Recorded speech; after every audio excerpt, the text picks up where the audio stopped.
I'm not going to leave you alone.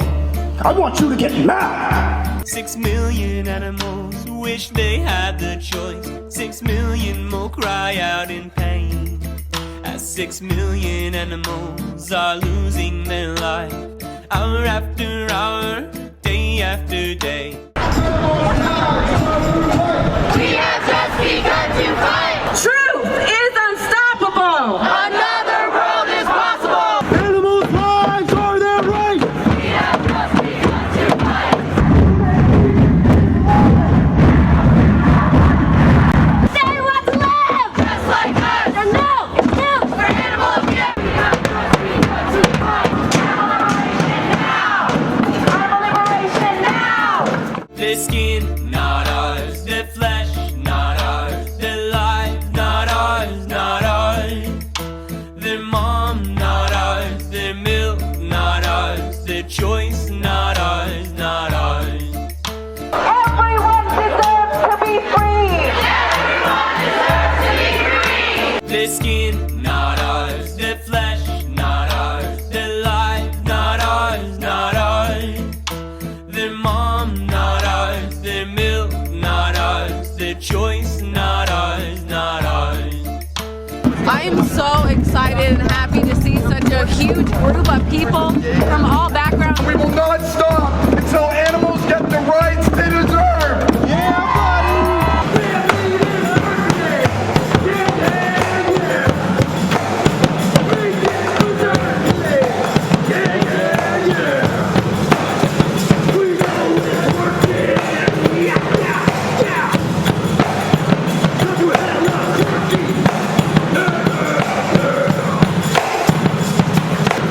To you it's religion, convenience, tradition, or some system put in your head that you'll never question as you pass it onward through stories you read to your children in bed. Their skin, not ours. No evil can last forever. Their life, not ours, not ours.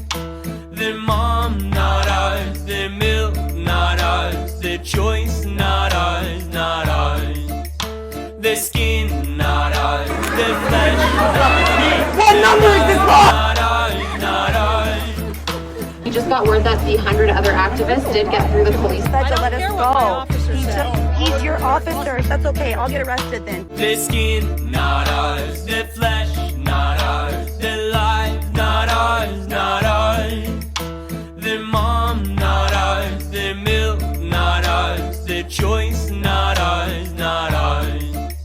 Their skin, not The other activists who are also compromising their freedom. ours, not ours. Their mom, not ours. Their milk, not ours. Their choice, not ours, not ours. What does one eye mean to you? What would you do if you could? Would you spend it with family and friends alike? Would you take in the day as you should? The activists, hundreds of whom were bussed in from Berkeley, insist they did not break the law because they were trying to keep ducks from dying in a slaughterhouse. Keep your feet, watch your feet. The group, called Direct Action Everywhere, DXE, sent some members inside the Reichardt duck farm. Their skin, not ours. Their flesh, not ours. Their life, not ours, not ours. Their mom, not ours. Their milk, not ours. Their choice, not ours, not ours. Their skin, not ours. Their flesh, not ours. Their lives, not ours, not ours. Their mom, not ours. Their milk, not ours. Their choice, not ours, not ours. Their bodies, Not ours. their babies, Not ours. their skin, Not ours. their lives. Not ours. Killing is no kindness. It's not food, it's violence. Activists. Activists. My friend. My friends, you will not walk alone. Hear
forced to be pregnant and their babies are taken away from them, all because humans want to sell their milk.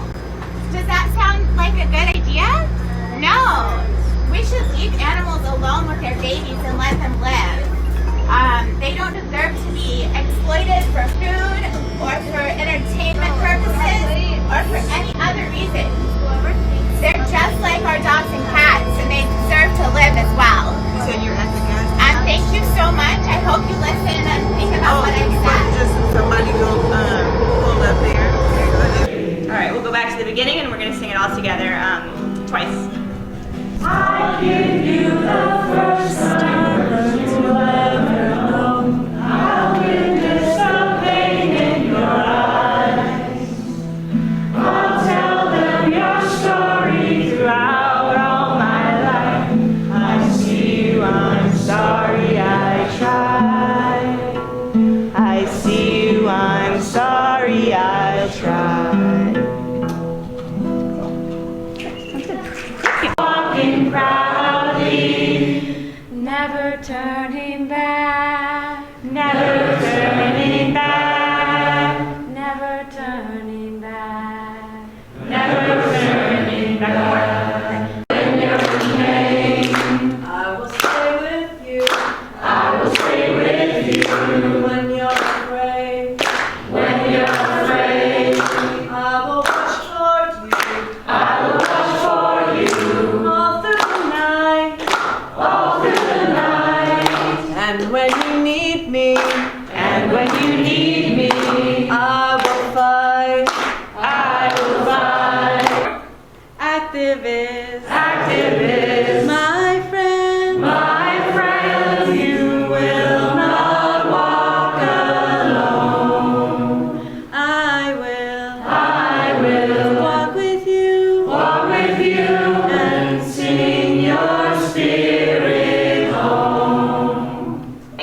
Your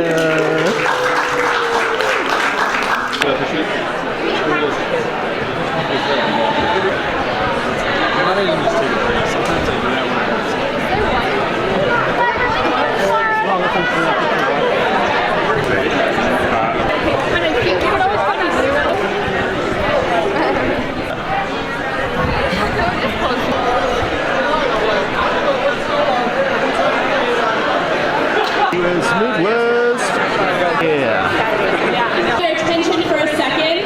It is to prepare all of you to go back to your home communities and continue doing activism for the rest of your life. And so hopefully, you can start to get to know people in your region. Obviously, get to know people who aren't in your region too. Yeah, that's okay. We're going to move on to right now. But I'm going to sing happy birthday all together. And I'm going to say Charlotte. Are you ready? To you, happy birthday to you. I mean, I definitely Am I getting it right? sanctuary for chickens, and she has a wonderful.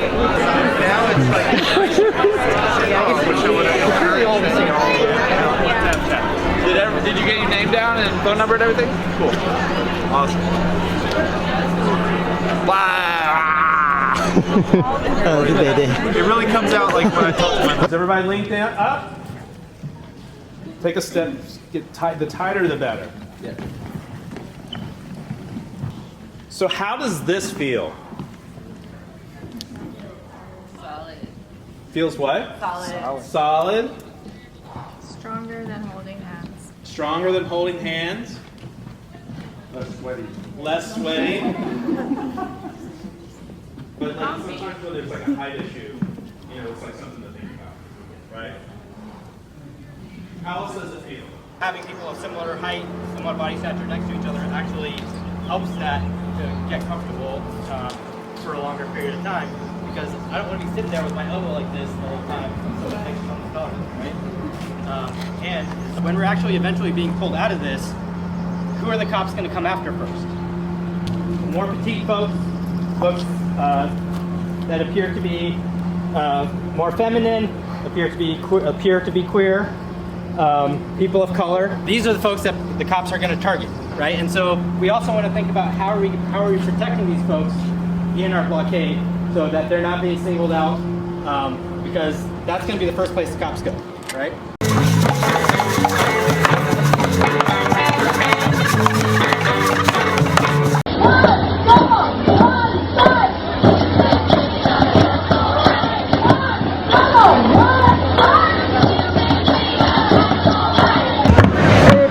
In the space, and like the truth, nature's child.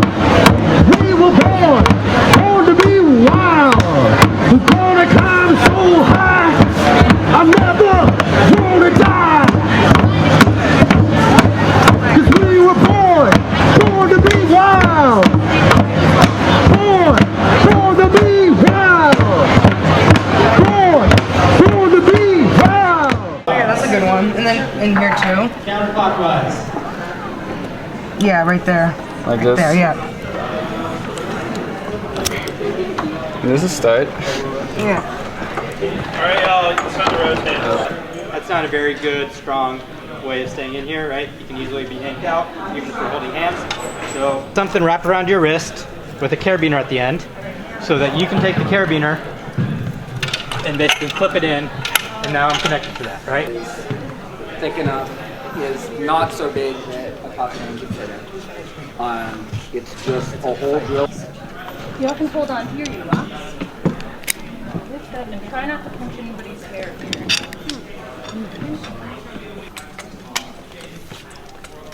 Okay. What else do you see about this setup? Or feel about this setup? Risk of injury. Risk of injury, sure. That comes with the U-locks for sure. Vehicles? A chute? What's a chute? So let's talk about keys for a minute. Usually, most locks have multiple keys. This one has one, but like most locks have multiple keys. Do you want a key on your person when you lock down? Possibly. Possibly hidden. Hidden? I guess Like a blank heel or something like that in between the songs. Okay. Another thing that's outside. Did you talk about group agreements about the keys?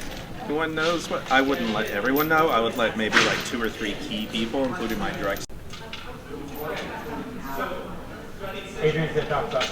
Yeah, he's talking mostly about all the keys might be fine, but I think it's a good idea to have just a Because that could break the whole action. We have been working with Penny.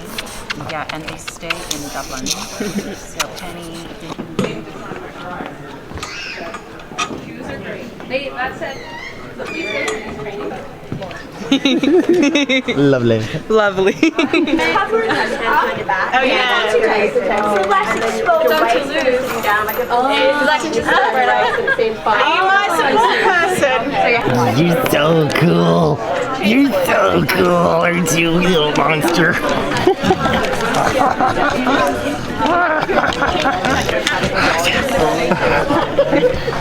Get you on camera. 2 minutes just to give him water left. Can we please give him water left? Yeah, sure. You're super sweet.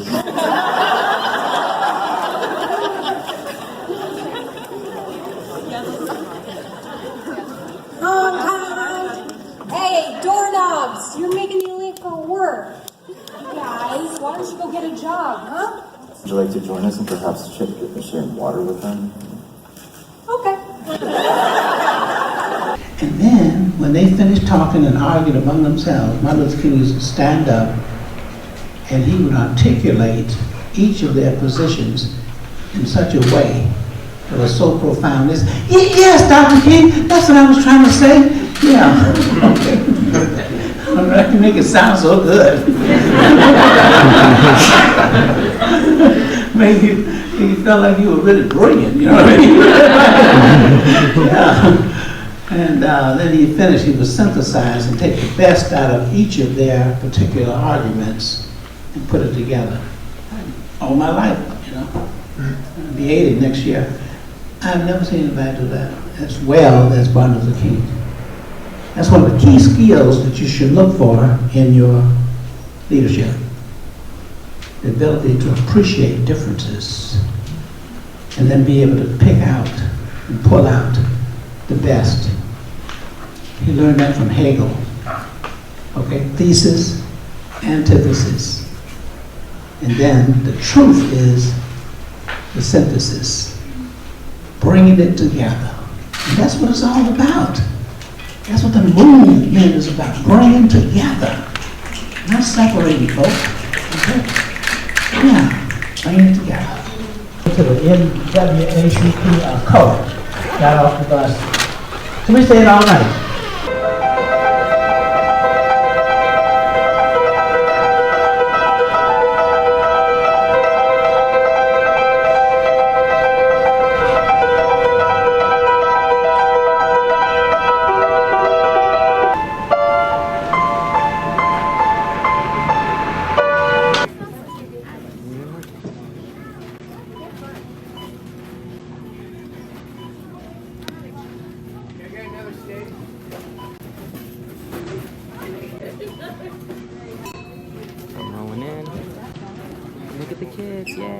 We have come with a message of peace and compassion. These animals that you eat and drink their milk and eat their eggs didn't want to die.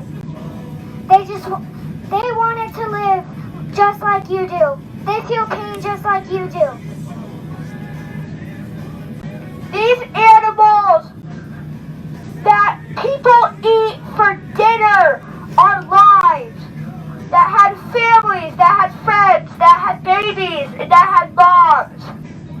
These animals didn't want to die. What have they done to deserve this? Nothing. They feel, they breathe, they're just like us. They don't want to die. If we don't need to eat animals, why are we? We don't need to. They experience pain and joy just like you and your cats and dogs at home. We don't need to do this. Please, stop eating animals. We don't need to eat animals because it's not right and they don't want to die. They're just like our cats and dogs at home. They live, breathe, and feel pain. We should not eat them. They're on our dinner plates because some weirdo came up with the idea of meat. We shouldn't be eating them. Animals don't deserve to die. They are put on this earth not to be killed by us. They are put on this earth to live just like us. They feel love, they feel pain, and they have families just like you and I. We don't know what's happening behind the scenes when we get the food being put on our plate. Animals get tortured and they get killed just for us to be happy and to eat something that tastes good. There's so much more food that we don't have to kill animals to eat. There's like vegetables and anything that you think we can't make vegan, we can. And we have to stand up for the animals. You can make the right choice to become vegan right now. Animals do not deserve to die. Because they're just all these animals in this store had feelings. They have feelings just like you and me. Like I have a dog at home and she is awesome and it's like if someone would hurt an animal they wouldn't hurt yours, you know? So they don't deserve to die. Excuse me, guys. Excuse me. Pardon me, I'm sorry. Thank you so much. Animals deserve to live just like you. They feel just like you. There's no difference between you and an animal. There's no difference between the animals and your cats and dogs at home. These animals do not deserve to die.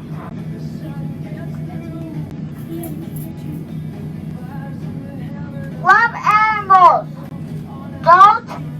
Don't kill them at all. You'll have vegan options here too. You can remove those meat options and put only vegan options.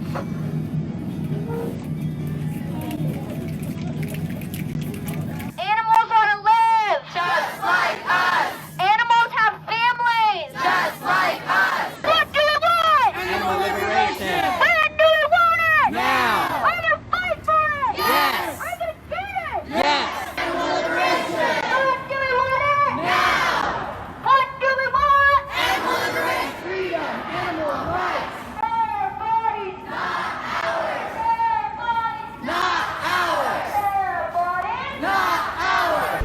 edge without a mallet head. And so it'll just be.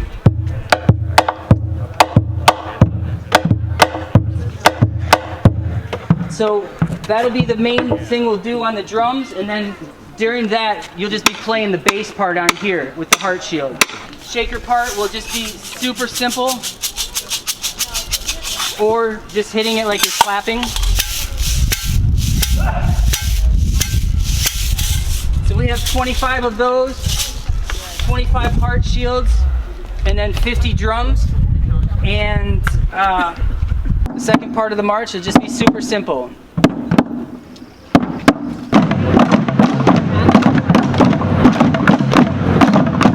The beat that you were just doing is the main beat that we're doing during the march. That's going to be happening for the first 30 minutes. And inside the mall, we're just going to say animal liberation now, animal liberation now. During that second half hour on the way back, we are going to be incorporating in between rounds of chanting and go to the heartbeat and have a mini speak out by this line of people right here. Just listen for the big drums and hold off for a minute before you start until the people that are more experienced get it going.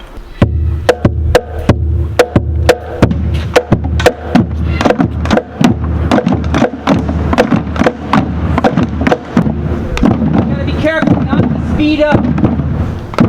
That's the main thing. Heartbeat, and watch my hands to raise the intensity before the die-in, okay?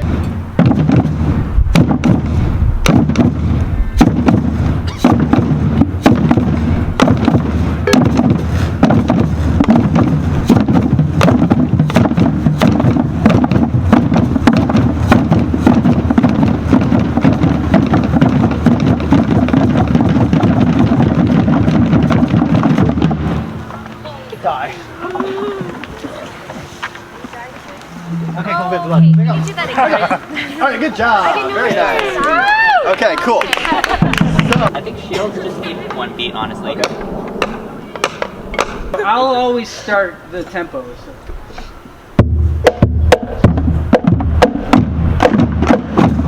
Freedom for all, justice for animals. Freedom for all, justice for animals. Animal liberation now. Animal liberation now. Animal liberation now. Love is unstoppable.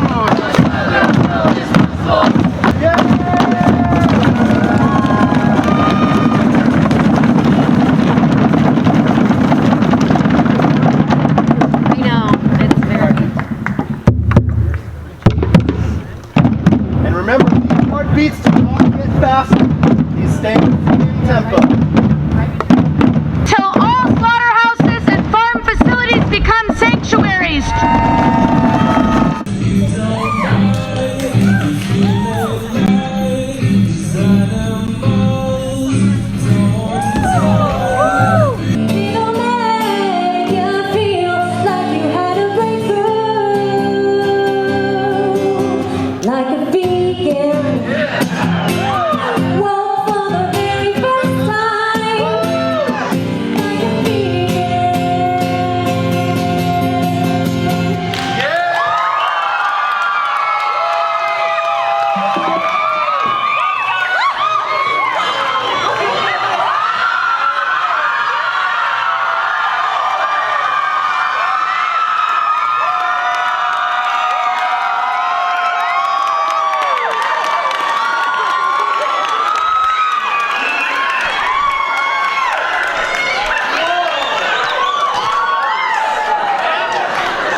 Nice moves, man. Nice moves.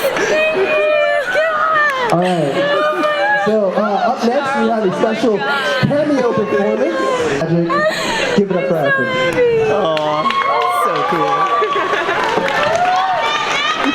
Rock. Boom.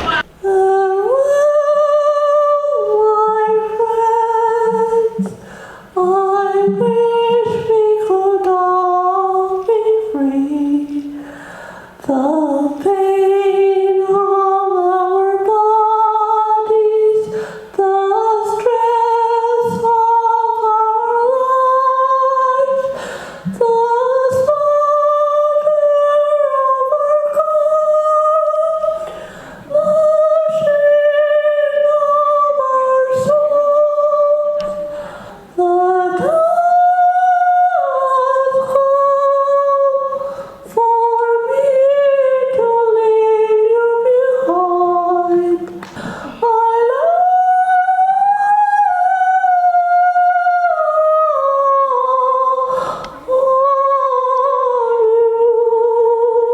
Thanks.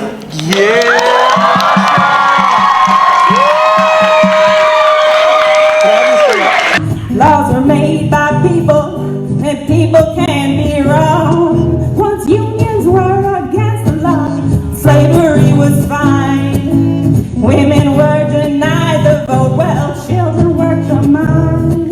The more you study history, the less you can deny it. A rotten law stays on the books till folks like us defy it. Have you been to jail for justice? I wanna shake your hand. Sitting in and lying down are ways to take a stand. Have you sung a song of freedom or marched a picket line? Have you been to jail for justice?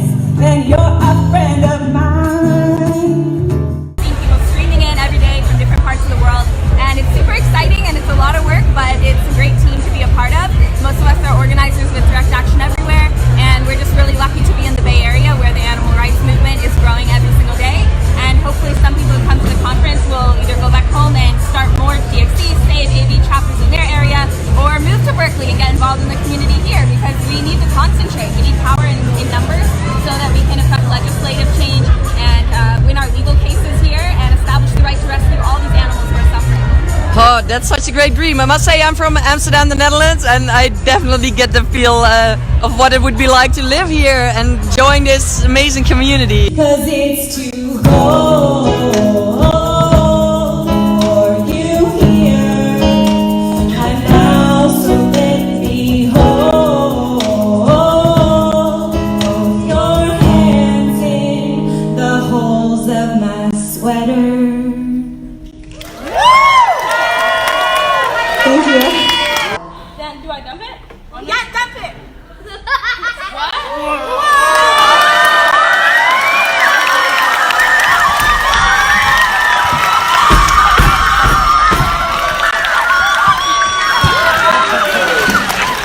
You are the dude. Let's go! Whoa! Like, when I mean whoa, I mean like whoa. This dude, you know?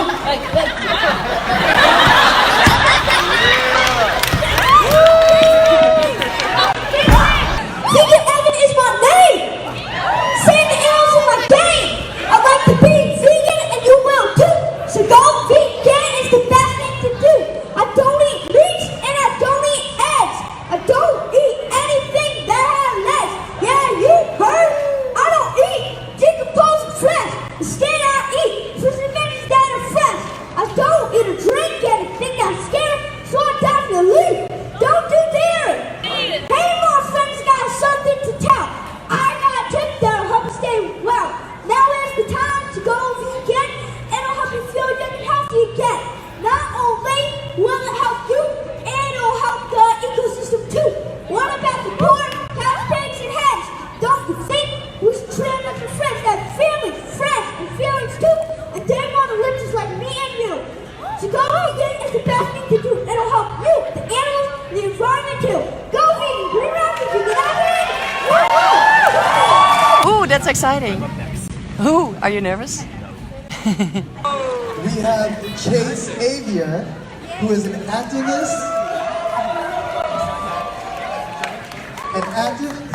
an actor, a singer, and a filmmaker who lives in Berkeley, California. And tonight, Chase will be doing some dramatic acting for us. Give it up for Chase.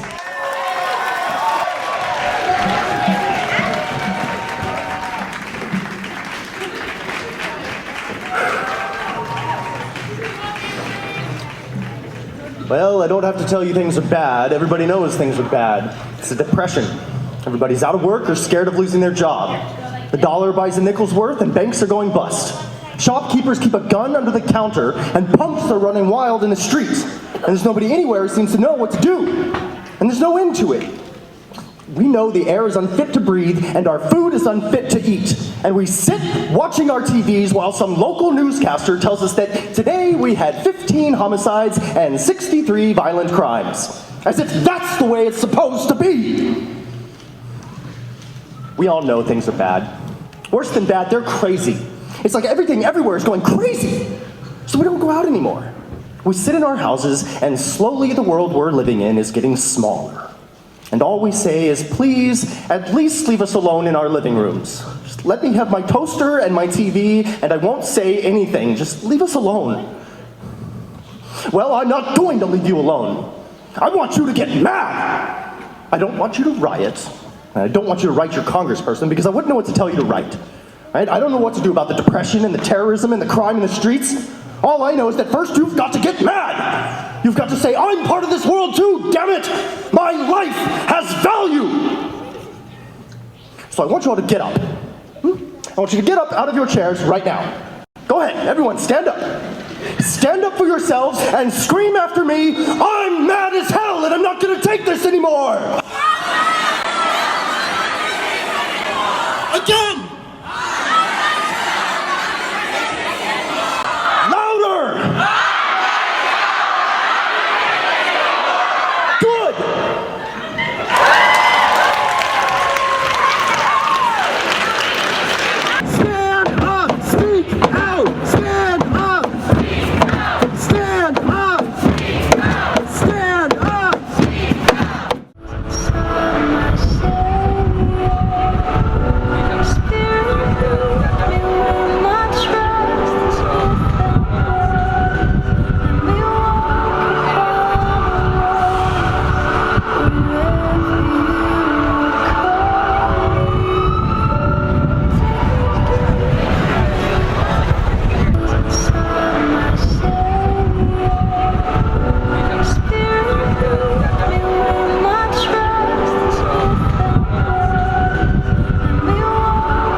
justice. Yes, it is. We need to step back and think logical about this, you know what I'm saying, and find a solution to strategize. Say it's wrong to kill a dog, but fine to kill a pig. Right, they're all animals. You know they're all equal. They should have the right to live. Yeah, because nobody gets to choose how they're born. Right. And there's nothing wrong with being different. And if they're not trying to hurt us, you know, we should just respect them. Yeah. Okay, now someone bring us food.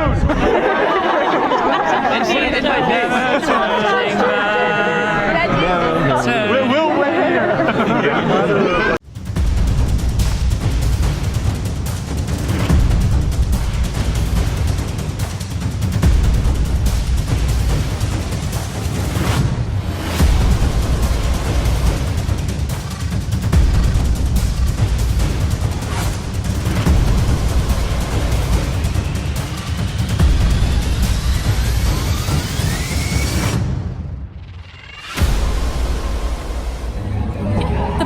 The cube is that you're showing consumers the truth that the industry is purposefully hiding from people.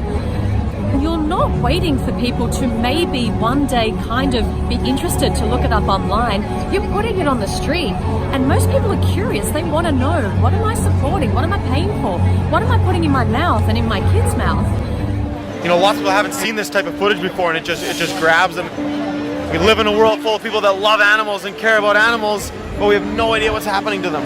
If I were to stand here and hurt a dog, every single person here would run over and stop me, right? You'd throw me in jail probably. So that shows this is something the world needs to see. The footage of the baby male chicks being ground up alive in an industrial macerator is quite shocking to a lot of people. It stops them in their tracks, and then it opens them up to their innate compassion, and to see that what we do to animals is not in alignment with their values. This is milk, this is dairy. Does that look natural, normal, or necessary to you? None of these people eat dairy. They're all doing just fine. We're born compassionate. We had to unlearn. Look at this. These are baby calves.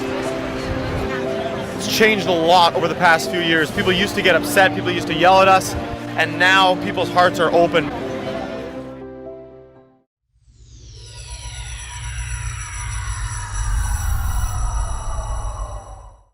Doug is the lead drummer, so always wait until you hear Doug start the new drum beat, and then follow Doug.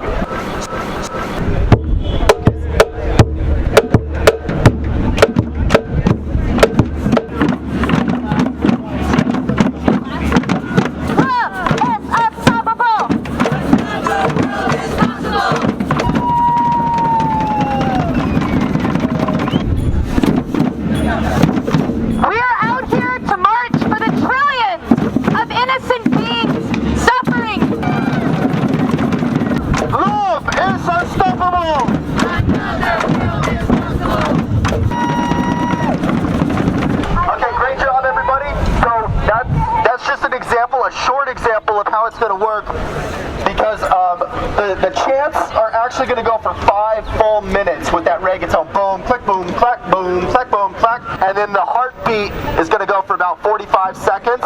And then we're going to go back to 5 minutes of the boom, clack, clack. Continue on in that line, alternating like we're doing the end of the march. And then we're going to end that part with the a cappella singing with no drums. But we're going to work our way up to that. Okay, so let's go back to the reggaeton beat.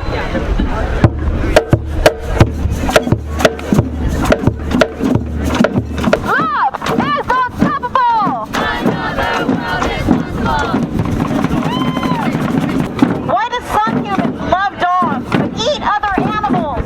It's called speciesism. Pass it back and go to the back of the line. Perfect, thank you. Seek truth, happiness, and freedom for all beings.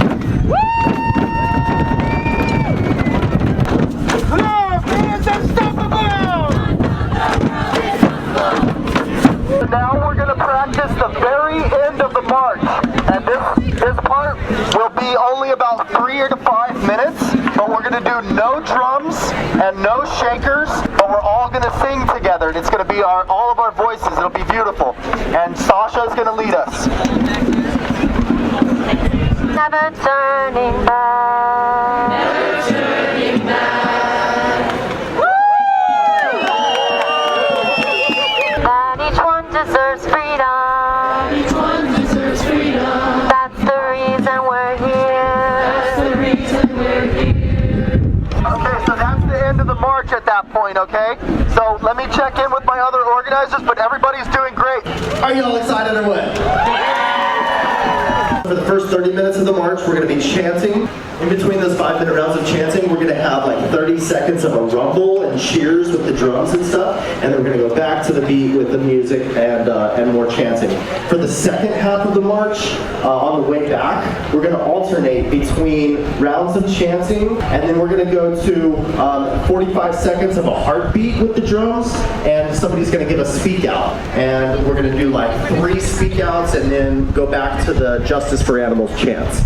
So just a note for all my chant leaders and people giving speak outs, be sure to hold the microphone nice and close to your mouth so it's very loud. So Doug, let's get that reggaeton going. Freedom for all, justice for animals. Freedom for all, justice for animals. Freedom for all, justice for animals. Freedom for all, justice for animals.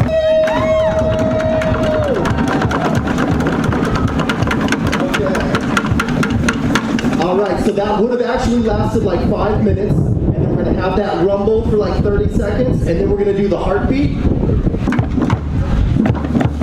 And there'll be a little speak out. We are here. No, don't repeat after me, this is just for me. We're here for the animals whose lives have been disrespected for far too long. And we will stand up for them until they are all free. Woo! In the middle of the march, because that's when most of the drummers are going to be. That's where we're going to be with the microphone, giving speak outs and chant leading and stuff. Freedom for all! Fair skin! One struggle, one fight! What do we want? When do we want it? Animals' lives are their rights! We have just begun to fight! Animals' lives are their rights! We have just begun to fight! Animals' lives are their rights! We have just begun to fight!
decimated. See our own children get sick from the disease and filth and antibiotics inside these disgusting factory farms.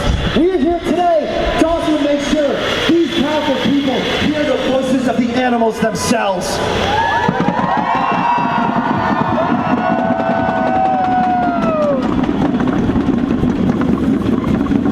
Because when we talk about Green New Deal, how can it truly be a new deal when all the animals are left out of the deal? Warren and Cory Booker have been the party of including marginalized communities, ensuring that this is a just and free society for all, not just the rich and powerful, not just for white men, but for all in this country. It is about time they started including the animals as well. So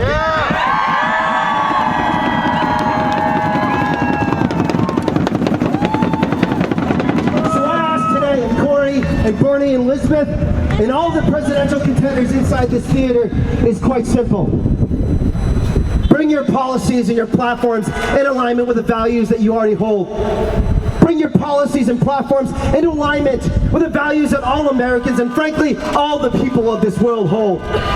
That compassion doesn't need to be held jealously by one group in power. That justice is not something that we have to beg and plead for. That must be given to all those on this earth, all those on this earth who for so long have been denied justice. It is time for the world to change. So let's keep marching. Let's keep speaking and chanting, and let's keep fighting, doing whatever it takes to ensure that every last animal suffering on this earth is rescued and given the safe and happy and free life that she or he or they deserve. Are you with me? I am so excited and happy to see such a huge group of people from all backgrounds that are finally coming out to say, no matter what your body looks like, it's yours and no one else can touch it. It's yours. Freedom for all! Yeah! Freedom for all! Justice for all!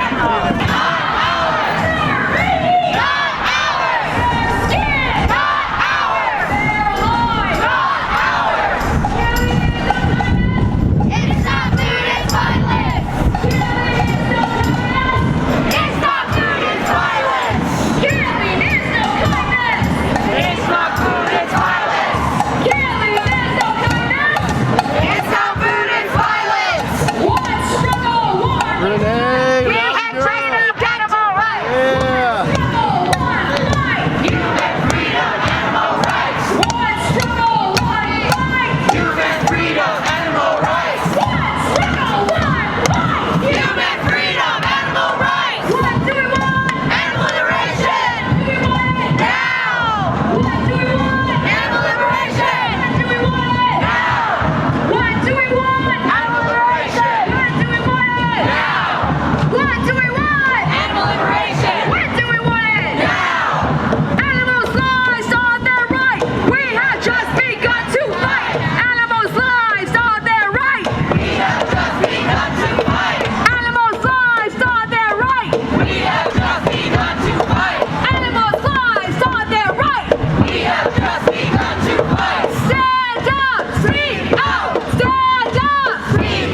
Steve Earlston.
That is assault. Let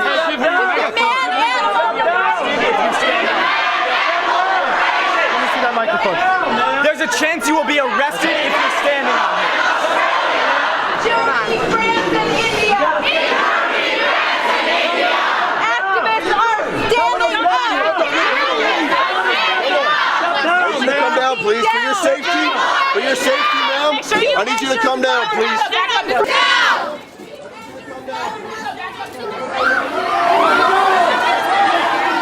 Almost up. Hey, do not.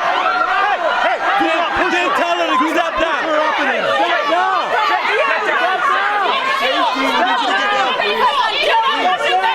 For your safety. We ourselves will not be free.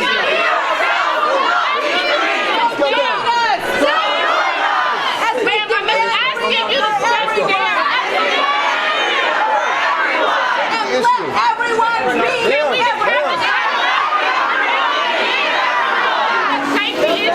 I will help you.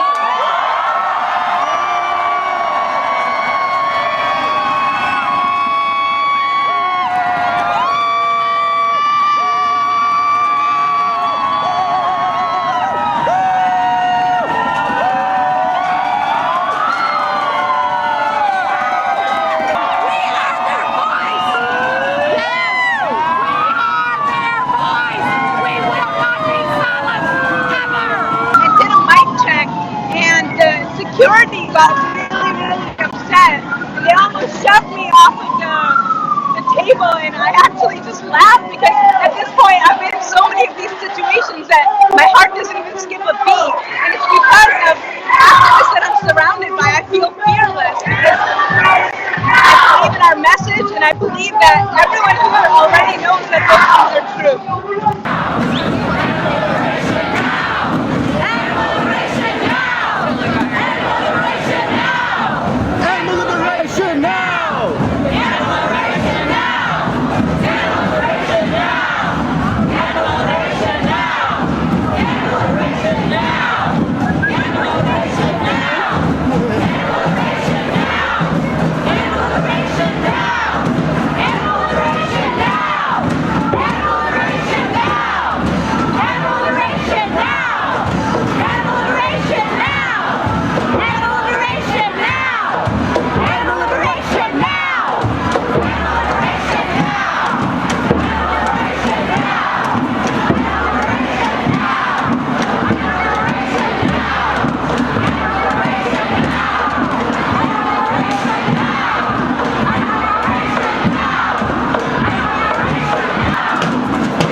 facing 10 years in jail for my role in open rescue. For what? For taking a sweet, innocent piglet from a life of misery and an early, nasty death.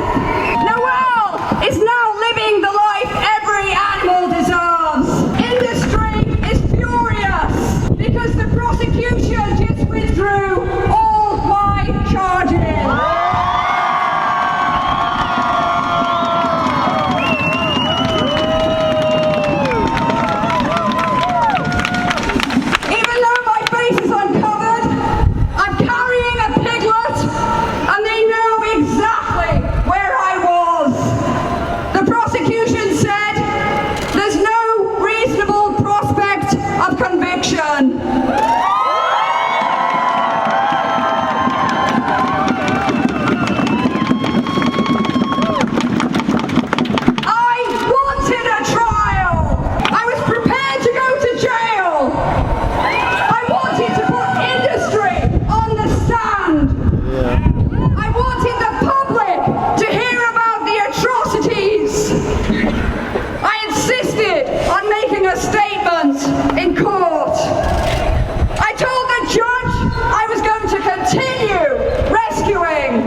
do not care about the environment and who most certainly do not care about the animals. If all of the humans currently on this planet were killed at the same rate that we killed non-human animals, we would be dead in a matter of days. That is how incredible this number is. They experience joy, misery, fear, and love, complex emotions. But culture and society have taught us to treat them lesser than. This is not the first time that culture and society has tricked us into valuing the lives of individuals who appear differently than us as meaningless. How do we view human behavior in the past? Do we celebrate needless killing, or do we look back in disgust? Speak up for those whose screams are literally ignored and drowned out by human selfishness. In this moment, some of you may stand against our message of peace, but it won't be long until your voice joins ours. Truth is unstoppable. Another world is possible. Truth is unstoppable. Another world is possible. Freedom for all, justice for animals. Freedom for all, justice for animals. Freedom for all, justice for animals. Freedom for all, justice for animals. They feel free, just like us. They have rights, just like us. They get scared, just like us. They want to live, just like us. There's no excuse for animals. Human egg is alive. Animals do not want to die.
And not just what society dictates. It's not food, it's violence. We are here for those that are not able to stand for themselves, to speak out. Those that are the victims, the voiceless. Those I ask you with compassion in my heart, truth in my voice, that we evolve together while we inhabit this world, to seek truth, happiness, and freedom for all beings. Human milk is alive! Human eggs is alive!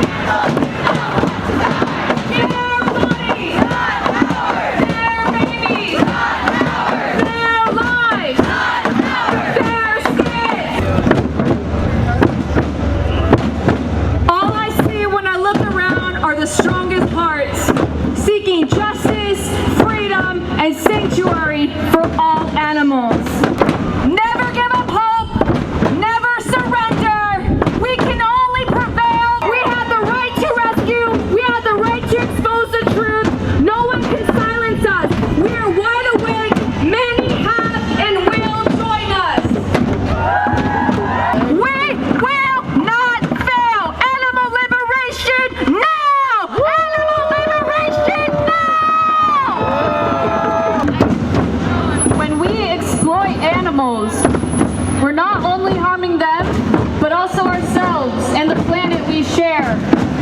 When we let our children eat animals, we teach them that some lives hold more value than others. When we exploit animals, we feed this ruthless machine of discrimination that society is built upon. When we march for the animals, we're not just marching for them. We're marching for the sake of compassion, for the sake of peace, and for the sake of all beings who live on this planet. What if we lived in a world where all sentient beings were treated with the respect and kindness they deserved? Every year, we enslave, torture, and murder billions of non-human animals who all wanted nothing more than to be left alone. We treat these innocent animals worse than we treat the most violent criminals on this planet. Most of us here at this march right now recognize that this is wrong and have changed our actions to reflect our beliefs. However, it is important to remember that we must speak out against this atrocity as much as possible, as that is the only thing that will bring it to an end.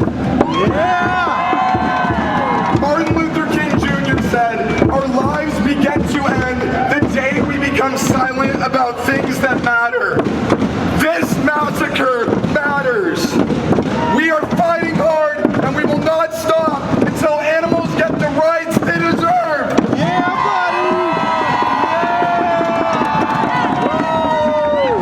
buddy! Like me, most of you have traveled many miles to be here. We are a gathering of individuals that make up a movement, a family that shares a common goal. We are united because each of us believes in the power of action. And when unified, we have the ability to change the course of history. Yeah! Animal liberation now! Woo! I come from a country where there are no animal rights or human rights. When I was a little girl, I was ripped away from my father's arms. He was sent to prison and soon after executed for committing no crime. You see, animals endure this kind of cruelty and injustice every day of their miserable lives. We enslave them, we take the babies from them, we execute them for committing no crime. We bring them into existence just to torture them to death. Killing destroys humanity. May all beings be happy and free from suffering. May our thoughts, words, and actions contribute to their freedom and happiness. I could not save my father that night, but I have made it my mission to fight for justice for all for the rest of my life. Justice for all! Animal liberation! Yeah. Pleasure's no excuse! For animal abuse! Flavor's no excuse! For animal abuse! Humane slaughter is a lie! Animals do not want to die! Humane meat is a lie! Animals do not want to die! Humane milk is a lie! Animals do not want to die! Humane eggs is a lie! Animals do not want to die! One struggle, one fight! Human freedom, animal rights! Then what do we want? And when do we want it? Animals' lives are their right! We have just begun to fight! Animals' lives are their rights! Here to inspire compassion. We are here for the mothers whose cries are not heard as their babies are stolen from them time and time again. We are here for the females whose life is a constant cycle of rape and torture until they are brutally mutilated and murdered for human consumption. We are here for the individuals who are skinned alive for the sake of fashion. We are here because we are outraged, and we will fight until every cage is empty and until every animal is free. No matter the ethnicity, race, gender, religion, or sexual preference, if we teach children to value every life,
Human milk is a lie. Animals do not want to die. Human eggs is a lie. Animals do not want to die. 'Cause it's their bodies. Not ours. Their milk. Not ours. Their eggs. Not ours. Their lives. Not ours. One struggle, one fight. Human freedom, animal rights. One struggle, one fight. Human freedom, animal rights. One struggle, one fight. Human freedom, animal rights. One struggle, one fight. Human freedom, animal rights. 'Cause what do we want? Animal liberation. Where do we want it? What do we want? Where do we want it? What do we want? Where do we want it? What do we want? Where do we want it? Animals' lives are their right. We have just begun to fight. 'Cause animals' lives are their right. We have just begun to Come fight. on, stand up! Speak out. Stand up! Speak out. Stand up! Speak out. Stand up! Speak out. Animal liberation in one generation! Animal liberation! In one generation. Animal liberation! In one generation. Animal liberation! In one generation. Come on! Love is unstoppable! Another world is possible. Love is unstoppable! Another world is possible. Yeah, love is unstoppable! Another world is possible. Once again, love is unstoppable! Another world is possible. Yeah!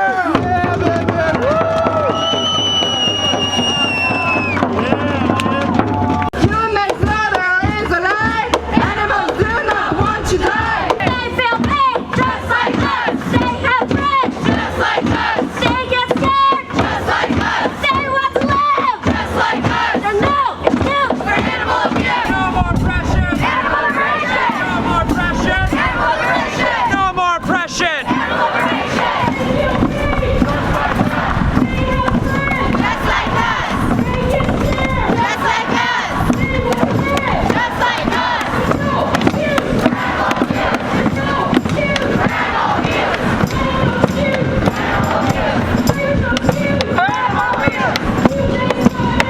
Animals do not want to die. Animals do not want to die. Animals do not want to die. Animals do not want to die. Not ours. Not ours. Not ours. Not ours.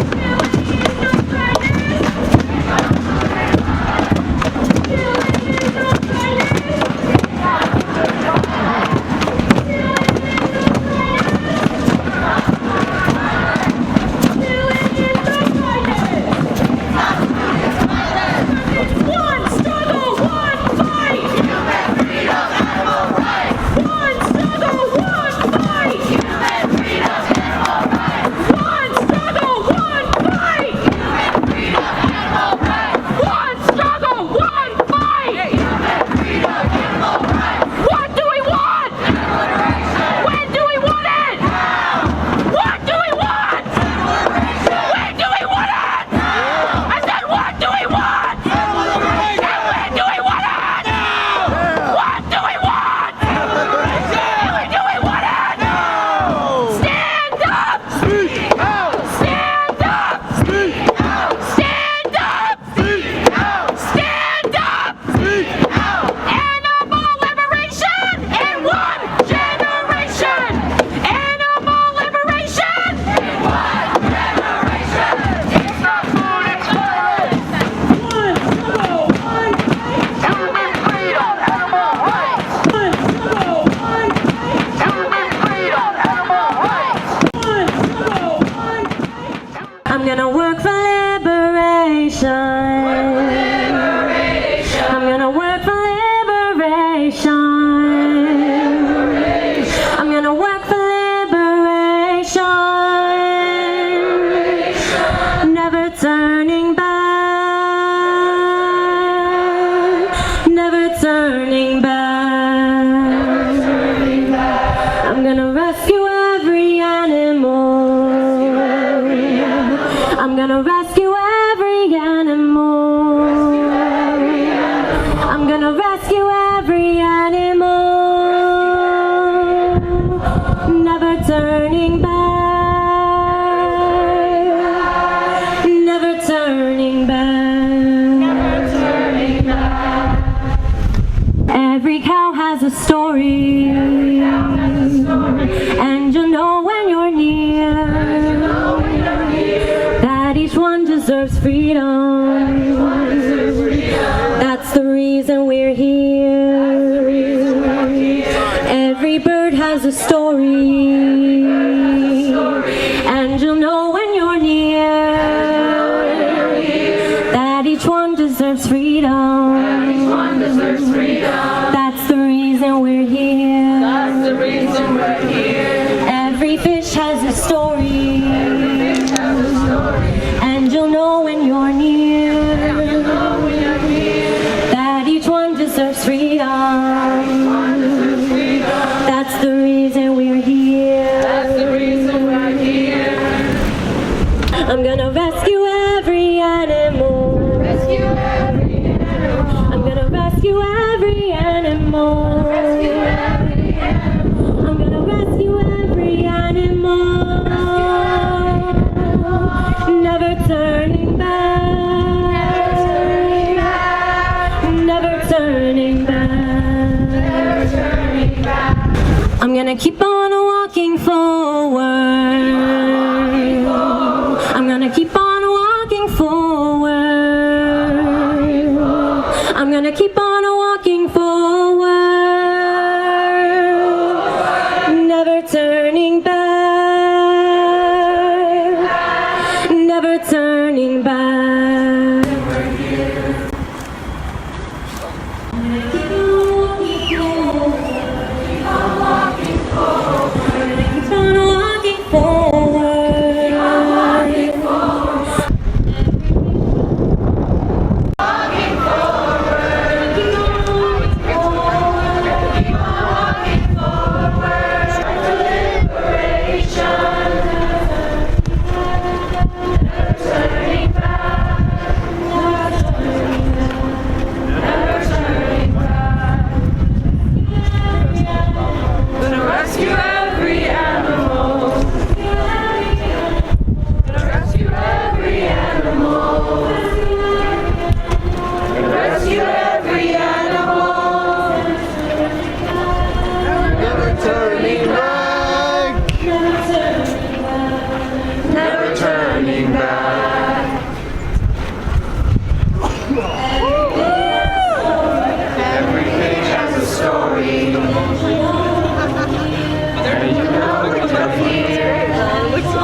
What was it? That's the reason we're here. Every bird has a story. Every bird has a story. And you'll know when you're near. And you'll know when you're near. That each one deserves freedom. That each one deserves freedom. That's the reason we're here. That's the reason we're here. Every fish has a story. Every fish has a story. And you'll know when you're near. Each one deserves freedom. That's the reason we're here. I'm gonna keep on walking forward. I'm gonna keep on walking forward. I'm gonna keep on walking forward. Never turning back. Never turning back. I'm gonna work for liberation. I'm gonna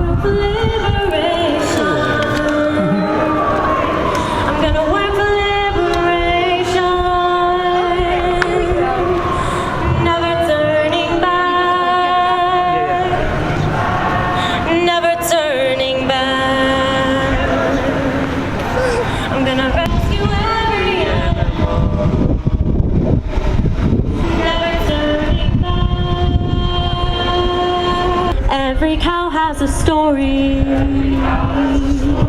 and you'll know when you're near that each one deserves freedom. Work for liberation. Gonna work for liberation. Gonna work for liberation. Gonna work for liberation.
Today, we gathered, took action, and spoke out for our dear animal friends.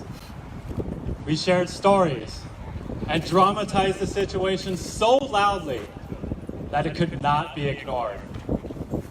We also may have felt empowered, with a sense of peace and love, being surrounded by so many folks willing to recognize the urgency and seriousness that our dear animal friends deserve. Today, we honor several of our non-human guests who came from dire situations and are now living safe and happy with their guardians.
Story takes long, like a dusty work song, and keep the angel. Have you ever known joy like an animal? Have you ever seen terror grow into delight? With blood in your eyes, were you met with surprise that you're rescued, you're safe, now you're free? Have you ever known love like an animal? Have you ever had friends without money and words? Tell your secrets about how the rain makes them shout for the bounty of time here on earth. Have you ever been hurt like an animal? Have you ever say that's all you're for in this world? Did you know it was wrong even after so long that you're built up from pain too much love?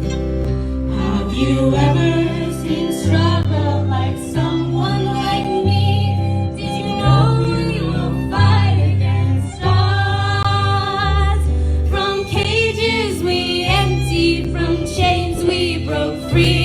will rise up with buried like seeds. I was so much more than the days that had me thinking good didn't exist. At the beauty, the brilliance, the subtle, the way I've learned to forgive. If you saw the blue sky through my eyes, and you saw me as how I live, you'll know the sum of who I am is something really, really big. I'm torn. How come? I like to eat meat. But you think that animals should be treated humanely? Yes. So how do you reconcile those two things? I can't. I think we can't eat the ones that are treated well. They're like, I'm Brazilian, I like meat a lot. Do you think there's a humane way to kill someone who wants to live? Someone is a person, no? We have to eat them, but it's just the way it's done. It's not humane. It's not right. Do you think there is a humane way to kill someone who wants to live?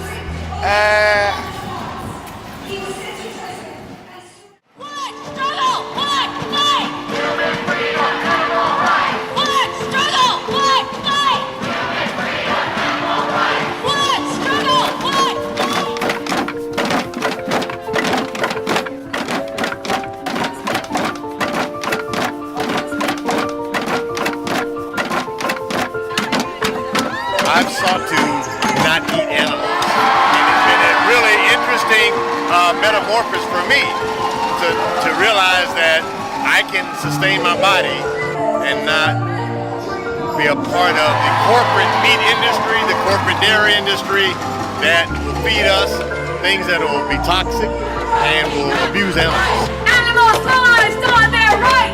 We have just begun to fight. Animals' lives on their right. We have just begun to fight. Stand up, freedom. All around me lay over 1,000 bodies of those who have decided to stand against systems of oppression and speak up for those whose screams are literally ignored and drowned out by human selfishness. In this moment, some of you may stand against our message of peace, but it won't be long until your voice joins ours. Because truth is unstoppable. Love is unstoppable. Keep on walking forward. I'm gonna keep on walking forward. I'm gonna keep on walking forward. Never turning back. Never turning back. Freedom for all. Every day we have a choice on if we want to contribute to needless violence or if we want to take a stance against it.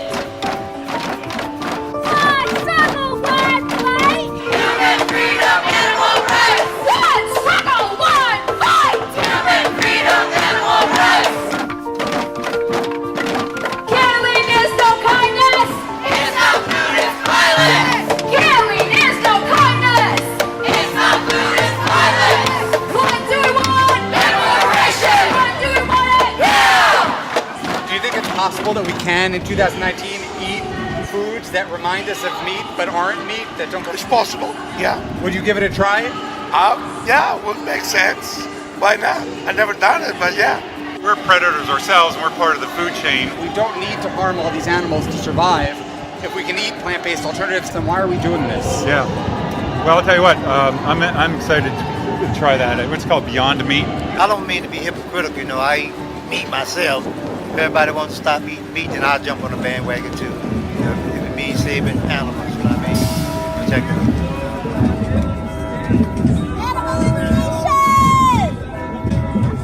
The animal liberation movement is one of the greatest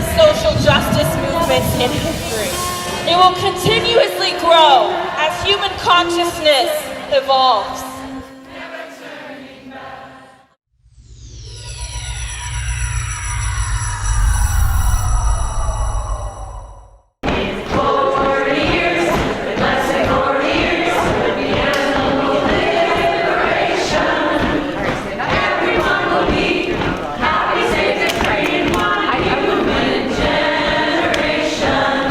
Please welcome Amy Goodman. The Animal Liberation Conference and the work that animal liberation activists are doing in trying to bring you the images of what's happening behind the scenes, bringing what has been in the dark for so long into the light. There are squeals of pain, of anguish. It's just that the general public doesn't know about it. And it's when the public does know, in a democratic society, that change happens. It doesn't happen when the president changes his mind, like President Obama when he went against the Keystone XL after years of grassroots activism. It's recorded as he changed his mind. The question is, who changed his mind? And it was people like you all over this country, people getting arrested, people standing up, people chaining themselves to pipelines. And when it starts affecting the donors to the campaigns, when it starts affecting corporate work, then the president understands. But it all started with people like you. And that's what's so critical. That's what gives us hope. Amy and I have talked, over the years on Democracy Now!, where I've appeared dozens of times, but at lots of events like this, about a whole array of issues, but never before about animal rights. I've always loved dogs. I've increasingly become more in tune with other kinds of animals, with the complexities of their being, with how sentient they are, with how evil the suffering it is that is imposed on them. But ultimately what I ended up realizing is that all of the work I had been doing on privacy, on surveillance, on anti-war activism, on imperialism, on climate, on corporate corruption in DC is actually incomplete without including this cause in it.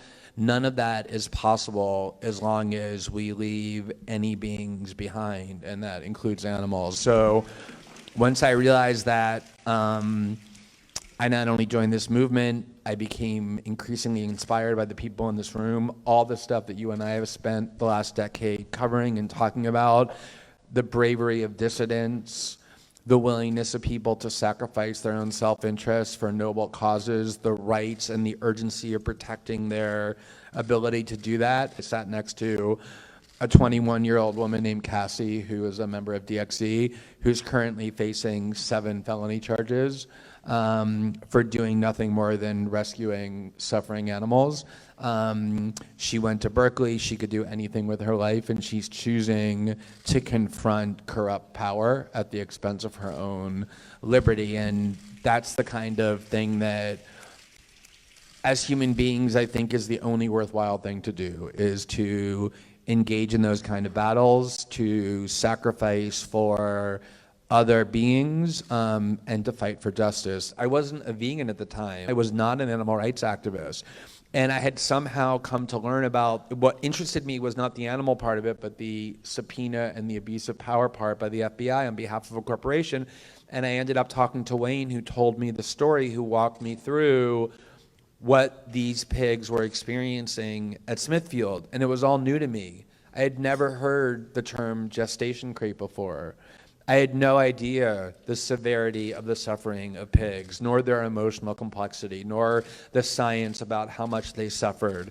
And so when I set out to write that piece, I didn't write it for animal rights activists. I just wanted to tell people who didn't know, like I didn't know, what I had just learned about how pigs were being treated across the world by these gigantic corporations. And that was why it went so viral. 2 years later, people stop me on the street, and oftentimes it's not, oh, thank you for your work on Edward Snowden, or if I'm in Brazil, thank you for your work in fighting right-wing extremism in Brazil. It's thank you for that Smithfield article that you wrote. It got my mother to give up pork, or it got my family to become vegan. And I never expected that. As Amy said earlier, recognizing that people are good, that we are born with a conscience, that we are capable of great empathy, and using the power of language and the role of journalism and the power of transparency to trigger the parts of humanity that are the good parts and not the bad parts. We said, you know what? We're okay with breaking the law. We're a grassroots organization. We know that ordinary people all over the world are willing to step up. Literally tens of millions of baby pigs who, because they're too weak or too small, any pig that is 20% smaller than the other pigs, I mean, some of us are smaller. I'm not the tallest guy in the world. If you're a small pig in a factory farm at Smithfield, you're 20% smaller, they grab you by your hind legs when you're 2 weeks old, they lift you up in the air, and they smash your head against the concrete over and over again. This is industry standard.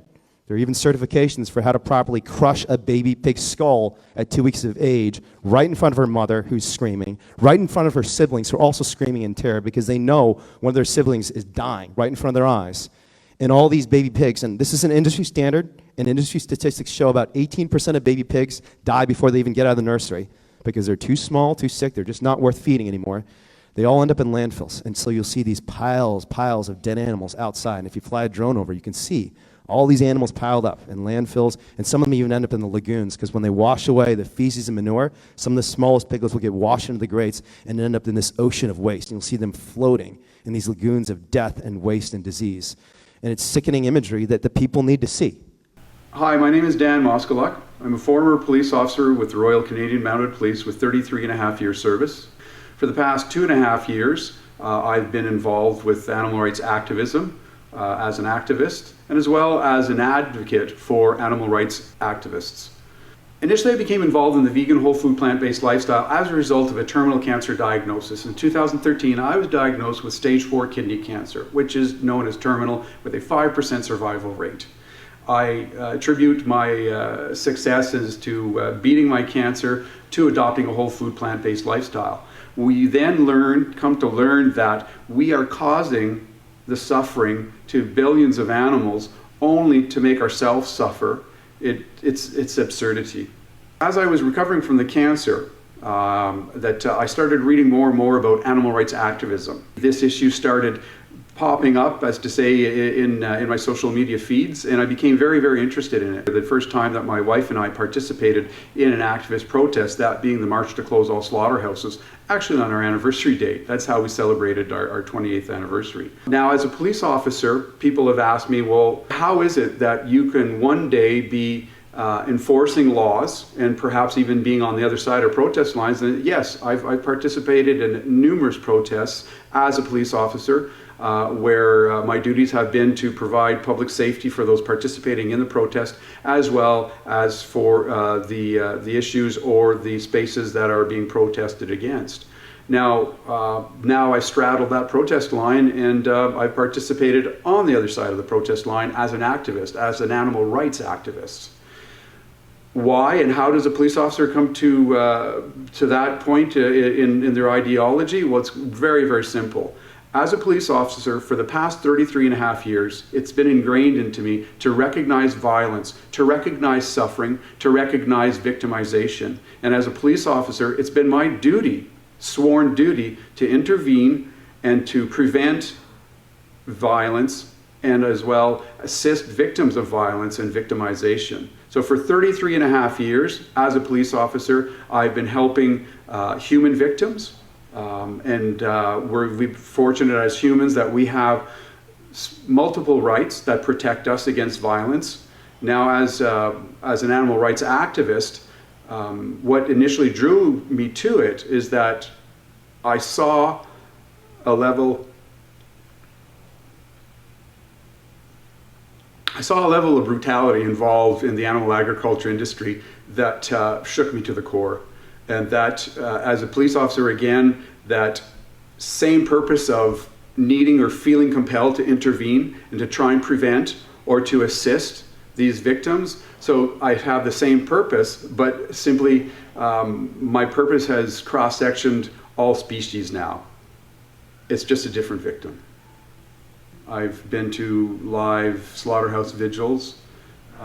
I've seen the animals, I've heard the animals, and I've looked into their eyes. Diabetes, certain types of cancer, obesity, heart disease, all diseases that are avoidable, preventable, and reversible by leaving animals off your plate. Environmental degradation, the health component of it, as well as the well-being of animals. When you look at the damage that animal agriculture is causing to the planet, it being the second leading cause of climate change, just below industrialization, just above transportation. That's all trains, planes, and automobiles combined. Animal agriculture is killing this planet, it's killing us, and it's killing billions of animals annually. We don't need to make these animals suffer. Since becoming an animal rights activist, I've been able to fully align my values with my physical actions. I've exercised my constitutional right in a lawful way. I've been at actions where individuals have looked at the consequences of breaking laws, of trespassing onto agricultural properties, onto farms, to breaking into barns, but not with a criminal intent. Their only intent is to show what is going on behind these closed doors, behind these windowless buildings, to show what this industry has been hiding from the public for decades. An industry that relies on total secrecy, an industry that does not want the public to become educated. Essentially, this is a consumer education issue, that we do know that most individuals are animal lovers, most individuals do not want to see animals suffer, and most individuals, if they knew exactly what was going on in those barns and what was the suffering that was being caused to these animals, they would not be participating in this industry. Unfortunately, right now, the system, the laws show that these animals, these living sentient beings, are categorized as property when we know they're not property. They are living beings. So for somebody somebody would certainly feel compelled to take action and to save an animal. It's no different than if you were in your neighborhood and you knew that a neighbor was abusive toward their child, and one day you heard that child screaming in pain from their bedroom, and you were able to go onto that property, but there was a fence there, but you could hear that child, and then you wanted to know exactly what was happening. You crossed over that fence and you peer into that window to see a child suffering so that action can be taken against it. It's no different. When we consider the regular lifespan of all different types of species of animals compared to when they are slaughtered, we're essentially eating babies. When you look at the lifespan of a pig, which is years, 7 years, 10 years, 12 years, we know that they're slaughtered at 6 months of age. We know that pigs are one of the 4th smartest animals on the planet. We know that they're as smart as a 3-year-old, 4-year-old toddler. We know that they're smarter than dogs. We know they feel pain. We know they feel fear. Yet we exploit them, we make them suffer, and we slaughter them, only to produce a product that has been classified as a Class 1 carcinogen by the World Health Organization, that being bacon, sausage, processed meats made from pigs is a carcinogen, classed in the same category as tobacco, asbestos, and plutonium. Now, when you combine the facts that this is killing us, and we know that animal agriculture is destroying the environment, it's insanity. When we look at the issue of speciesism, that is that we love one yet eat the other, again, it's a pretty easy question to answer. When we look at the similarities between all species, when we look at the fact that they all have a heart, they all have a face, they all have emotions, the body that you're born into should not be a determining factor of how you're treated on this planet. It's a horrible thing that, again, judges and rates and ranks animals in a horrific way, where we will set one animal aside as a companion, yet eat the other, where one is as sensitive as the other, as intelligent, or even possibly even more sensitive. And the only reason why we are able to treat these domesticated animals in the way that we do is because they're docile, They are loving, they are sensitive, and they want to be loved and respected by us. Classifying animal rights activists as left-wing extremists. And that as a 56-year-old individual who I've spent 33 and a half years of my life enforcing laws, being just, assisting victims, and trying to prevent or intervening against violence, I took great offense to that. I think that it's far more extreme to slit an animal's throat. I think it's more for the purpose of cutting it up into pieces to make a food product that's going to cause illness in humans, and that it's going to cause environmental degradation. I think it's extreme that we feel as humans that we can house thousands of animals in a facility that restricts their very movement for their entire life. I think that's extreme. I think it's very extreme that there's an industry that is so fearful of what the public might think about them that they will go to great lengths to try and operate in total secrecy, and that being the animal agriculture system and industry.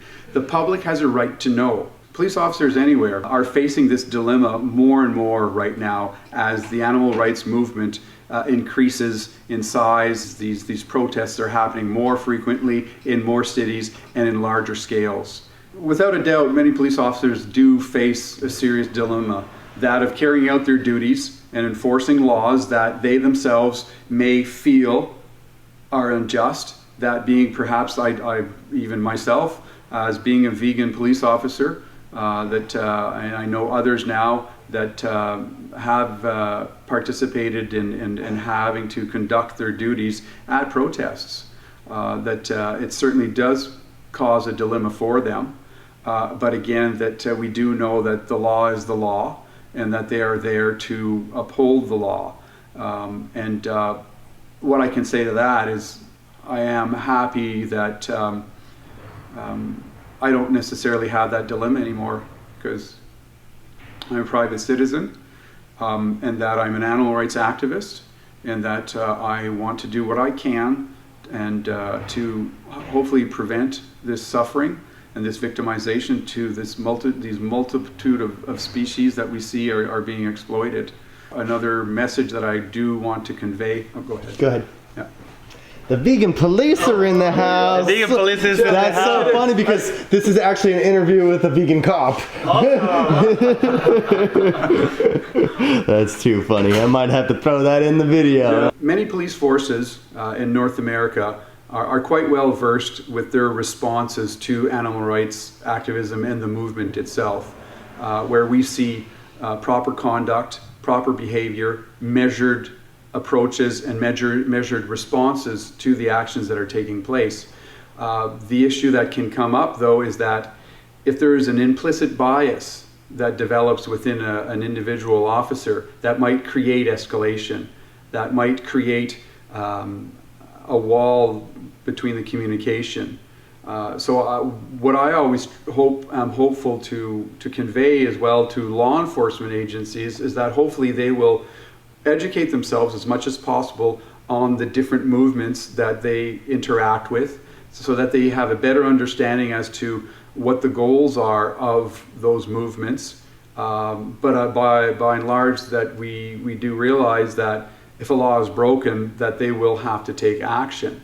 But that being said, that individuals have legal rights to expect certain conduct from their police officers, to be treated with respect, and to be treated within their legal rights. Concerned citizens that want to intervene when they see an animal suffering. In the United States, there are certain laws that are on the books that permit individuals to intervene in those situations. And we're hopeful that we'll see police forces that are under those jurisdictions will enforce those laws to assist these activists who, within their legal rights, are carrying out those rescues.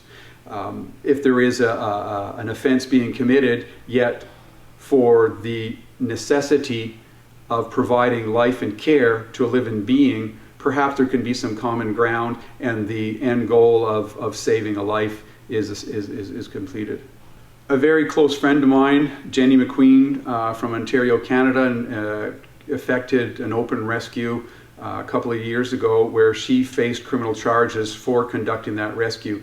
Jenny went into a facility and rescued a piglet. She was very forthright with the police prior to her being charged, where it was publicized to the extent where footage was provided publicly, and that Jenny was very transparent as to what she carried out. Jenny was the subject of a search warrant at her residence, and she was also arrested and detained for the offenses that she committed or that she admitted to committing. Those charges were withdrawn by the courts. There's a lot of pondering right now as to why those charges were dropped. The industry knows that animal rights activists, if charged, will not plead to lesser offenses, will not take a plea bargain, that they do want to go to court. But the problem is, if they do go to court, everything becomes public record. All the documentation, all the footage, all the photographic evidence will be entered as a court exhibit and will be made available for public display. It becomes public record. And it's our feeling that the industry does not want that to happen. So we're aware that there are lobbyists in the animal agriculture industry right now in Canada that are starting to approach our Canadian government and looking at changing laws that perhaps would make it more difficult for animal rights activists to collect evidence against the animal agriculture industry. Where they're looking at implementing different laws that would make it an offense to photograph or to videotape images that were obtained from these agricultural facilities. I don't think the Canadian population will stand for that. By and large, we know that we have a right to know as to what's going on behind those barn doors. History has shown time and time again that it is grassroots movements and activism that have made changes to laws. We can go back to as far as slavery. We can go back to women's rights. We can go back to LGBTQ or sexual orientation rights throughout the world. And we know that these movements have made great strides just basically by the actions of activists, where at times they've had to break laws to change those laws into more just laws. You're looking at dead kids in prison, sir. What's your name, ma'am?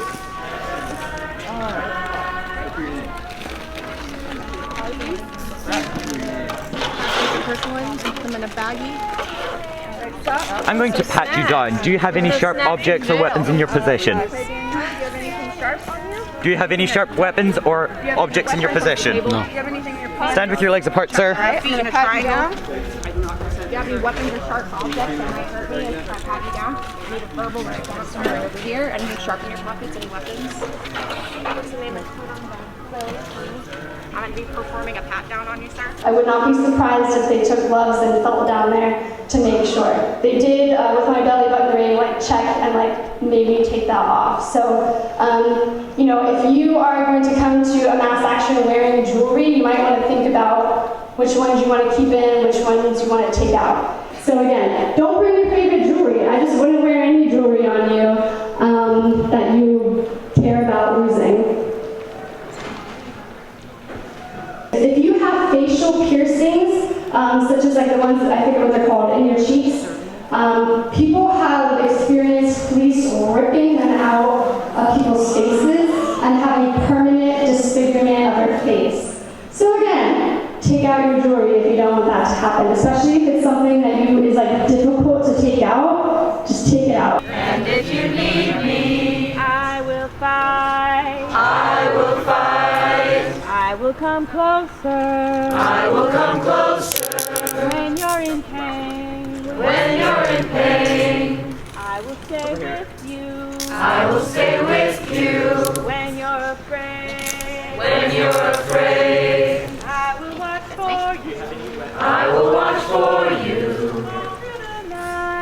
All through the night. And if you need me. And if you need me. I will fight. I will fight. All through the night. And if you need me. I will stay with you. When you're afraid. When you're afraid. I will watch for you. are you guys with? What group are you guys with?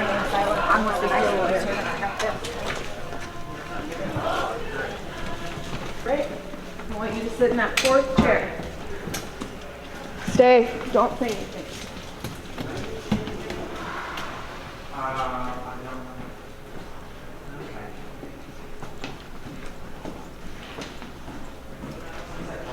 I'm vegan myself, so I could come to your next demonstration and on my off time and participate with you.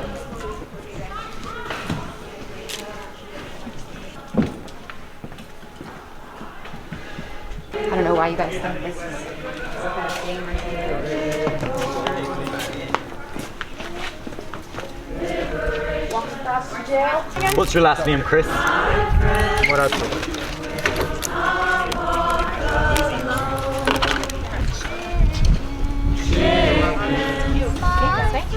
My friends will not walk alone.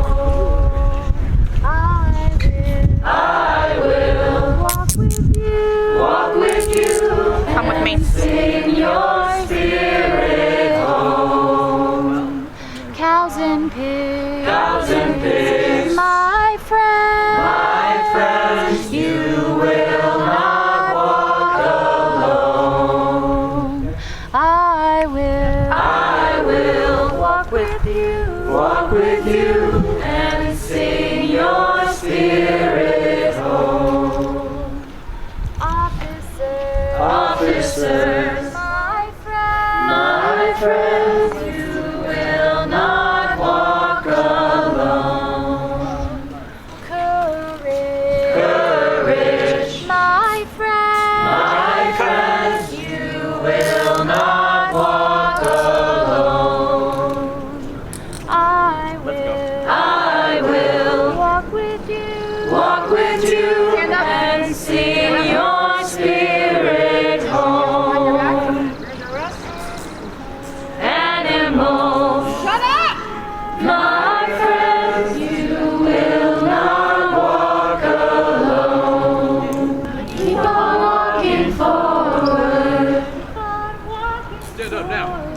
Gonna keep on walking forward. Gonna keep on walking forward. Turning back. Never turning back. Gonna work for liberation. Gonna work for liberation. Work for liberation. Never turning back. Never turning back. Gonna rescue every animal. Gonna rescue every animal. It's a baby girl. It's a baby girl. Gonna rescue every animal. Never turning back. Never turning back. Gonna keep on singing boldly. Gonna keep on singing boldly. Gonna keep on singing boldly. Never turning back. Never turning back. Gonna keep on walking forward. Gonna keep on walking forward. Keep on walking forward. Never turning back. Never turning back. Fight for liberation. decide based on what I Do you have any sharp objects? Alright. Do you have any objects that are sharp or any weapons in your possession? I do not. Stay here. Stand right in front of this Do you Spread your have legs, any sir. personal items, cell phone, wallet? Good, Jaguar. You don't have anything on you, ma'am? Only my earring. Or in your earring? What's your last name? Each one deserves freedom.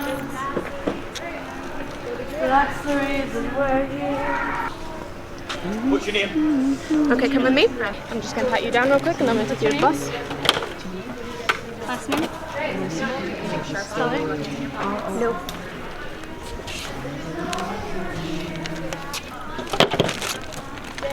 All right, Peter, we're gonna go into jail. We're gonna go away for a long time, Peter. Over to the other side, Peter. Never turning back. Never turning back. Never turning back. Gonna work for peace forever. Work for peace forever.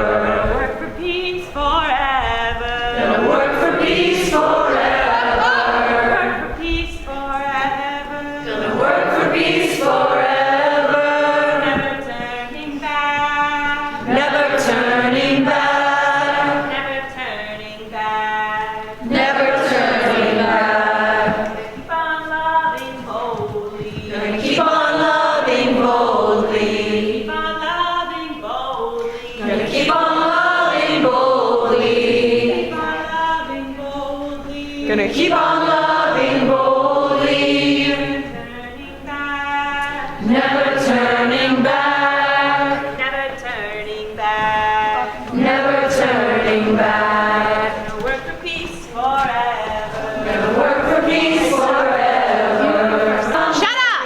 You all are making too much noise in here. This is not okay. This is a quiet zone. Be quiet. From their cages. Freedom from their cages. Never turning back. Never turning back. Never turning back. Never turning back. I'm gonna keep on walking forward. Keep on walking forward. I'm gonna keep on walking forward. Gonna keep on walking forward. Gonna keep on walking forward. Don't get up. Going away. Shut up! Gonna keep on living proudly. Never turning back. Never turning back. I'm getting sick of this. I need to stop. Gonna rescue every animal. Gonna rescue every animal. Gonna rescue every animal. Never turning back. Never turning back. Keep on walking forward. First time doing this kind of thing? Do you have any personal items or anything that could poke me? No? I'm gonna pat you down real quick. Yeah, worse than that. Why are you guys here anyways? What are you doing here? I'm not going to talk to you. I will speak with a lawyer. Are you sure? Yes. You know, things will end up a lot better for you if you give me a name or a reason or... My name is Morgan. Let's go to the police bus. Oh shit, girl, that didn't even So why are you here? What's so important about some chickens? I'm sorry, I refuse to talk to you. I would like to speak with a lawyer. Okay, it just seems interesting that so many people would come out here for some birds. Okay, go in here and go to the left. It's real soon then, sir. Keep on walking forward. Most annoying song ever. Sir? Change your mind, let me know. I'm gonna pat you down. All right.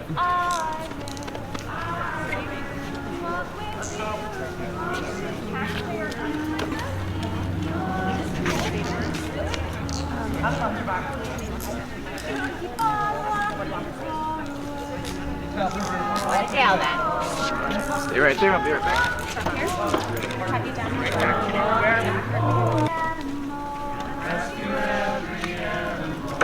I do not consent to being touched. You all chose to break the law, and this is what happens. You're laughing about it? It's not funny.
Question as you pass it on, what's your stories you read to your children in bed?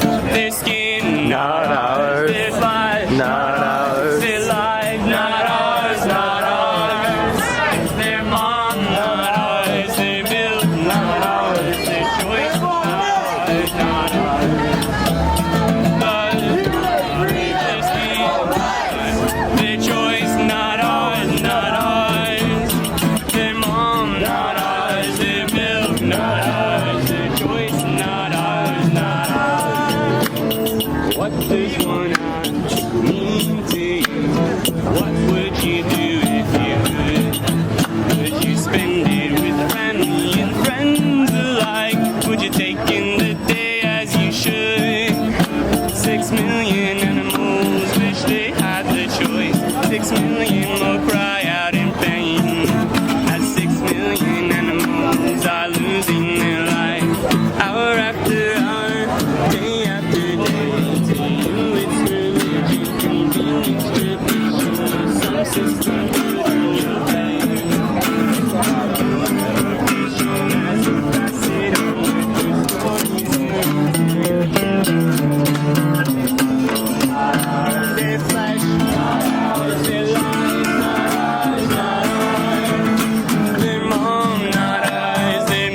What do you think of the demonstration? Awesome. It's about animal rights? Yeah, for sure. Yeah, cool. What do you... I've done stuff with you guys before. Oh, okay, nice, cool. I'm Chase. Awesome. There you go. Cool. Give it to a friend.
That first song that I was singing was written by a meme, and that second song was written by a meme. Do you have any other comments at this time? Sorry? Any other comments at this time? No. Should I stop? Should I cut? Yeah, you cut it.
Bands like Rage Against the Machine.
when you're digging deep for inspiration to write these songs? Oh, Where do you look? It is all animals. All animals? No, seriously.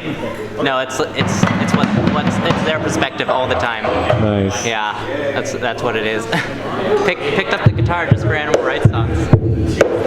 Just for the animal rights song? Yeah, and then learn some Paul Simon and stuff like that afterwards. Incidentally, like on the side. Yeah.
I've been inside hundreds of farms and slaughterhouses across Australia and amassed thousands of hours of footage, much of it compiled into a documentary released last year called Dominion.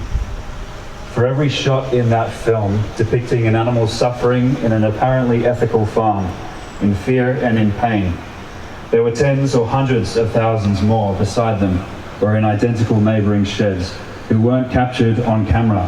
For every animal we were able to rescue from these places along the way, there were millions more we had to leave behind.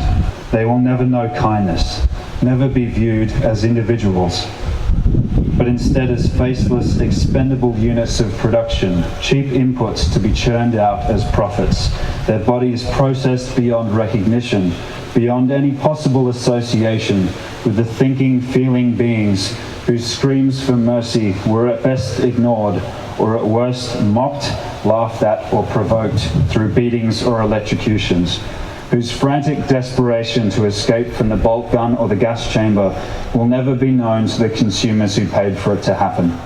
Children violently taken from their mothers, mothers whose grief fades further into numbness with each new cycle until their bodies collapse from exhaustion, beings who did not want or choose to die. Every one of them more than just a number on an ear tag or a statistic next to a dollar sign. It must always be challenged, even in the face of ridicule, repression, or violence. Those animals whose bodies lie before us today mattered. All those who go unseen, unheard behind closed doors mattered. And so we will continue to share their stories, to remember their suffering until no more fill their place. No evil can last forever.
Welcome everyone to Berkeley's first annual National Animal Rights Day.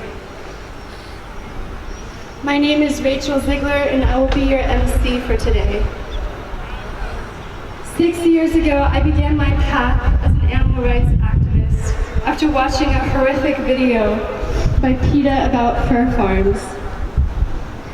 That same day, I binge-watched video after video exposing other industries that exploit and kill animals for food, clothing, research, and so on. Before that, I never questioned the way in which I used animals in my daily life. I never made the connection between the bodies on my plates and the individuals that they once were.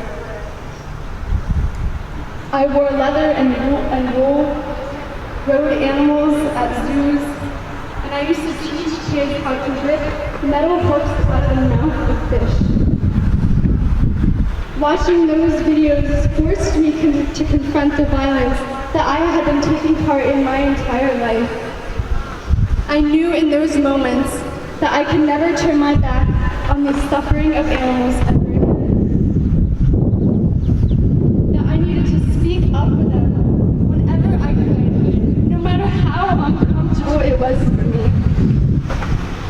And that one day I would go inside one of those farms and help take those animals out of hell.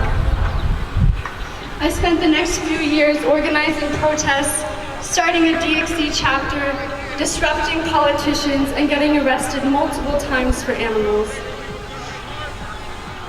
It didn't take long before I found myself in a factory farm for the first time. One that supplied a company that I worked for, Chipotle. I learned for the first time that companies could get away with lying through false advertising about how the animals they paid to kill were raised. That they could claim that their lives were filled with respect and happiness, and that their deaths were somehow humane. Meanwhile, there were hundreds of thousands of animals trapped inside windowless sheds, many of whom were dead or suffering horrendously. Since then, I have found myself in over a dozen animal abusing facilities, every single one of them labeled as being in some way humane, and every single one of them being the most violent and inhumane places that I have ever been in my life. Today, I am facing 7 felonies and almost a decade in prison for trying to rescue some of those animals. For simply trying to take someone's broken, lifeless body to a vet so that they could get medical care. I will never forget the moments that Sonoma County animal control officers ripped a dying chicken from my arms. I have seen baby cows collapse from dehydration on the floor of a wooden crate. I have seen chickens so sick and so deformed that they cannot even lift themselves up over their front legs. I have seen turkeys who died on the floor of a crowded barn by being trampled to death. I have seen turkeys who died on the floor of a crowded barn. I have seen mother pigs banging their head against the cages they were forced into, unable to reach the babies who lay beside them. One of the animals I found inside this farm was a baby pig we named Chloe. But unlike other animals that I have taken out of farms, Chloe never made it out alive. In fact, she was already dead and I found her tiny, lifeless body on the cold, hard floor of a pig farm, right next to her mother, sisters, and brothers. She was one of the millions of victims of the animal ag industry who are nameless, faceless, and never get acknowledged as the victims they are. Except for Chloe. We took her out of that barn and we gave her a name. We showed her face as we carried her down the streets of Berkeley in a casket no bigger than the size of a shoebox. And we shared her story with the world. We gave her the funeral she was so rightfully deserved. The same funeral that every animal deserves, who us so often aren't given. She is now buried in front of City Hall behind us as a reminder to those we were unable to rescue and for those who still need our help. Every second of every day, an animal is dying cold and alone on the floor of a crowded, filthy barn. Each of them hoping that it will end, each of them destined for a life of misery and death, and each of them desperately waiting for us to come help them. Today, we gather here before Berkeley City Hall to share the stories of hundreds of victims that our society too often ignores. We unite today on National Animal Rights Day in a city that stands for change and moral progress to ask the people and the politicians of Berkeley to join us in the movement for animal rights. These innocent beings who are kept in captivity their whole life have to witness their families being tortured, their bodies being dragged on the floor, and their throats being slit while they try to get away and fight for their lives. Humans have killed a sense of justice and mercy in themselves by ingesting so much cruelty. Speciesism is a form of discrimination where humans perceive themselves as superior to non-human animals, and some non-human animals are perceived as superior to others, depending on the culture. Speciesism is the first form of discrimination we're taught. As our parents or guardians put the dismembered body parts and secretions of murdered animals into our mouths as babies, we're taught the false belief that animals are here for us, in this case, to eat. We were taught that our personal human desires and perceived needs were more important than an animal's right to life. And since when does might make right? Who do we think we are to deny the rights of the other sentient beings with whom we share this planet? Who do we think we are that we can rape, confine, enslave, mutilate, torture, steal their babies, exploit, and murder them? Once your speciesist filter has been removed, the fact that animals are still legal property seems morally abhorrent. And it can seem unbelievable that in 2019 we still have to demonstrate just to raise awareness for animal rights. We've been routinely exploiting so many animals in so many ways for so long that they aren't even considered victims, and animal rights isn't even considered an issue by most people. Millions of people all around the world have changed their speciesist mindset and adopted a vegan lifestyle, proving that wider social change is also possible. Yet, history has shown us that veganism alone will not be enough to achieve animal rights. Human slavery was not abolished by some members of society simply not owning slaves. It took action by abolitionists. Women's rights were not won by some members of society simply not being sexist. It took action by women's rights activists. Civil rights were not won by some members of society simply not being racist. It took action by civil rights activists. The gay rights that have been won were not won by some members of society simply not being heterosexist. It took action by gay rights activists. Similarly, animal rights will not be won by some members of society simply not being speciesist or simply being vegan and not participating in the exploitation of and violence towards animals. It's going to take action by animal rights activists. We can also learn from other social justice movements that have been successful in winning rights for others and use disruption, referred to by some scholars as the strongest weapon of social movements, to force the social debate about animal rights. As DXE's Wayne Chant says, we know we can win the debate. The stereotypical vegan doesn't really exist anymore. I organize protests. We've got witches and Baptists and flat earthers and military veterans and polyamorous groups, all uniting for one common goal. And it doesn't matter where you're from, even people from the deep south in Texas and from any possible background really can have compassion towards animals. And the future of humanity is absolutely going to be vegan. Thank you. The idea that some lives matter more or less than others is the root of all the evil in this universe. And that doesn't mean just protecting animals, it means protecting us too. Because we don't stand up when somebody who's more marginalized than us is being exploited. then eventually that exploitative system will destroy us as well. If we deny the sanctity of life, the respect that all natural systems, all sentient beings deserve, then the climate and the environment is destroyed, and that afflicts them with devastation, the loss of their homes, the loss of their families. It'll be too late when that devastation reaches us. Every movement in history, in its earliest stages, the mainstream has always said, what about this issue? What about that issue? Why do you care about your issue? When women's rights activists advocated for women's right to vote in the early 20th century, they said, what about people of color? This is a much more important issue than your issue of women's rights. When gay rights activists, and I've talked to these gay rights activists like Evan Wilson, started agitating for their rights in the 1980s, people said, what about the class struggle? What about poor people? And the reality is all these issues are interconnected. And all these issues are at root philosophically one and the same. The idea that someone is inferior to us because they are different is the idea that we are trying to challenge and fight and eradicate from the political and legal systems that we live in. And that's what we're here to do today, to stand for a just and equal world for all beings. And if we do that, if we remember the dead, we no longer have to be haunted by the violence and suffering of the animals. We no longer have to suffer that violence ourselves.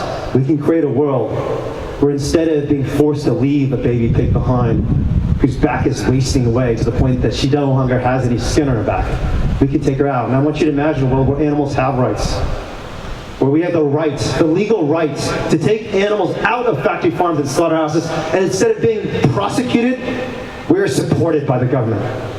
I want you to imagine a world where instead of billions of dollars in subsidies going to factory farms that torture animals, we construct hospitals and veterinary clinics, ambulances, where every time an animal's hurt or in need, all we have to do is call a phone number, bring that animal to the hospital, and that hospital has a legal obligation to give that animal care. I want you to imagine a world where every single slaughterhouse and factory farm has been legally abolished, and instead we've constructed sanctuaries and shelters and places of peace and compassion.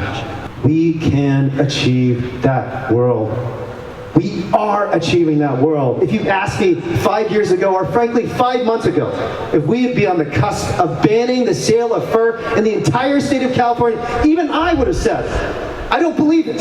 But we are on the brink of doing exactly that. It is because you, the people on this lawn today, and the animal rights activists around the world saw the power they have, that we have in our hands to change not just the practices, not just the diets of this nation and the world, but the laws of this land. And when we do that, nothing will ever be the same. And all those animals will be free, and the world will be a peaceful place for all beings. We hereby proclaim that we hold these truths to be self-evident, that all beings are created equal and have a right to life, liberty, and the pursuit of happiness. Therefore, they are to be free from slavery, exploitation, oppression, victimization, brutality, abuse, and any other treatment that disregards their safety, own free will, and dignity. They should not be slaughtered for food, killed for their skins, experimented on, killed for religious purposes, used for forced labor, abused and killed for sport and entertainment, abused for commercial profit, hunted, persecuted, or exterminated for human pleasure. They must be recognized and defended by law, as human rights are. In witness thereof, this declaration is hereby signed today by all of us standing here in Berkeley, California at the Animal Liberation Conference. And let us create a world together where animal rights is not a dream, it is not a vision, it is a reality enshrined in the United States Constitution and the Constitution of every nation on this earth. We will be standing at these very steps, holding not their lifeless bodies, no. Instead, we will be holding the Declaration of their Independence in our hands. We will be holding the Animal Bill of Rights.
We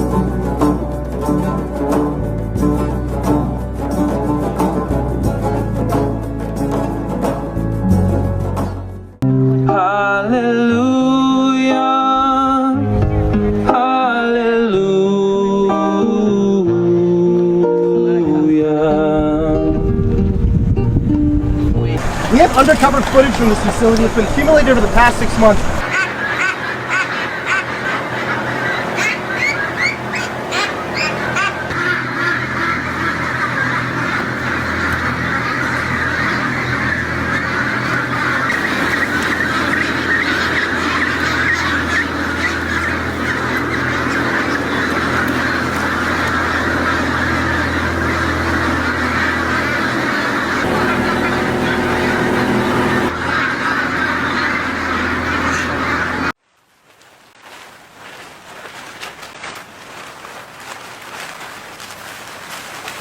I'll take lead.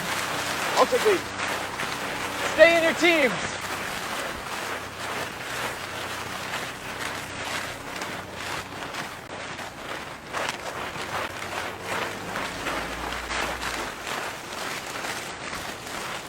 Vans are free to move out. Michael, stay in place to act as animal care receptacle. Over. Help the person behind you if they need help. There's a ditch here. Let's go this way, okay?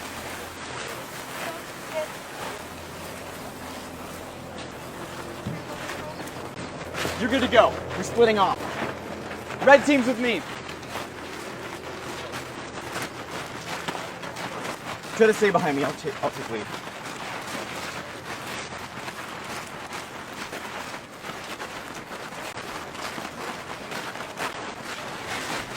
Folks able to hustle a little bit more? Let's do this. Over.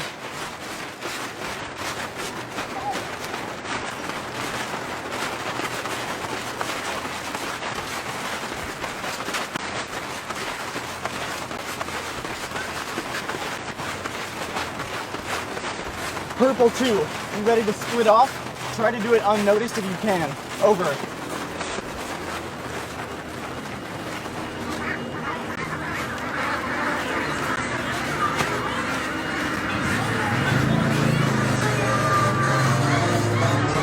Hi.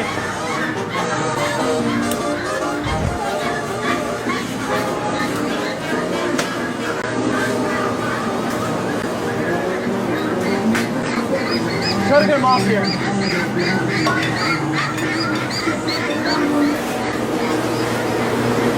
Gotta figure out how to stop this fucking line. It's still going? What? Where are we dropping this? In there is fine. Not here, not here. We don't want this running off. Put them back in the...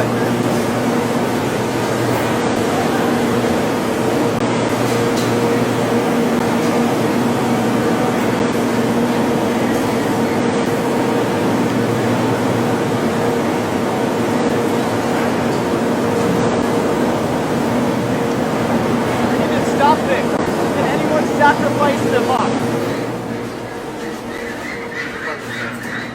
Try pushing the buttons. Emergency stop. Okay, we got it. Lock it. I'm gonna try to lock it.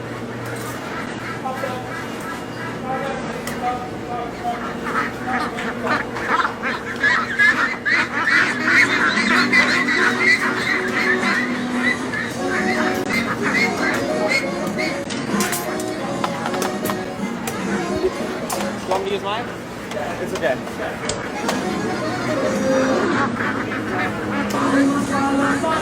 Rocky, please repeat. Over. See if you can get it to stop. Yeah. Okay, she stopped before. Okay, go, go. Yes.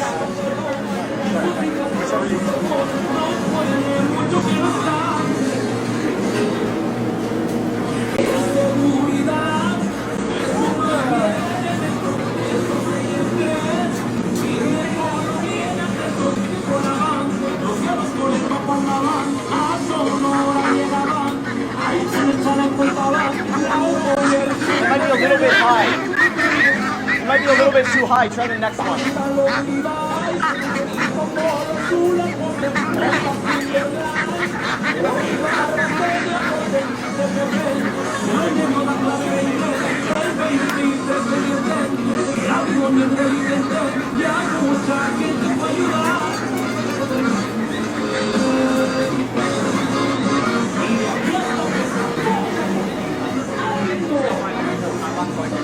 Yes, yes. Maybe I should do a different one. Okay, yeah, if you don't feel comfortable, do another one. I'm gonna come in between you guys. Okay, There's two of go for them. it. You'll have to figure out which one. All right. Which one's the other one? Okay. Okay, good. Yeah, I have them. I'll put this one in before I take that one off. Sorry.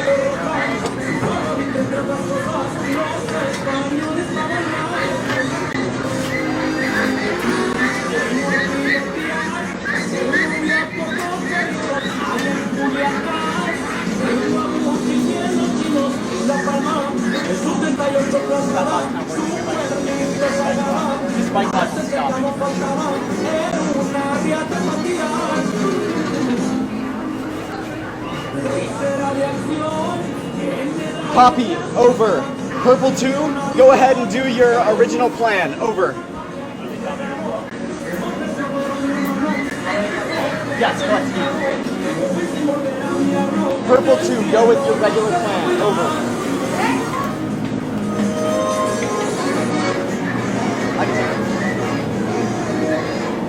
Pass keys. That's Brittany. Whoa, whoa!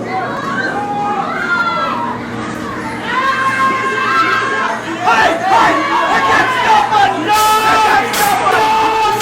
Stop! Oh my fucking god! Oh my god! Oh my god! Holy shit! We need to stop this right now! We need to stop this right now! Holy shit!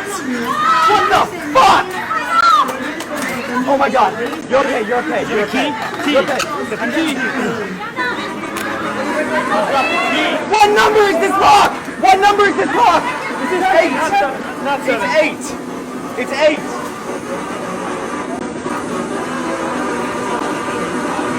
What the fuck is 8?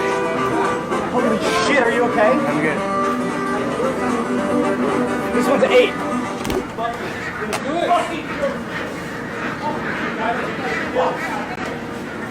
Hey, get footage of that. Hey, Gal, go over front. I understand you're a piece, but you're fucking up everything. Get the fuck out of here. Let's get you out of here, okay? Let's get you out of here. You're number 2. Yeah. Number 4. Number 2? Number 2 here. Number 4. Hey, hey, I got the keys. I got the keys. It's okay. Sorry. If they just hold the key, it'll be alright. Just one? Number 1. Okay, I got you. Let's just get him out of here. Let's put him on the fence. We're gonna put you on the fence line, okay? Everyone okay?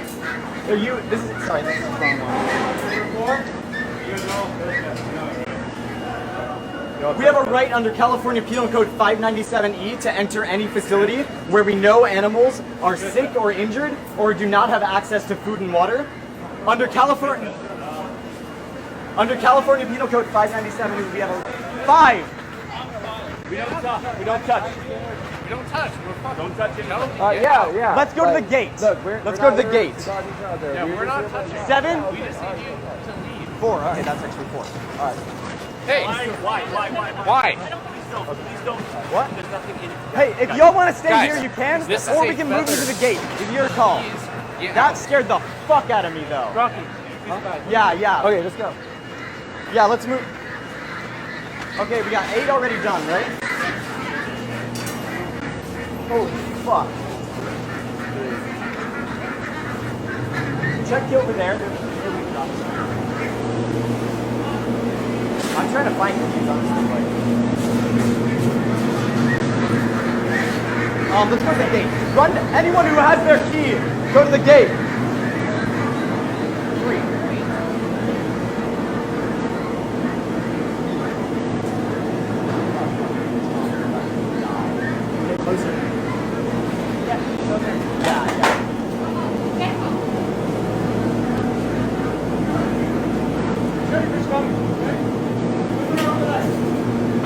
If you turn on that line, you're gonna be killing someone.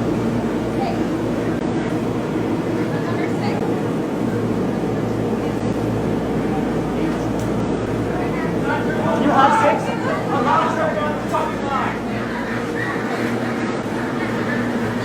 Okay. Go to the gate. Go to the gate. You okay, man?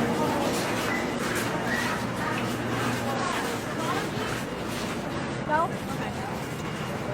Copy, over. I have the rest of your lock if you want it.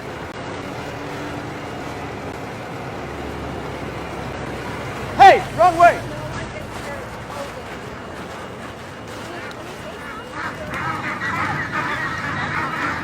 What? No. We have rescue secured. Get down to that gate. Yeah, you can run.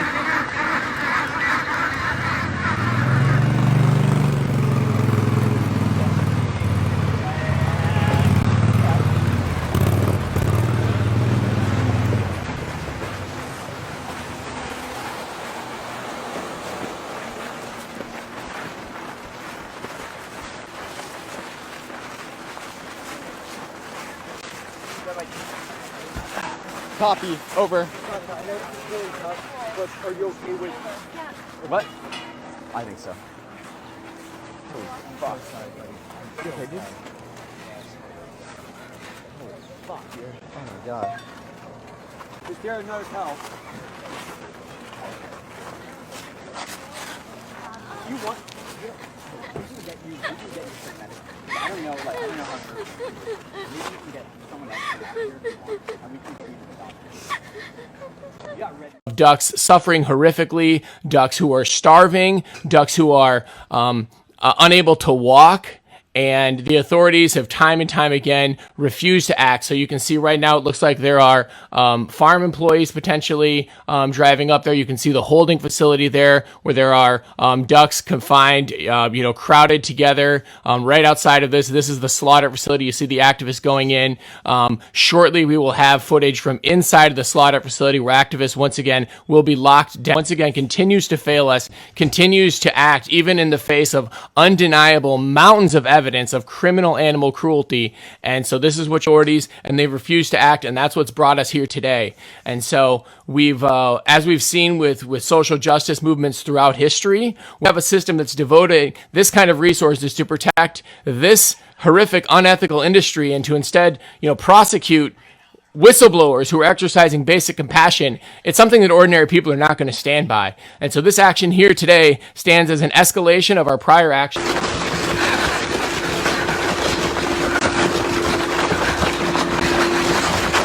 Ducks. This is the slaughterhouse. This is the slaughterhouse? The slaughter shackles are right here.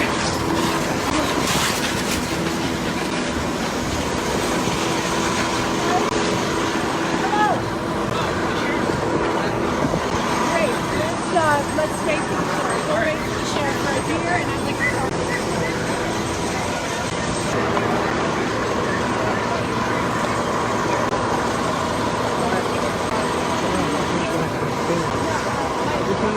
Alexandra's getting arrested. Alexandra's getting arrested. We have all our activists who are sitting down right where the slaughter shackles are, right where they hang the ducks. Animal liberation. We have one second. And certainly they're going to be arrested. We had a sheriff's chopper. Metal wire floors, they're languishing in their feces, they're struggling on their backs, unable to get up because they're infected with horrible diseases and illnesses. And we were just able to rescue almost 30 baby ducks, and we are taking them to safety right now to get medical care. And you guys can see the beautiful babies that we just saved, and now we're gonna get to go live a beautiful life. And they'll never have to be afraid again. Huh, babies? They're all gonna get names. They're gonna be treated as individuals and not as things, not as property. We're going to love them and care for them just as anyone would their dog or cat at home. Thomas Chant had his neck locked to the assembly line. The conveyor belt where the animals' necks are slit. His neck was locked and they turned on the conveyor belt and dragged him around on the conveyor belt and nearly killed him. We know there's criminal conduct happening inside, and we're going to ask the police officers for once to enforce the laws of the state of California against corporate power, not just ordinary people or frankly risking their lives to protect animals. How today, Wayne? Good, how are you? Good. So we have a veterinarian, we have a legal opinion from a prosecutor, Assistant U.S. Attorney Bonnie Clapper. She has reviewed undercover footage. Hey, Priya, can we bring the live stream over here? We have an officer. What's your name, officer? Sergeant Lucas. Sergeant Lucas. Thank you very much for coming here today. I'll shake your hand. Just kind of see what's going on. Sergeant Lucas, we're here to protest the criminal animal cruelty happening inside this facility. We have an opinion from a prosecutor, an assistant U.S. attorney in the Central District of California, a former district attorney, Bonnie Clapper, who's reviewed the evidence of animal cruelty inside this facility. Now, we reported this exact facility to the Sonoma County Sheriff, to Sonoma County Animal Control, to the CDFA, to the Attorney General of the State of California over the past 6 months. There are animals languishing in their own feces, animals with gaping holes in their side, rotting to death, and this is a violation of the laws of the State of California, sir. Not just in the photographs I'm showing you right here, but there are dead animals, rotting animals on the gateway right here that activists are holding, who will present to you. And we're asking for an immediate, those animals are obtained pursuant to our legal rights under 597E and the Doctrine of Legal Necessity. This opinion from a prosecutor. These animals are picked up from inside the facility pursuant to our legal rights by walking the facility, as is our legal right. You're not trespassing? There's no trespassing. Under 597E, you have the right to enter a property where animals are being denied food and water. That is our legal right, and this is what a prosecutor says. Not a defense attorney, sir, a prosecutor. Okay, you guys are blocking the road. People are trying to get through here. So these are our legal rights. As citizens of the United States of America, we need to defend our rights. Our democracy cannot thrive, cannot live, if we don't fight for our rights. And these are our rights. This company is violating the rights of animals.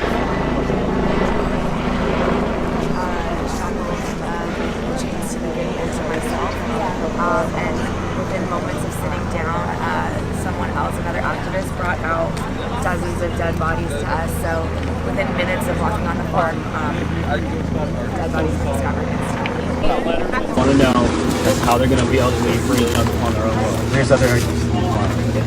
But they want to use what I'm going to ask you they want to use this one.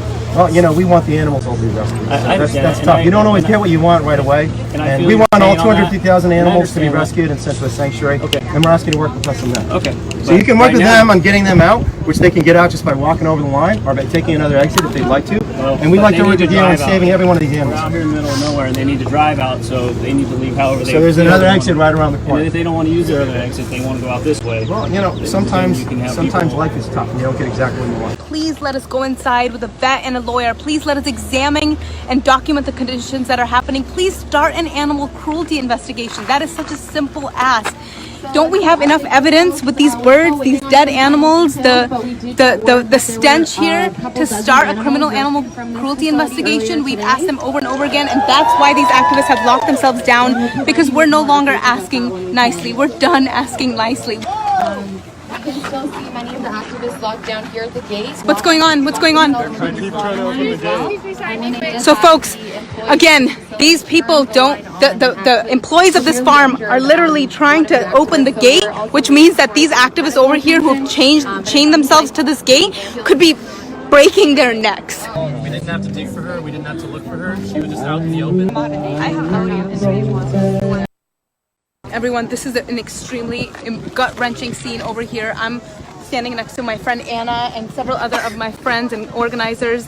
600 activists total present here today. So they're walking down peacefully towards this facility to demonstrate. You know, we have over 30 activists who we're expecting to be arrested today, and many, many more who are on site in solidarity, singing songs, holding flowers, and demonstrating in solidarity with the animals and in solidarity with the activists who are taking this action today at great personal risk, and they know that and they've accepted that.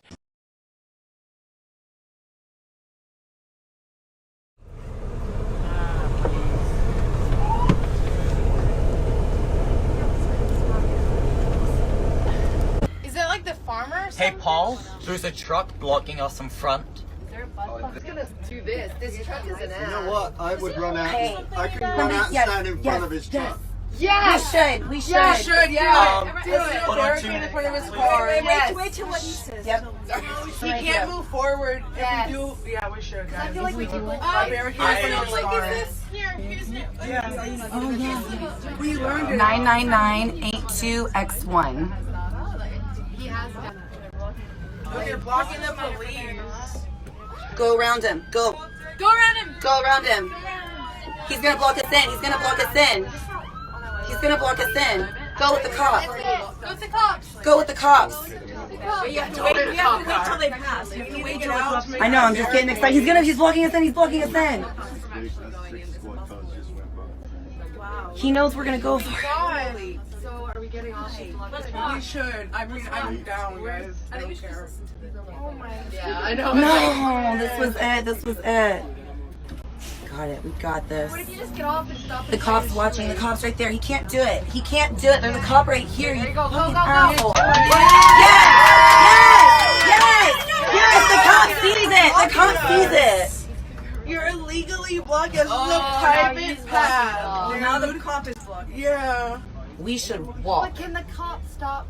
The cop can't Cannot legally stop block us walking on public property. This is public property. Sorry, we're about to get off this bus, sir.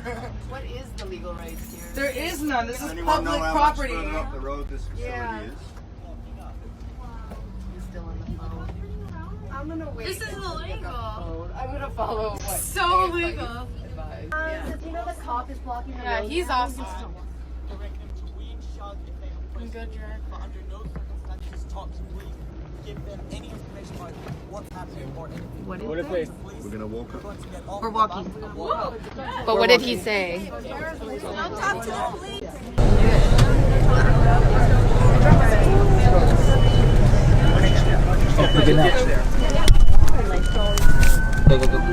Go. Thank you, sir. Thank you, sir. Thank you.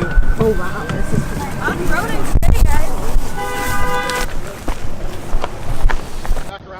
What is the distance Everyone from just where stop. this incident is taking place? I don't know, sir. So what's happening right now? The Sonoma County Police, what they're doing is they're establishing that this is a crime Hey scene. everyone, please remain here. Don't go further, please. And follow the instructions.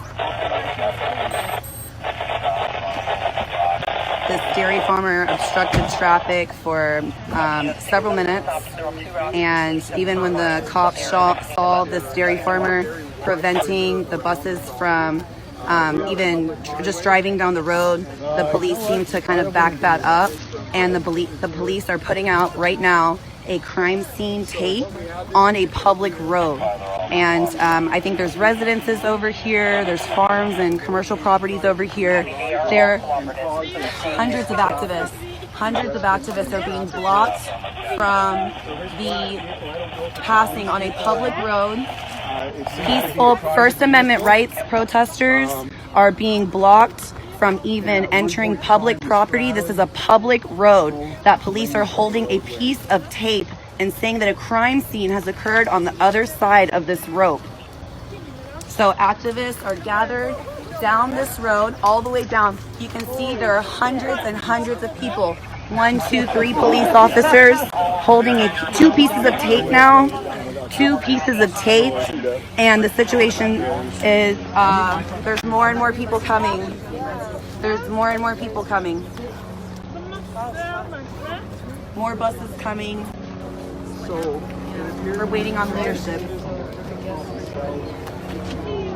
Helicopter flying over. This officer, J.P. Thompson of California Highway Patrol, has made the decision to declare this area a crime scene. This public road is apparently a crime scene. We're not sure why this truck was allowed to obstruct traffic legally for so long. It doesn't appear that they have an exempt license plate. I don't know if they are a police officer, if they're simply a citizen that the police decided to back up in the attempt to block protesters legally from walking down public roads.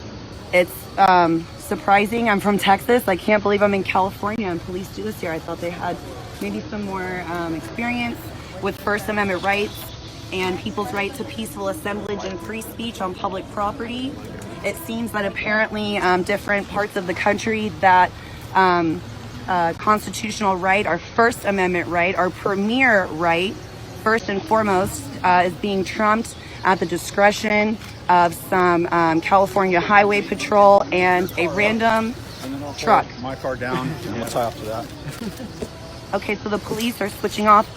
I'm sure it's confusing for them too. I'm sure it's hard to hold a piece of tape and prevent people from crossing onto public property when they're peacefully assembling and exercising their constitutional right to peaceful assemblage, a federally protected right that is not trumped by any state or locality. It is something that is protected for every single person here. We have the right to be on public property. Trespassing? Trespassing crime? Yes, sir. And then you can legally block the road for somebody trespassing? Well, the issue is we have some other issues going on up there. It's a current investigation. It's currently involved. Okay. So keep the road safe. We're going to create a perimeter around the area. Keep on walking forward. Gonna keep on walking forward. Never turning back. Never turning back. Just everything. Oh, I thought you were like. Yeah, they don't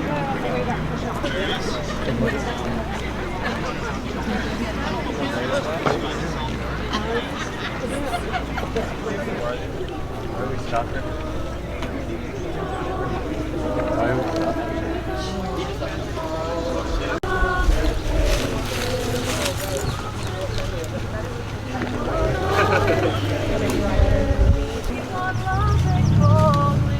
Keep on loving boldly. Gotta keep on loving boldly. Gotta keep on loving boldly. Never turning back. Keep in mind that by walking by the police, you are likely to get arrested. If you get arrested, you are not going to get bailed out by the DFC. If you're an immigrant, Walk alone.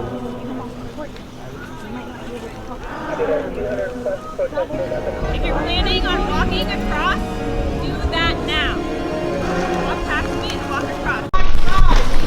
Turn back around, you're going to be arrested. Turn back around, guys. Turn back around. Please remain nonviolent. You're under arrest. Stand up. Stand up straight.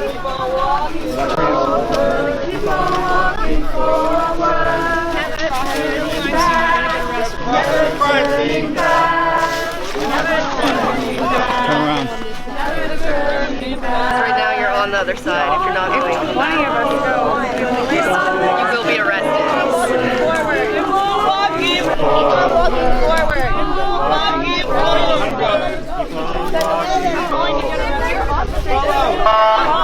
I'm a lieutenant, so you can just. I fully understand, but your officer just said to let us go. No, all those people that are crossing this line are being arrested. Bottom line, you guys make your choice. Officers, our friends, sing your spirit home.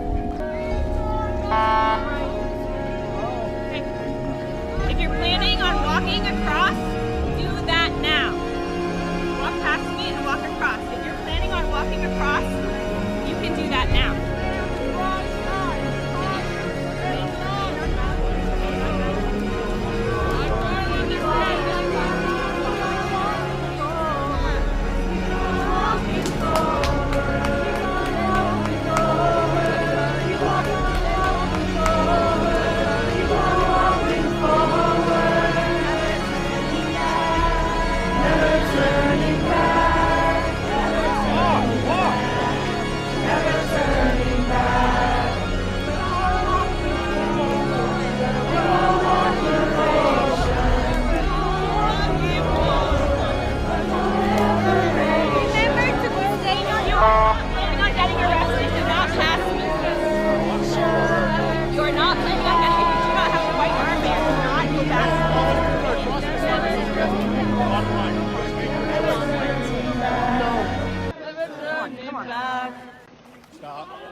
walking forward.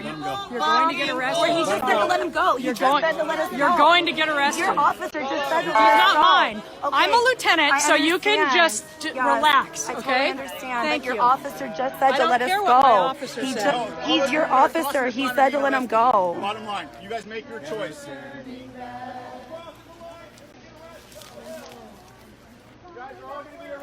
A misdemeanor charge, a blockade that to prevent hundreds of activists because of a trespassing charge. The police have created a barricade, told activists that if they walk on this public property that they are going to jail. The police just said that if activists walk on public property, they're going to jail. We should be able to walk on public property. You know what? That's okay. I'll get arrested then because this is not illegal to walk on public property. It's public property. Should be able to walk on public property. You know what? That's okay. I'll get arrested then because this is not illegal. We should all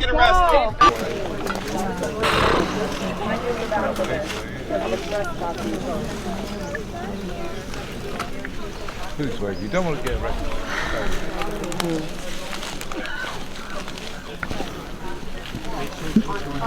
Public property, let's go! Public property?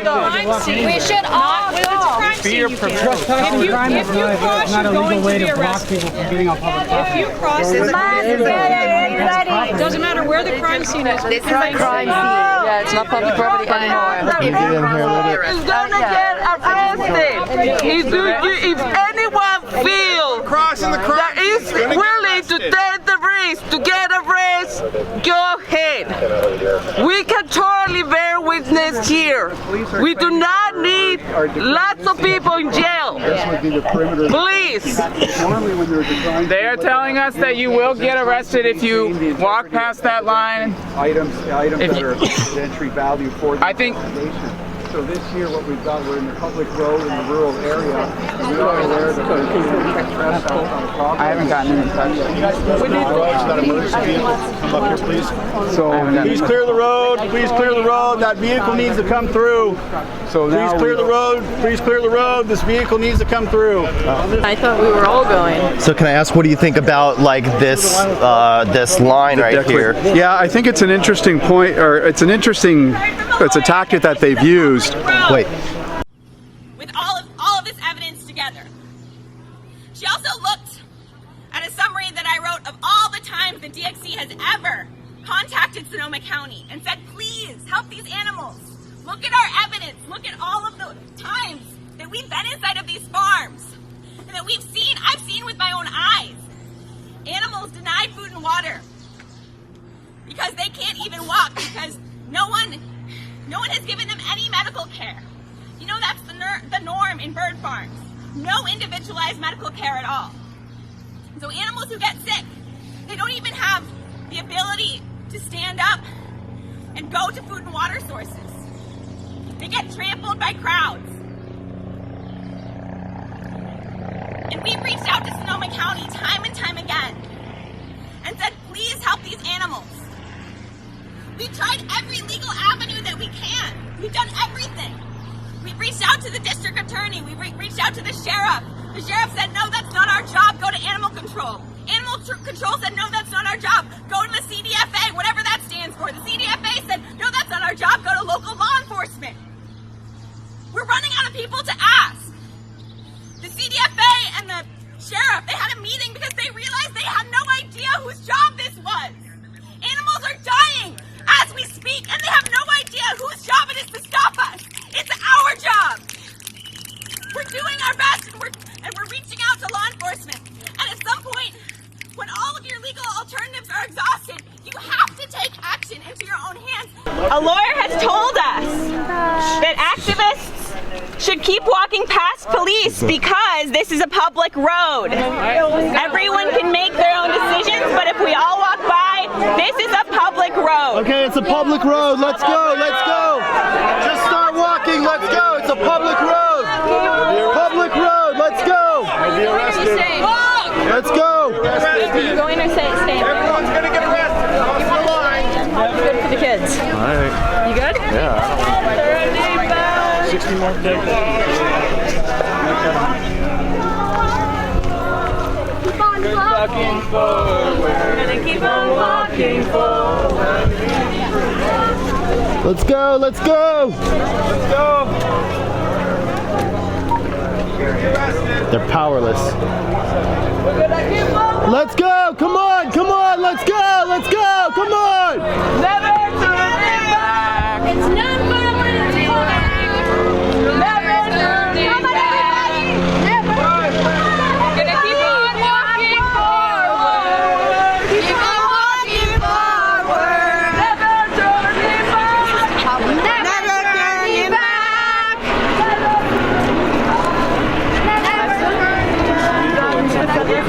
I know, but they can still arrest you. That's the problem with the legal system. Never turning back. Come on! Keep going! Keep going! Keep going! Keep going! Come on! Keep going! Keep going! Come on! Come on! Everybody! Come on! Let's go! Keep on walking! Kingston, stay with me. Okay. Come on, guys. I'm walking forward. Keep on walking forward. Keep on walking forward. Walk! Everyone's gonna get arrested. Crossing the line. Never turning back. Never turning back. Never turning back.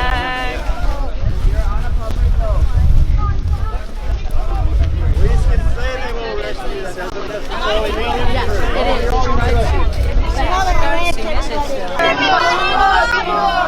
Never turning back.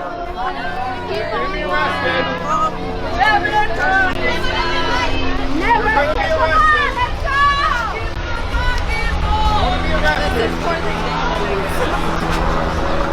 Everybody moving forward. Everyone's going to be arrested.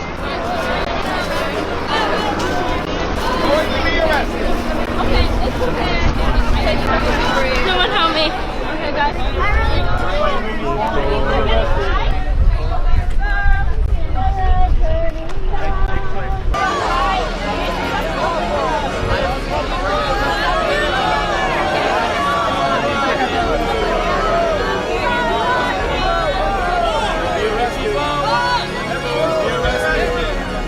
Everyone's going to get arrested. Crossing the line. Everyone look.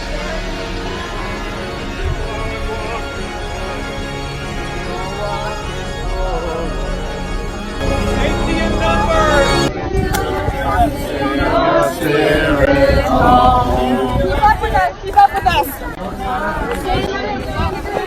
Walk with you and sing your spirit home. Subject to arrest. Subject to arrest. That's your crime scene. Driver subject to arrest. That's your crime scene. It's okay. It's okay. Thank you. Thank you so much. Thank you. I'm gonna keep on walking forward. I'm gonna keep on walking forward. Never turning back. Never turning back. I'm gonna work for liberation. I'm gonna work for liberation. I'm gonna work for liberation. Never turning back. Never turning back. I'm gonna rescue every animal. I'm gonna rescue every animal. I'm gonna rescue every animal. Never turning back. Never turning back.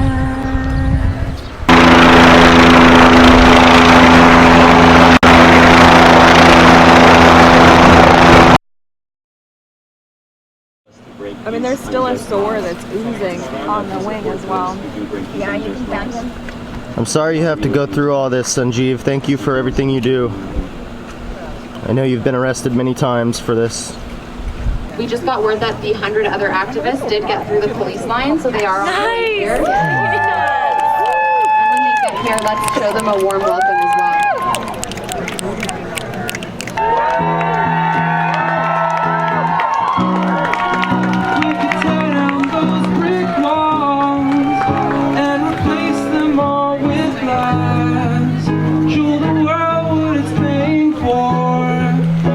Leave it in the past. And if we did the same with thoughts, listen to what's in our hearts, we'll see the day when every animal is free.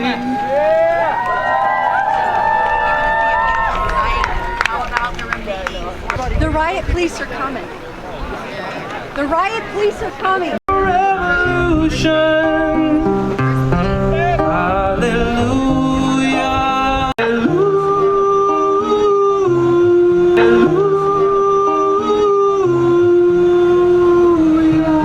So we play the Star Wars like Stormtrooper song. Well, I've been on my own for a single voice against this war. Powerless alone before I knew ya. And now that we are organized, we'll light the path to save their lives. They'll be saved and free soon. Hallelujah.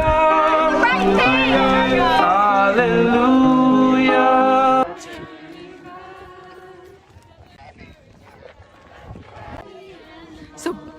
So these two groups of activists are about to meet each other.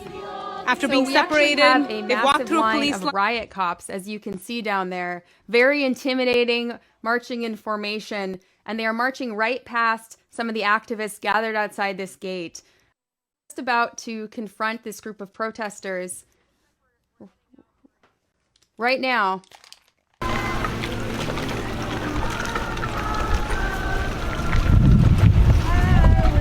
I will walk with you and sing your spirit home. So it looks like they're heading out right now. We're not sure what's going to happen when they get there. So these activists, this 100 plus people, are possibly facing very serious charges to cross the police line. You can see those protesters holding peace signs, walking past. Very, very well armed, and looks like we have bulletproof vests. We have machine guns. We actually have machine guns on some of the police officers who are coming to deal with some of these protesters. Officers, my friends will not walk alone. I will walk with you. I don't know what Activists, my friends will not walk alone.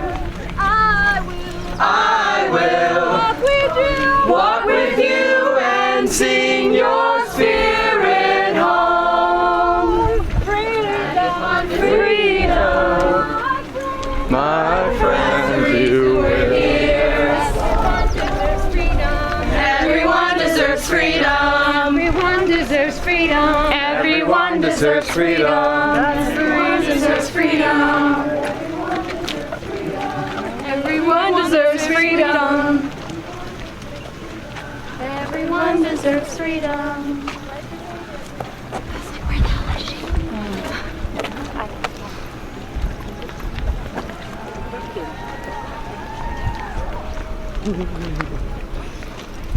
The others are already in, do they already have the others in vans? Nobody's been arrested yet, to my knowledge.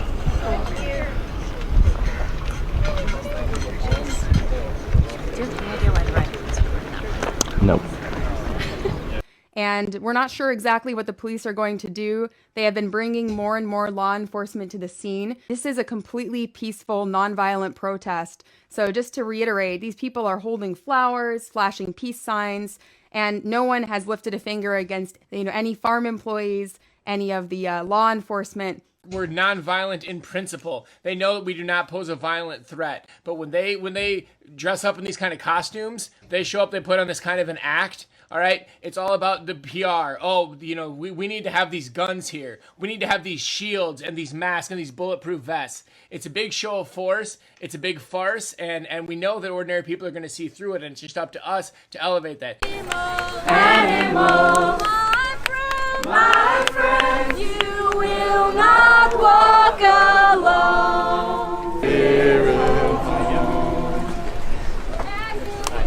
Activists, my friends, you will not walk alone.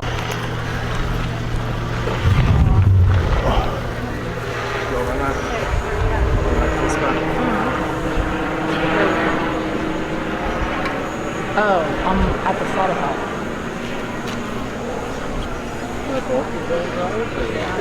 We do have 2 drones. One I'm smaller. taking my shoe. We have 2 drones. Hide around your waist. Are they going to...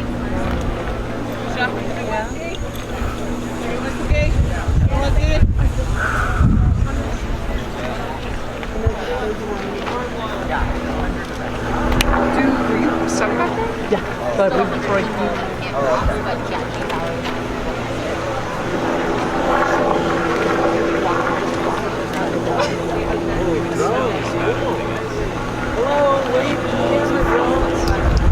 They were arrested, they have to get hurt. But they, yeah. Eva should know that.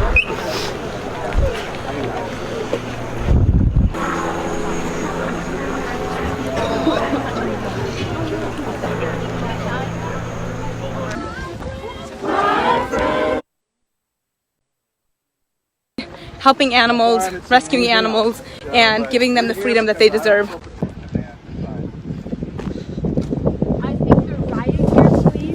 We're seeing the riot gear.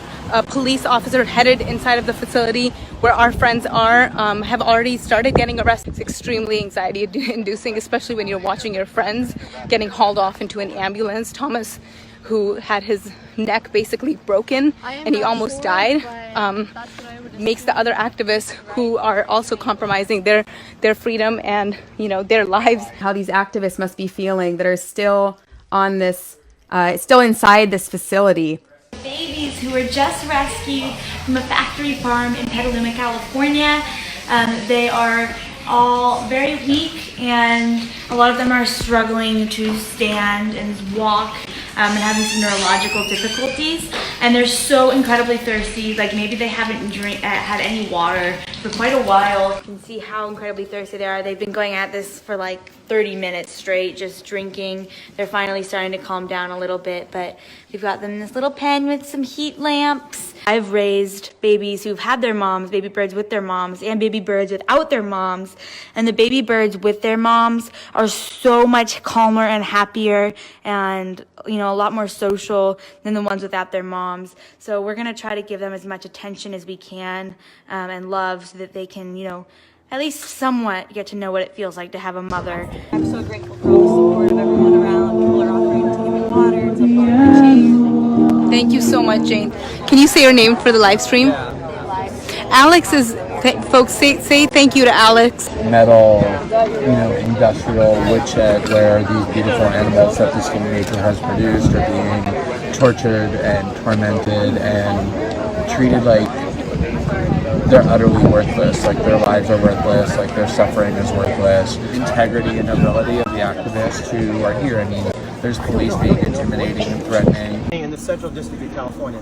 This is a woman who spent her entire life busting gangs and criminal organizations, and she's writing a letter here today with 3 very simple points. The first is that when you allow animals to languish, when their guts are literally coming inside out, whether you're a factory farm or you're a dog fighter, it is illegal. It is a crime in the state of California. There's no animal husbandry exception to the animal cruelty laws in the state of California. Her second point, there are animals that are being denied food and water, and looking at these animals, we have a veterinarian actually here who said many of these animals are showing signs of severe malnutrition and distress. They collapsed on the ground, they were not able to access food and water, and they died a horrible and slow death. But if there are animals who are denied food and water for 12 hours or more, that private citizens do have the right to enter into a property. This is not a debate, this is not an opinion, this is a fact, this is the laws of the state of California. That's not me saying that, that is Bonnie Clapper, an assistant U.S. attorney who prosecutes criminals and decides not to prosecute cases. And the third statement and the third element of this opinion is that under the doctrine of legal necessity, not only do we have the right to give these animals food and water, we have the right to take them out. Then when there's a medical emergency, and we don't need to say anything more about this, you can see the animals themselves. When this is happening inside a facility like this, we simply have the right to remove the animals. We've exhausted all available alternatives within the system. We've gone to the authorities over and over and over again. We've begged, we've pleaded, we've demanded, we've protested, we've had interviews, we've done everything you could possibly imagine to try to get the government to enforce the laws against cruelty against factory farms, and they refuse to do anything.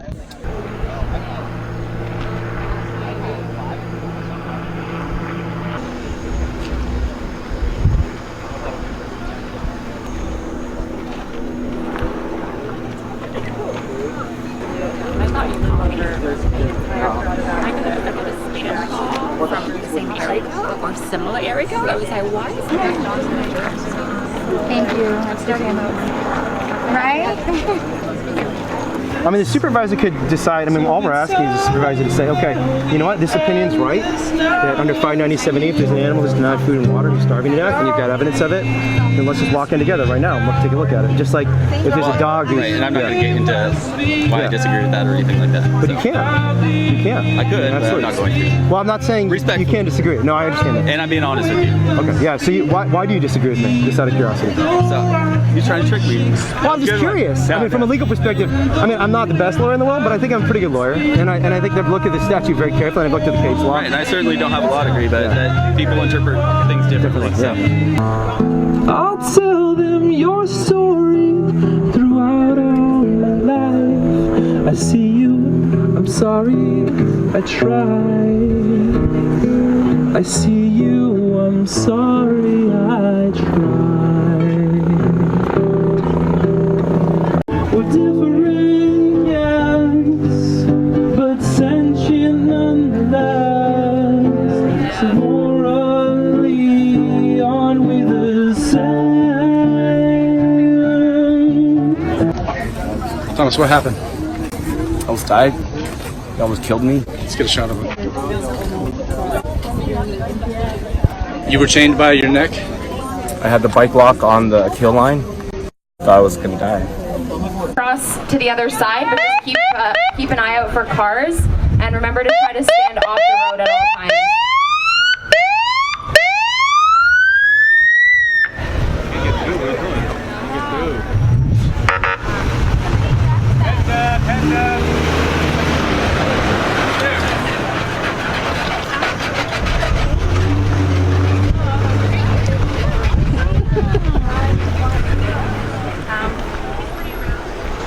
Yasmin, do you need anything else right now? No, thank you. Thank you for everything you did, Tom. Here, I grabbed a couple sandwiches. Yeah, take it for him for later. Yeah, of course, it's for him. We really respect you. Okay. So just so you know, there is a chance to arrest you. You'll be separated from the rest of us. I think you should get care if your neck's hurting. Okay. So, does he speak English? Okay. Yes, I do. Okay. So when did this happen? Let me intervene. I'm his lawyer. I'm going to talk to him for just a moment. Okay? Thomas, anything you say can and will be used against you by authorities. Okay, so including to healthcare officials. I just want to let you know. So you can talk about. You don't have to talk about what happened to you exactly. You can just talk about the pain you had in your neck. Okay. So and you don't have to talk about anybody else either. Okay. So just remember, you have the right to remain silent. If they ask you questions. And so the collar was pulling against his neck, against the pole. Near syncope. So do you understand? And there is a chance they arrest you after they treat you, but I think they will rush you to receive treatment. Okay? So just talk about injuries. Just talk about injuries and nothing else. Okay. My head almost blew off. Okay. Did you pass out at all? I was just about to lose consciousness. What kind of collar was it? It was a metal collar. You can let go. Okay. You sure? Yeah. You can let go. Doesn't hurt anywhere along here. No. Okay. Sir, why are you taking pictures of this? Sir? Hurt to the front? Yeah. Do you want to take pictures of what's happening to the animals too, sir? So this officer is taking evidence against activists instead of accumulating evidence against the company, which nearly ripped his head off. He did, I don't know if anyone just caught that. Do that right now while Thomas is getting taken off. Outside here and stuff like that. So Cassie, he can certainly talk to them. If people should just talk and We love you, Thomas.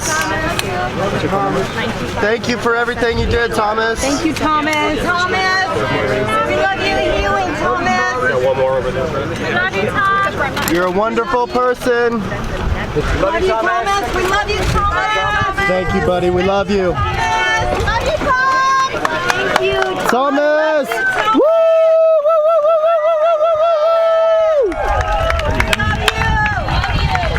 So cool. We will stand with you, Thomas. Have a big party when you get out, buddy. What do we want? Animal liberation! What do we want? Liberation! When do we want it? Now! What do we want? Animal liberation! Now!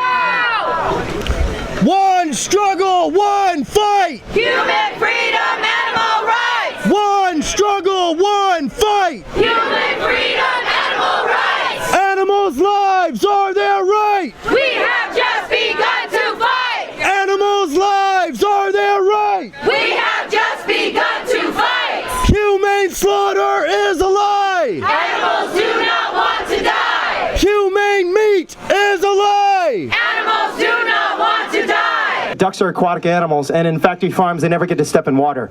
It's kind of like a fish out of water. These animals are in wire, they're on cage floors their entire lives. They never get to step into the water, and they're desperate for that water because their little legs can't hold themselves without the support of water. And so these animals will, for the first time in their life, feel an environment that is natural to them, that feels like home to them. And all these animals were saved because of all of you, and because of the efforts of the activists who went inside. As we get more updates, we'll let you know. But the other thing I think all of you should know is there's another 100 or so activists who are still being blocked. This is a public street. So unless there's some public emergency that would justify blocking the street, the authorities don't actually have the right to block these people from walking down a public street and participating in a public protest. This is our First Amendment right. So not only are they denying us our right to enter into the facility under 597E and give aid to the suffering animals, they're denying our First Amendment rights as well. They're taking photographs of Thomas out here as he's being sent off to the ambulance. So we asked them, please take photographs of the crimes being committed inside this facility, but instead it appeared they're taking photographs of our activists are trying to get their face, their name, and so on for some future prosecution. Let's hope that's not the case. Let's hope they're not going to do the wrong thing again. Give some shade to the activists. If somebody needs some water, talk to the folks who are chained to this fence. If they need some water, if they need some food, please help them. Because they're carrying animals, they might need your help giving them water or giving them food. Please do that for them. And don't stay too long. Give other people a chance.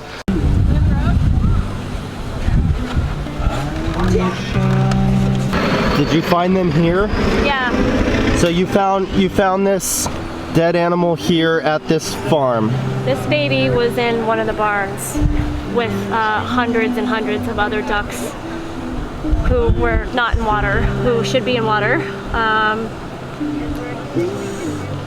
This is the first time she's ever been out in the grass, and she's dead. She can't be alive to experience the joys in life. And it's just absolutely wrong. So what I believe happened to her, because she is smaller than all the others, is that she probably could not get to food or water and probably starved to death, collapsed on the floor. And I believe what the blood probably is on her face and body and neck is probably cannibalization from the other ducks who also had no access to food or water. Thank you for everything you're doing. Thank you. Hey Brittany, do you want to tell me what's going on there? You found this animal here at this farm? I actually wasn't on the team that found these animals. They came and brought them out to us. But when we did enter this facility, I did see a duck being trampled to death. And then when we entered the kill floor, they turned on the machine and almost strangled one of the activists. Yeah. Okay, well, Thomas was leading Chant as he was loaded into the ambulance, so we're hoping the best for him. Thank you for all your hard work. We appreciate everything you do in Los Angeles and right here.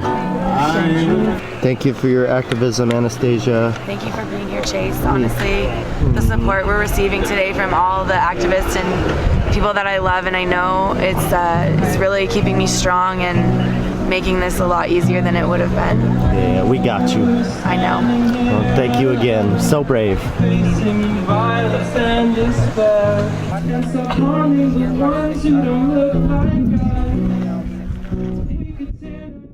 Hallelujah.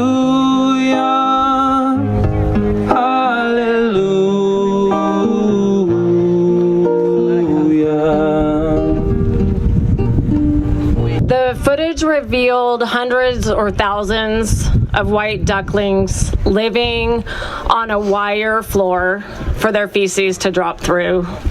Nothing soft. I did not see any bodies of water for the ducklings to bathe.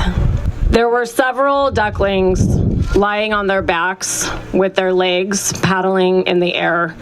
These ducklings were desperately trying to stand up and they were unable to do so. And this is not normal duck behavior. I've never seen this happen normally. The ducks don't just flop on their backs and not be able to get up. This is highly pathological. This is not normal. These ducks are extremely ill. And based on what I saw, what would be at the top of my list as a diagnosis would be a bacteria called Remarella antipestifer, which is very common on duck farms and tends to proliferate in places that are filthy and where there's tight confinement of animals. I saw several deceased ducklings, and some of these were in a very advanced state of decay. It seems pretty clear to me that these animals are being denied veterinary care. Denial of veterinary care to these animals creates needless suffering, which is forbidden under Section 597 of the California Penal Code. They need a 24-hour caretaker that can help to keep them right so they're not on their backs, so they're not desperately flopping around trying to stand up. And denial of that type of care, that supportive care, constitutes unnecessary cruelty in the form of severe psychological stress and bodily harm, as forbidden under California Penal Code 597. Birds afflicted with this condition on this farm are totally unable to reach food and water.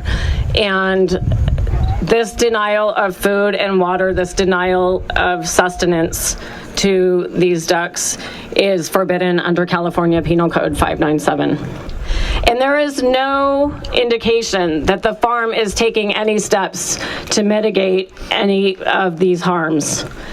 And so the above conditions are likely to continue without intervention. I will come closer, when you're in pain, I will stay with you, when you're afraid, I will watch for you, all through the night, and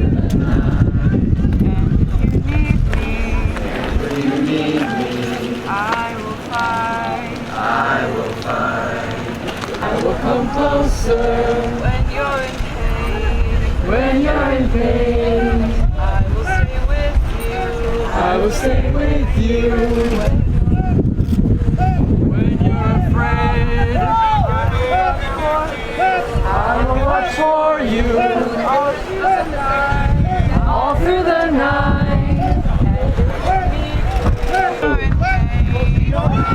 If you do not have a press pass, or you are not in the city, please come to the other side of the road. Thank you. Please, everyone, build this back to the road.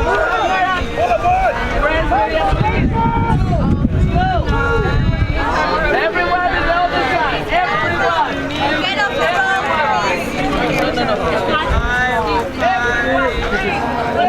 On the side of the road.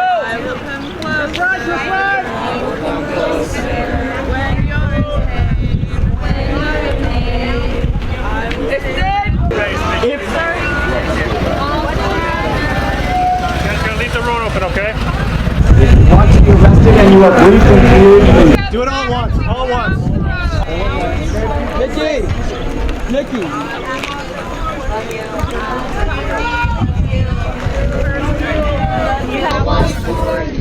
All through the night. And if you need me, I will cry. I will fight. I will come closer. I will come closer. When you're afraid. When you're afraid. I will stay with you. I will stay with you. When you're afraid. When you're afraid. I will watch for you. All through the night. A white flower? Yeah. Okay, thank you. Here, take it. I will come closer. When you're afraid. I will stay with you. Excuse me. Excuse me. You're a pat. Excuse me. Yeah, Excuse me. it's like breastfeeding style. That's why I And I never planned on that.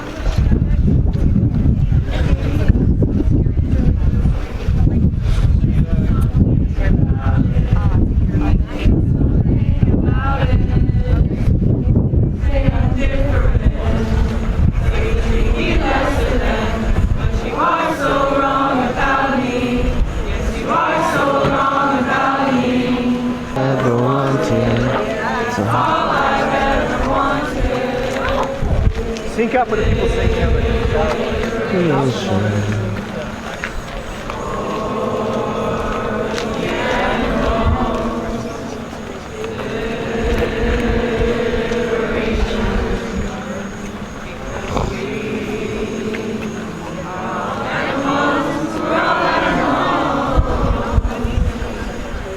Believe me, I don't wanna die, but I'm at your mercy, and you are the difference. The voices for the silence, and the silence of the violence, and organized, mobilized, because for the defenseless, without you we're defenseless.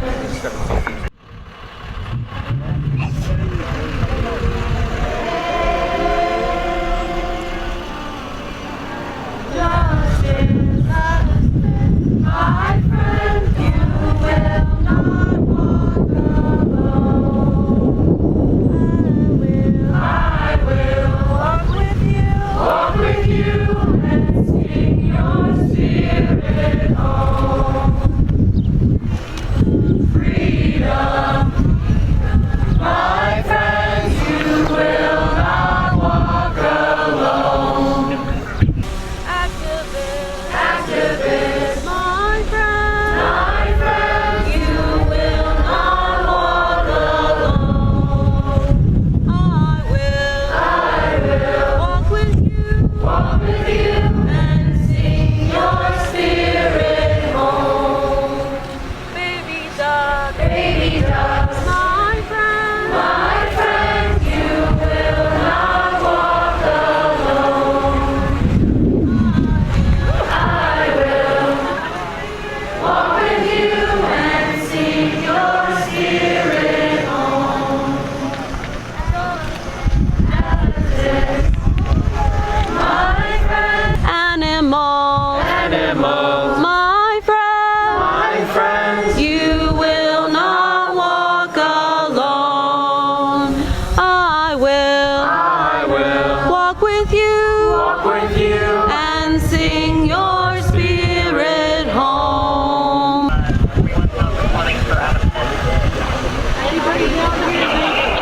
Animal, my friend, you will not walk alone. I will walk with you, and sing your spirit home.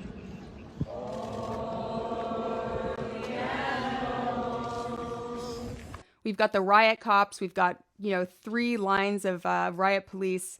We've got deputies walking around back there. for all sentient beings. My name is Susana, and I am animal rights activist with DXC.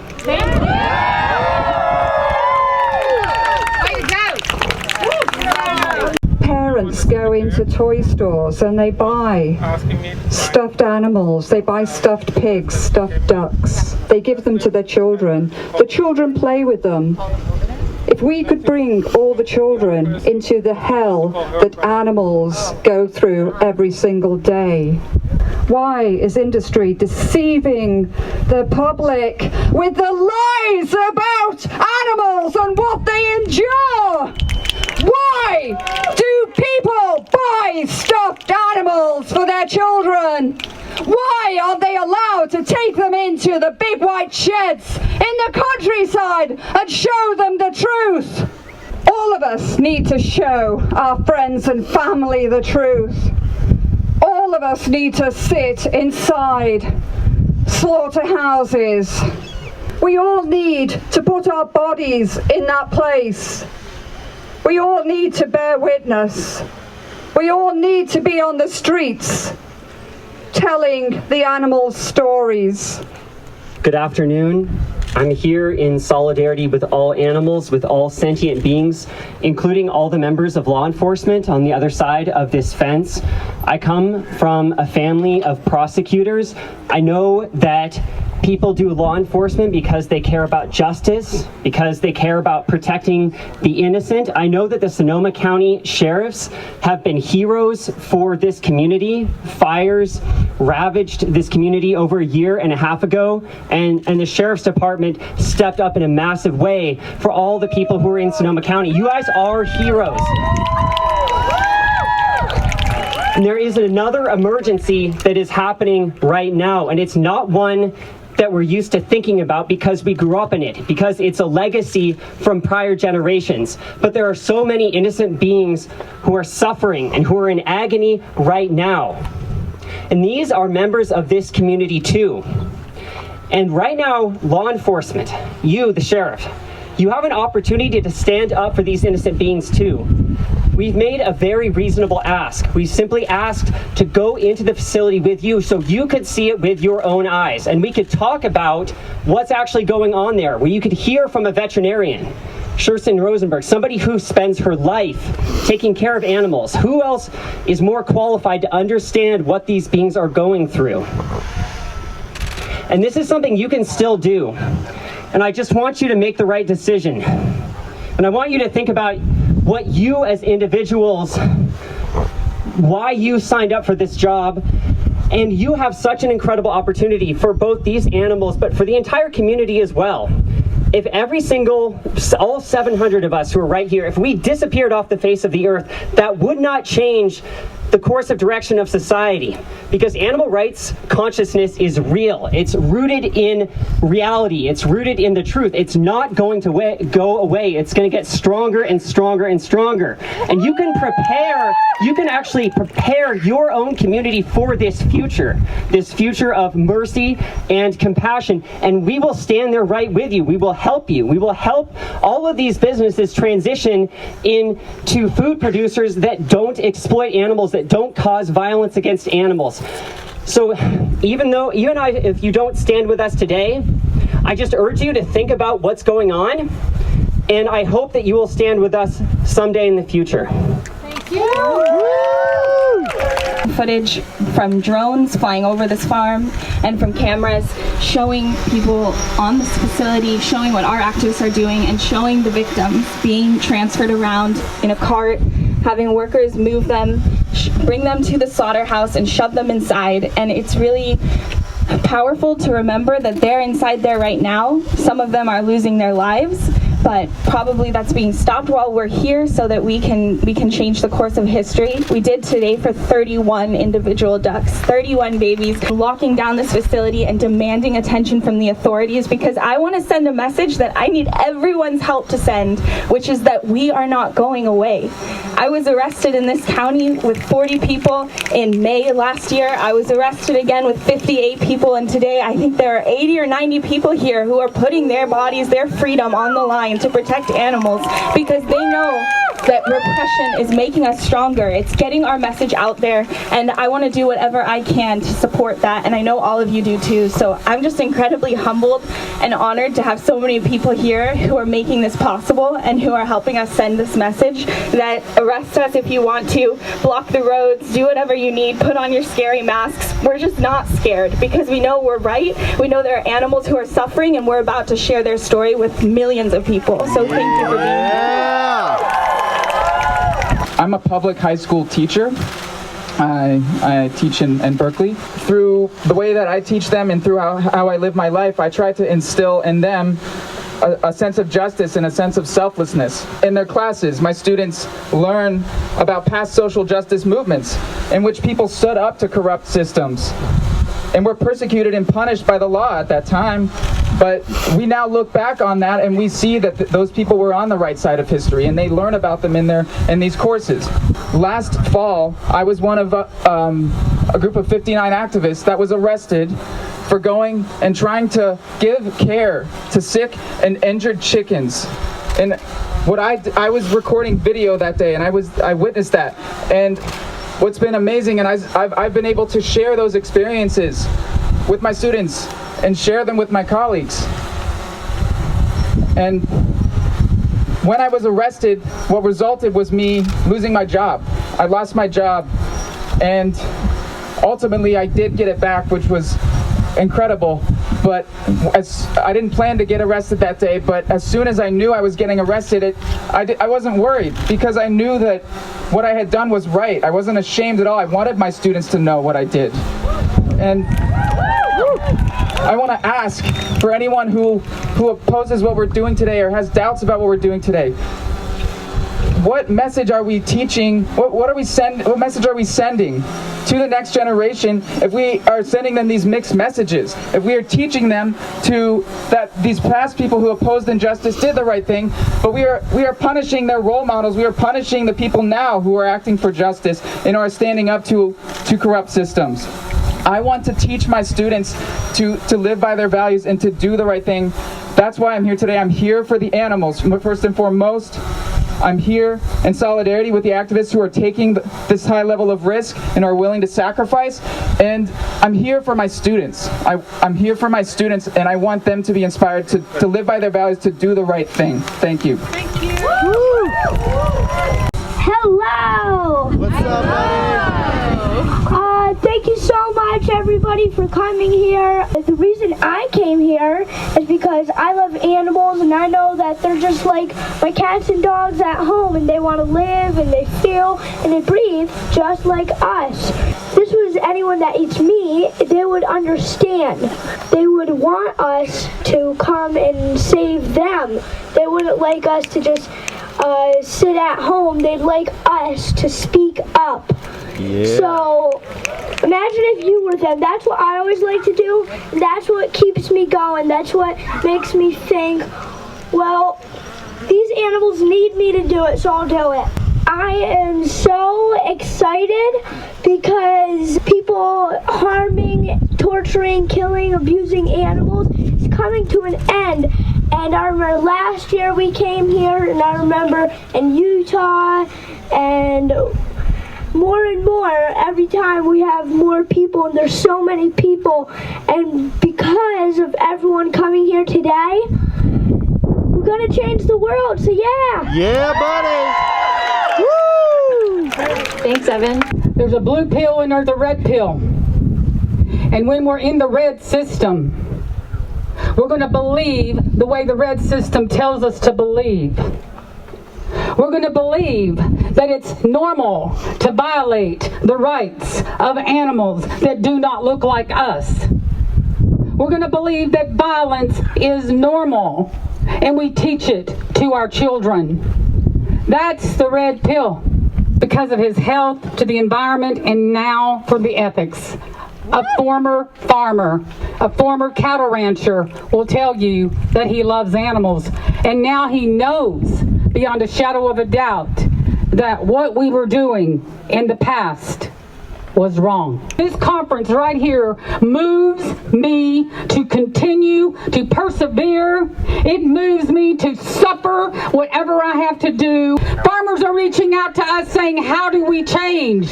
That is why we've created the Rancher Advocacy Program. Other farmers all over the world are turning their back on animal agriculture and saving the very lives of those that they used to violate and send to slaughter.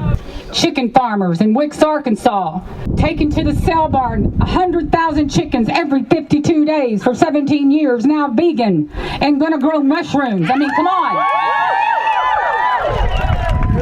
Cattle ranchers in Texas, 2 of them, going vegan and wanting to do something different on their land. Come on, guys. It's happening. I'm so grateful to be here. I'm ever grateful to DXE and the movement they've started. I'm so honored, humbled, and privileged to be a part of it and to share this moment of history with all of you. What will it take to crush your denial? When will you see that he's just a child? It's not his fate to fill your plate. Be kind already. Let go of your pride already. Listen to their cries already. And open your heart. Enough already. I'm losing my mind already. Protesting's the grind already. I know that you're smart.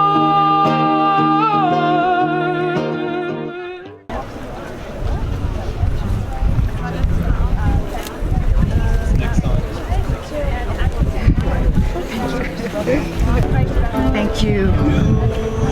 Hold on to this here.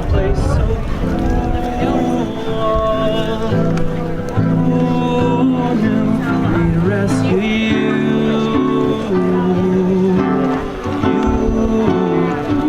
She was so scared, but now she's doing much better. Sanctuary.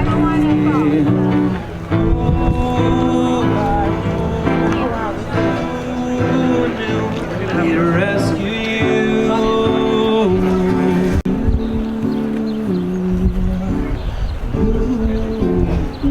A while back, a couple pigs who were languishing on a factory farm in Utah, they went away. They got out of that place, and now I'm facing felony charges. Yet just a couple weeks ago, up in Humboldt County, some police officers just like yourself, just 3 hours north of here, they got a call about Princess, somebody's pet pig who went missing. The police officers found Princess, the pet pig, in a different neighborhood, 40 minutes away or something. And they took Princess to this guy's yard where she was, and they said, hey, can you just take care of Princess for now? We're notified her and their guardian. They're going to come down and pick her up. He said, okay, I got you. Y'all did that. You helped that pig out. But then that guy killed Princess. This is a few weeks ago. He killed her and chopped her up. And now he's facing felony charges. Why am I facing felony charges for saving someone's life, and this guy's facing felony charges for killing somebody? That somebody's a pig. What's the difference? Well, I'll tell you what the difference is, and that's a word called property. All right? Y'all are over here in front of something you consider property. And there's more of us than there are of you. And we're going to keep growing in numbers. And we're going to pass an animal bill of rights so there won't be any more property in those buildings. There'll be persons, and you'll be helping us get them out. But in the meantime, listen, y'all, I know it. I swear to God, I feel like y'all want to help them too, all right? Y'all know how to arrest us. You've been getting practice at that for a while now. But I believe in your hearts, y'all would like to be helping out animals too. I believe it. I know some of y'all would really love to do that, And so I'm encouraging you right here and right now. You go home today, go back to the office, talk to your commanding officer, talk to who you got to, and say, hey, listen, whatever we did today, we did what we did. But listen, man, that farm had some fucked up shit on it. Pardon my French. There's birds on turning their back over there. There's birds suffering right now. They're suffering to death. Little baby birds, little ducklings. Y'all got sons or daughters, little kids at home? You think they would like to know mommy or daddy's out here turning their back to the baby ducklings who are struggling to survive while the people who are trying to help them are getting arrested? That's not right. Yo, that's not right, and I believe y'all know it, and I believe y'all feel it. Some of y'all do, and I want to thank you for the times you kept someone safe from a drunk driver. Thank you for the times you kept somebody driving 90 miles an hour off the highway from killing a family. All right, you know, we got some love going both directions. I swear to God. But we got an issue here, and that's at that property issue, and we're going to work on it. We're going to change it. We're going to fix that together. But in the meantime, I am asking y'all, please turn around sometimes. Please turn around one time. Somebody right now, go walk in there, investigate, take some pictures. You'll see some stuff that you'll want to report. You'll see some incidents that you don't feel okay. You'll see some laws broken, and I'm asking for help with that right now. Okay. All right. Hi everyone, I'm Adriana. I'm an 18-year-old activist from Mexico City. It's just so beautiful to be here now and seeing so much people together for the same cause, that is animal liberation. So I just want to tell you and tell the cops a little story. And a couple of weeks ago in Mexico City, we're from DXC Mexico, we had the first occupation ever, and as we are doing right now, we entered a chicken slaughterhouse, and the cops let us rescue 5 little birds. So they were very compassionate, and the manager of the slaughterhouse actually called them to kind of arrest us and not let us save any babies, but they were really compassionate, so they left. And all I am asking is to the cops that they should have compassion in their hearts, and I know they do. It's just their work, and they just have to open their hearts and listen to us, listen to the screams inside the farms, inside the slaughterhouses, and like see the babies the activists right there are holding. They are sick and already died ducklings because someone wants to eat them and someone wants to eat their body, and that's not right. We were there. We all ate animals sometime, or maybe not, I don't know, but we just have to open our minds. And I know it seems difficult for them because it's their work, but if they could just let someone inside and document their stories and let those animals be free and be rescued, they would change a lot for those animals, because even if it's just 1 bird, 2 birds, or 3 birds, their whole world will change, and we're making a change. In Mexico, it was the first occupation like in the whole history of animal rights activism, and right now we're making history too. So please, officers, let us rescue animals, and please be compassionate. I know you have a heart, and I know you want to help people, and animals are people too, and we are animals too. Yeah. I know that a lot of you were really afraid when our buses got stopped and we couldn't actually cross, but you were all so brave, and some of you just went across the line and you face the cops and you tell them like, hey, it's all right to go in. I mean, it's public property, and I just want to say thank you to all the activists that are sitting there. To Rachel, I just want to say you that I love you, and I'm very inspired of you, that you are all inspiring people all over the world, and the action that we made in Mexico, it was possible because of all of you, because of all the DXC organizers that support us with everything, with all the trainings, with all the information, with everything. So I just want to say thank you, and I just also want to say to the cops that you'll see us coming and coming and coming, and we are not stopping. We every year, every animal liberation conference that happens every year, there's going to be more and more activists going inside and chaining themselves and liberating animals and rescuing animals, because we are not afraid. We are not afraid of the corporations or the industries. We are shining a light on them.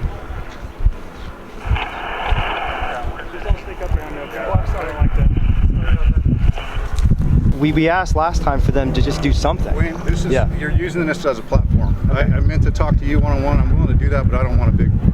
Okay, well maybe we can talk one-on-one another time.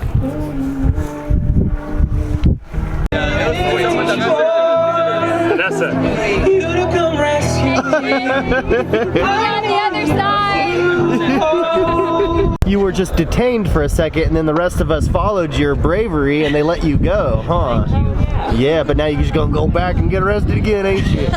Dang. You're such an inspiration. Thank you. And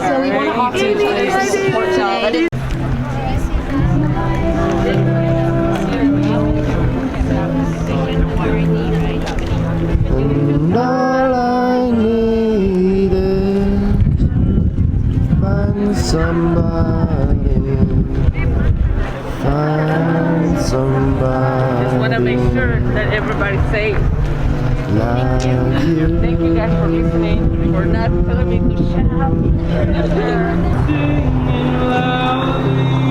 Keep on singing loudly. Never turning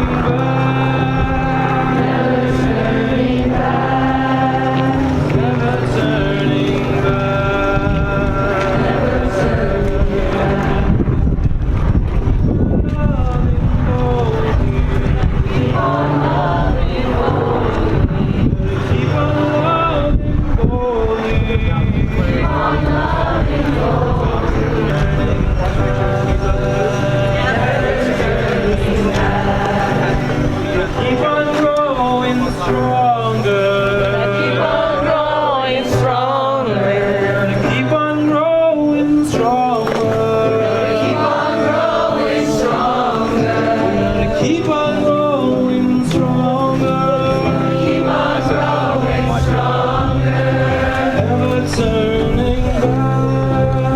Never turning back. Never turning back. Never turning Thanks so much.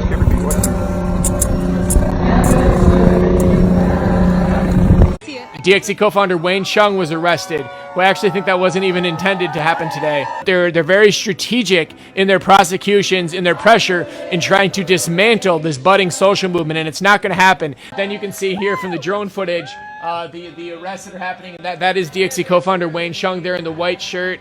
Once again, specifically grabbed. I think he was the first one. So he was the first person arrested. They specifically said, we're going to take out the leader here, and I'll let folks know some of the people who've been arrested as we're able to see as the shot is clear. Never turning back. Rescue every animal. Rescue every animal. Rescue every animal. Rescue every animal. Never turning back. Never turning back. Never turning back. Never turning back.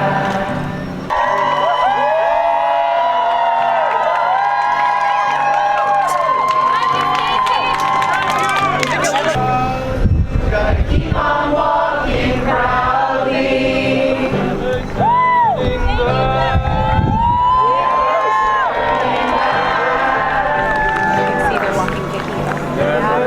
turning back. Never turning back. Never turning back. Never turning back.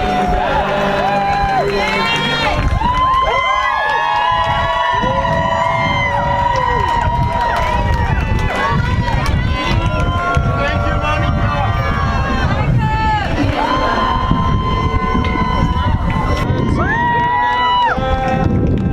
Never turning back. Never turning back. Never turning back.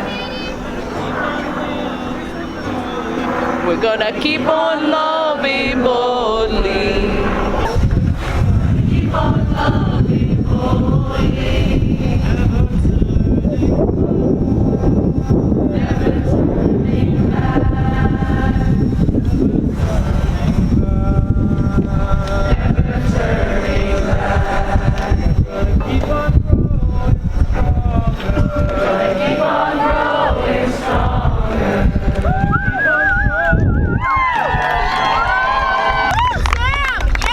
Keep on growing stronger. Never turning back. Never turning back. Never turning back.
Yeah.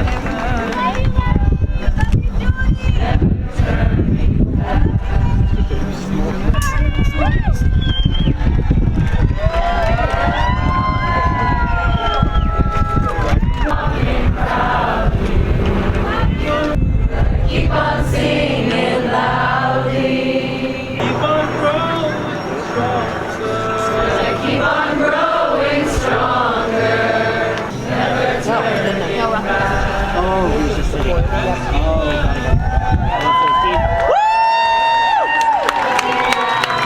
Rescue every animal.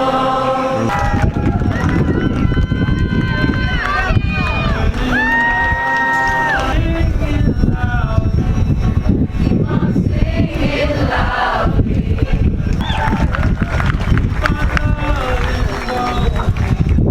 Shut down every slaughterhouse. Never turning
So everyone, everybody who's here, everybody who's sitting around, everybody, I want to say thank you. And if you elect to stay here, then it'll be up to you how you manage to get home. So just please know the buses are coming. They've got to get back now on schedule. And thank you so much.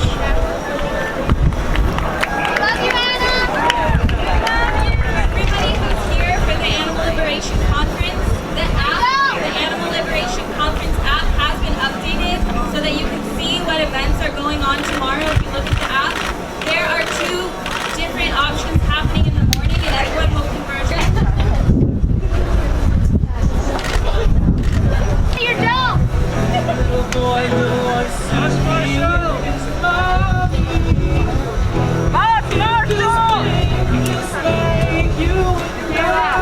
That's you!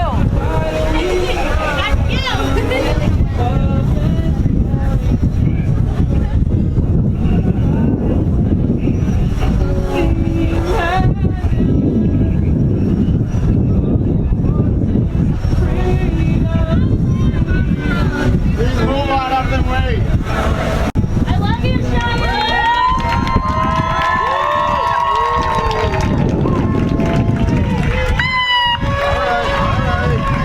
Get on the road.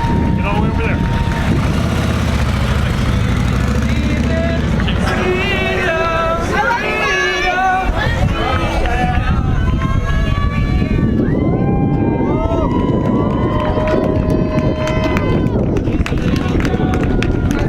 Three, two, one. We love you, Monica!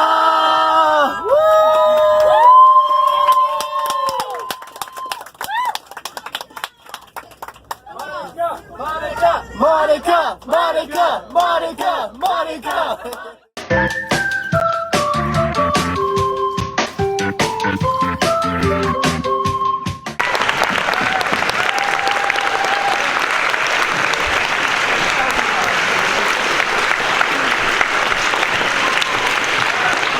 Thank you so much. Come on, let's get a hug for Thomas.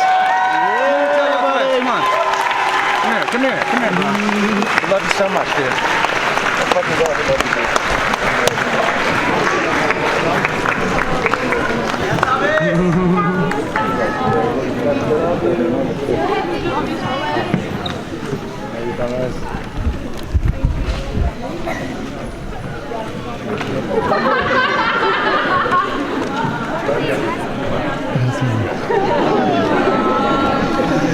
We love you, Mark.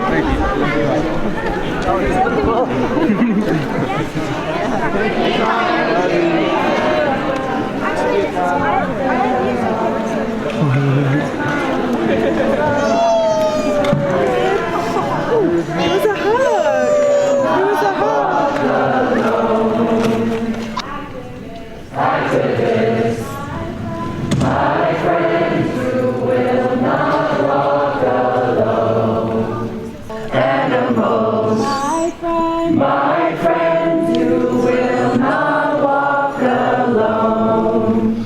I will walk with you, and sing your spirit home.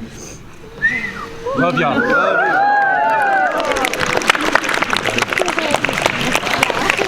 Love you all. Thank you so much.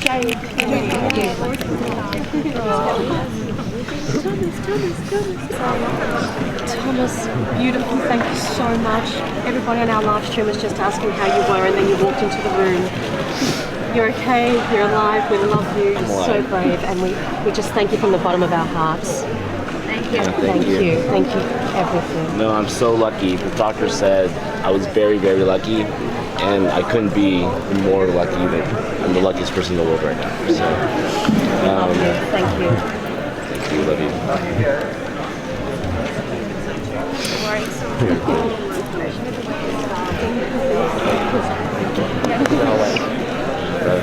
Yeah, getting better every day. Thank you, Dustin. Some bubbles.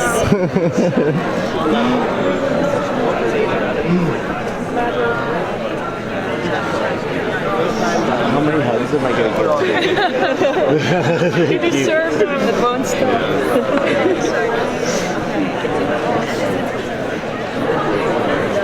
Yeah, nice. Keep it up.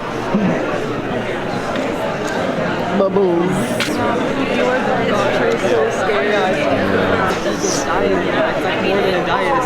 Hi, buddy. Buddy. How you doing? Doing great, Chase. How are Can you you? film this real quick, Doug? No. Thanks, buddy. Hi. Hello. Hello. Hi. Hello. I just wanted to say that I know that everybody is talking to you about how happy they are that you didn't die. Yeah. I just wanted to say how good looking you are, though. Man, wow. You were quite a dapper man yourself, Chase.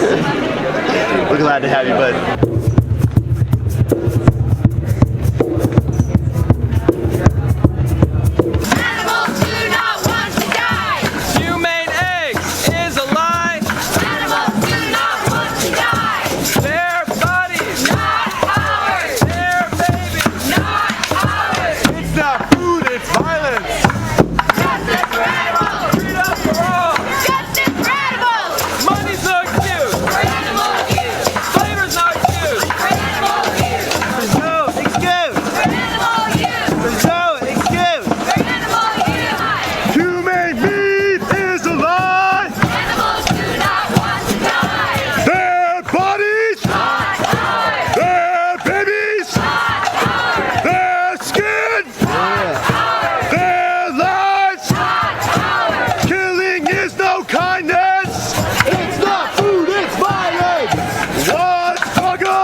Chance, come over by me. Okay. Can I get the drummers to wait a second and stay back in the middle of the march? Drummers, middle of the march. Freedom for all! Justice for animals! Freedom for all! Justice for animals! No more oppression! No more oppression! Killing is no kindness! One struggle, one fight! Human freedom, animal rights! Animals' lives are their right! We have just begun to fight! Animals' lives are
you, we love you, we love you, we love you.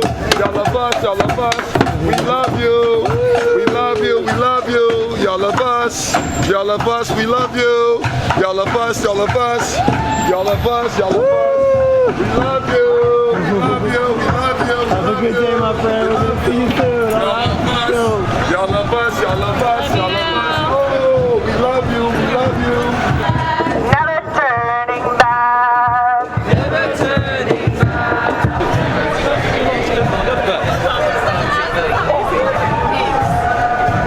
What's that, Rob? Keep on walking forward. Never turning back. Never turning back. Never turning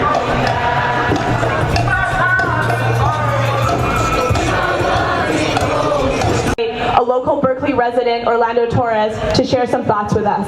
If we can break into a car to rescue a dehydrated dog, why can't we break into a farm to rescue dogs that are having their throats slit, that have diseases, that are dying like we saw them yesterday? Why can we rescue one and not the other? It's because our political system is broken. I know that, you know that, everybody knows that. Our legal system is broken. So for example, the Reichert family, who owns that farm we went to yesterday, they've been in Petaluma since 1912. The animal agriculture industry is so in bed with the politicians that when activists expose the truth, when they act as whistleblowers, when they point a finger and they say, look, that's a crime right now, that's criminal animal cruelty, it is the activists who are put in jail and treated as felons, while the owner of the farm is walking around free today, continuing his business. So we know our political system is broken. So I can stand here and I can say, Mayor Aragin, please support the right to rescue. City council members, please support it. But to be honest, I don't have much hope. And you know why? Because I did my homework. I researched yesterday, and the Reichert family that owns that farm we went to, that family farm, well, that same family has another farm in Petaluma that's 4 times larger, also killing ducks. And if you go on this offensively named farm's website, libertyducks.com, you can see that Liberty Ducks provides dead bodies of ducks to businesses in Berkeley, like Chez Panisse and the local butcher shop.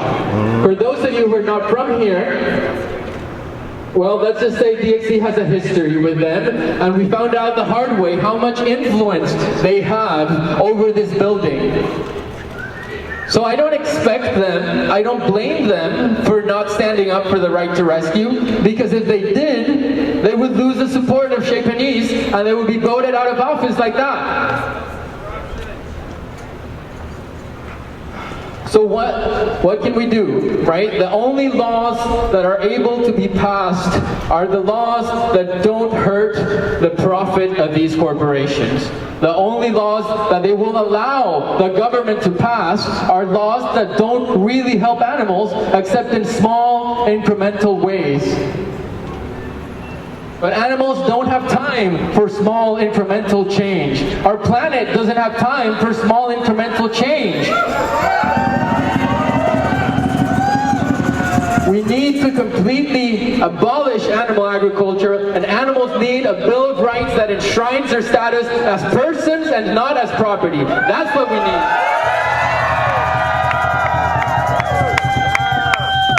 Do you want to keep losing millions of dollars per hour? Or do we want to listen to what these people are actually asking?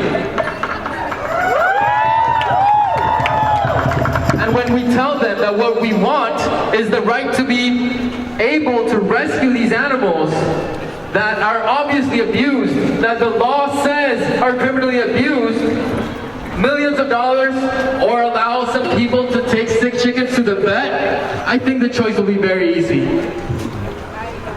We all know the truth. We know that animal agriculture needs to come to an end because it is violent. We also know that rescuing animals is not a crime, as as Orlando said, so I'm very happy to introduce someone who's definitely not a criminal, Cheyenne, to tell us a little bit about what it feels like to possibly be labeled a terrorist for what she did yesterday.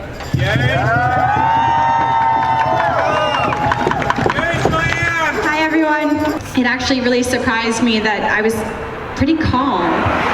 I was sitting in the van as we were going to the farm and I was thinking to myself, okay, what's next? What's the next step? What do I have to think about? And it all kind of just disappeared. I will speak out loudly, speak out proudly. I will speak out loudly, speak out proudly. I will speak out even though my voice shakes. Speak out even though I'm afraid. Speak out boldly until everyone is free,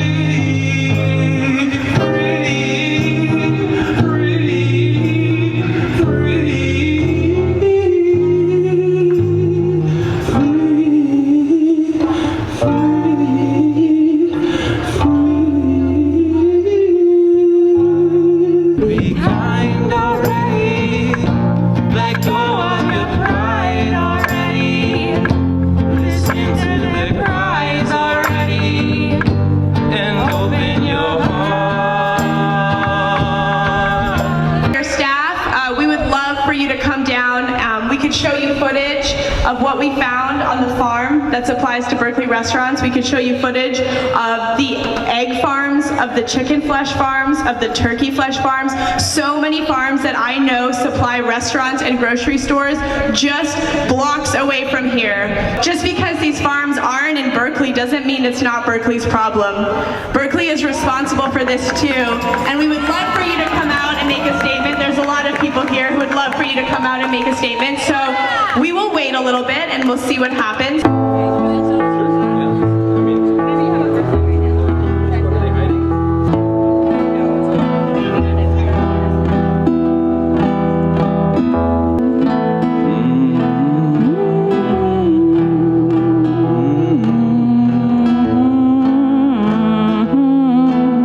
I'll give you the first gentle touch.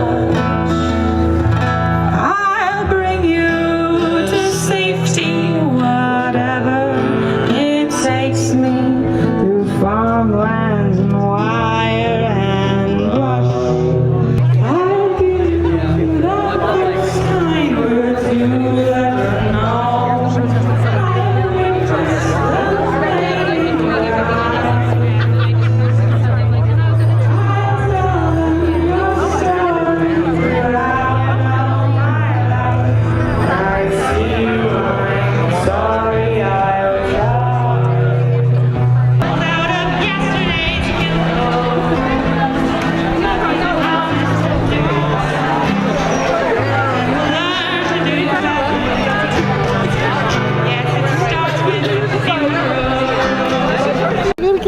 This pretty lady. I'm not in the Get best. her. Get her, dog. This guy smells my doggy. Hello everyone. I'm really impressed with the number, the diversity, and the number and how many, I mean gosh, this is amazing. You gotta do what you gotta do, and I appreciate you being here, bringing attention to this matter, although I'm not vegan, but cruelty to animals is not okay.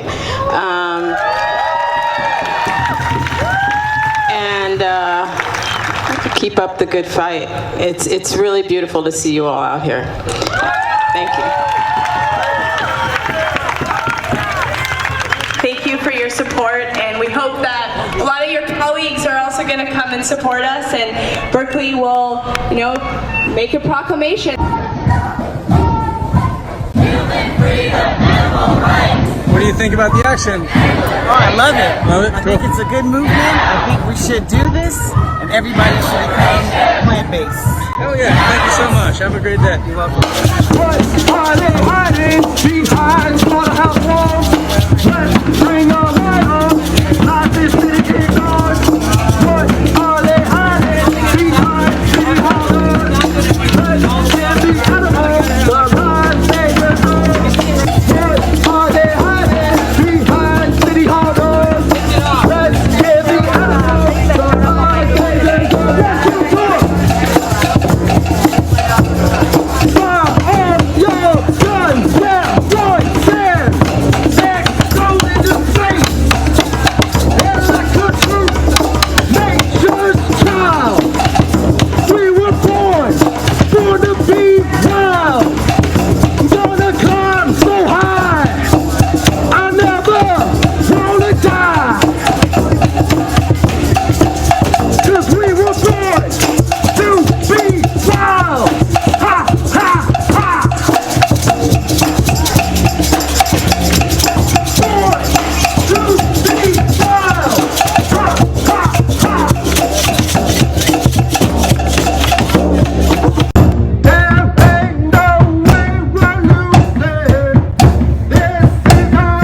hear that clash?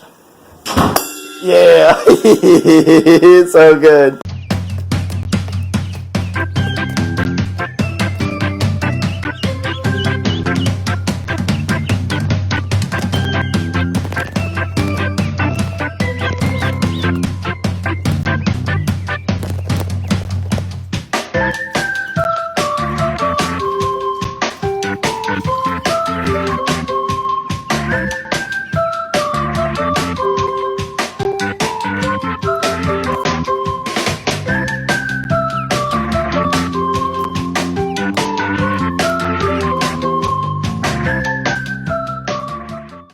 Okay, good.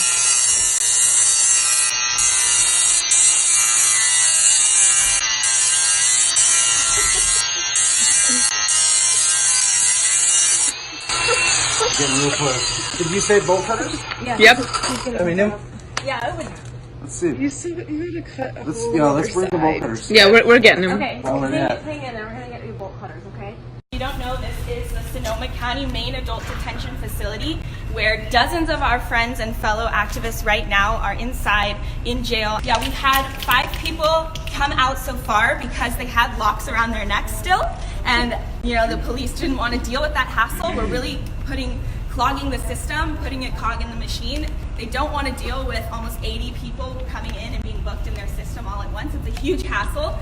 So 5 people got out in the middle of the night who still had bike locks around their necks and got to go home like that. And that felony charge is felony conspiracy. But felony conspiracy, in order to get that, you have to have conspired to commit a felony.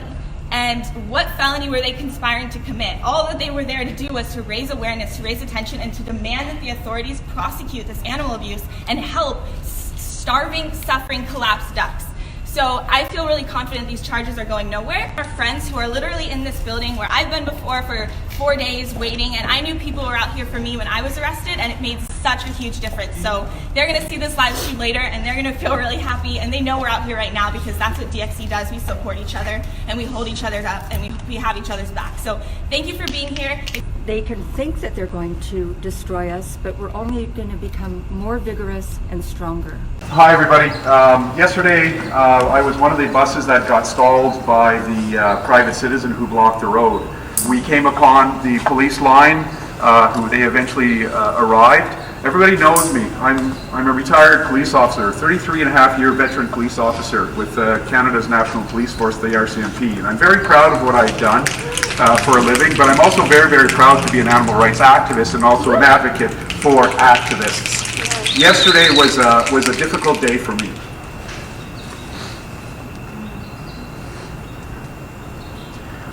It's been ingrained into me that when I see a yellow police line, that it's being unfurled with authority, with the proper authority and the power to do so. It's my thoughts or my observations, what I've learned legally, is that was an arbitrary placement of that police tape yesterday at such a wide perimeter. And that I complied with that instruction from that police officer, and I complied with the observation of seeing that yellow police line go up. So I abided by it, but I will be voicing my concern with the Sonoma County Police today, with it officially, to get a response as to why that they felt that it was in their rights to infringe on our democratic right to lawful assembly.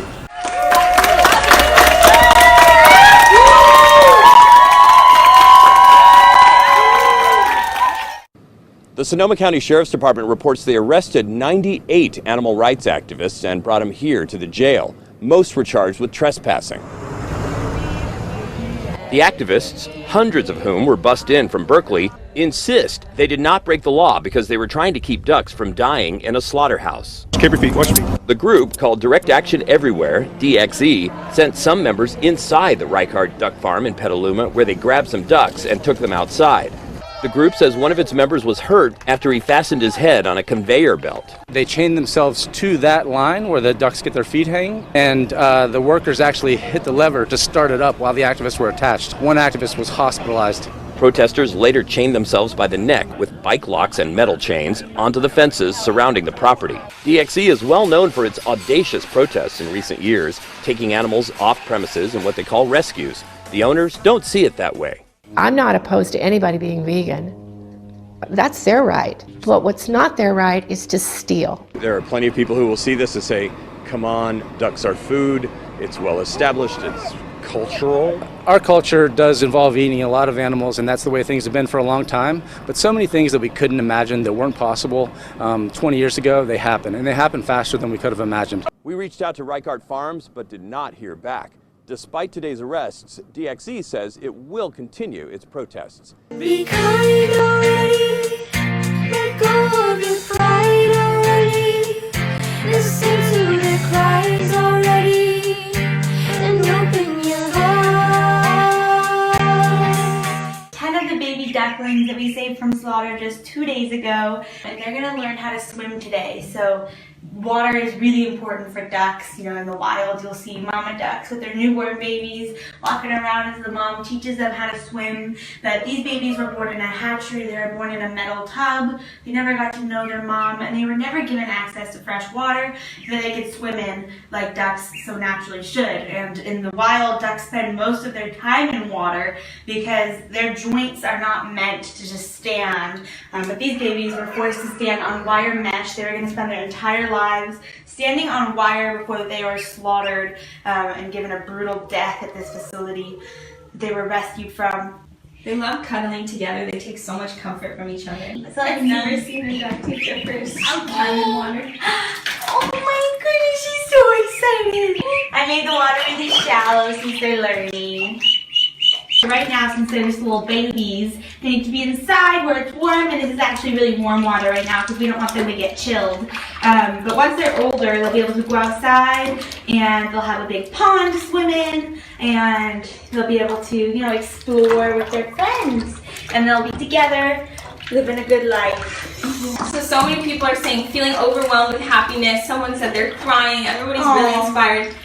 They're really getting into the bath now. They're starting to swim all around. It's like this is something they've always wanted to do, but they didn't even know because they never had enough. They've never even been around enough water to submerge themselves in like this before. I know, they're so excited. But now they're like, the world makes sense. This is what I'm supposed to do. This is actually Darcy right here. This little baby, they're all babies, but the smallest one is Darcy. She's pretty growth stunted compared to her brothers and sisters. Her hair looks like it's been spiked. I know. That's why looks like she gelled her hair. I've been laughing at her because they're stylish. It's very sticking stylish. up. One more time. Yukshigen sareta. Yay! Yukshigen sareta. I have some nerve damage, but the doctor said I was very lucky. There was no spinal damage. Oh my God. Shooting pains down my fingers, but other than that, I'm still alive. I still have my head. Did they place you under arrest? No, thank gosh. We approached the kill line. We saw a couple workers there. We proceeded to take the ducks off the kill line. I took my duck off. I put them in the holding pen. The conveyor belt was still moving. So I was looking for an off switch. I saw one. It was for the electrical stun bath. And I saw another worker there. And I said, hey, can you please stop the kill line?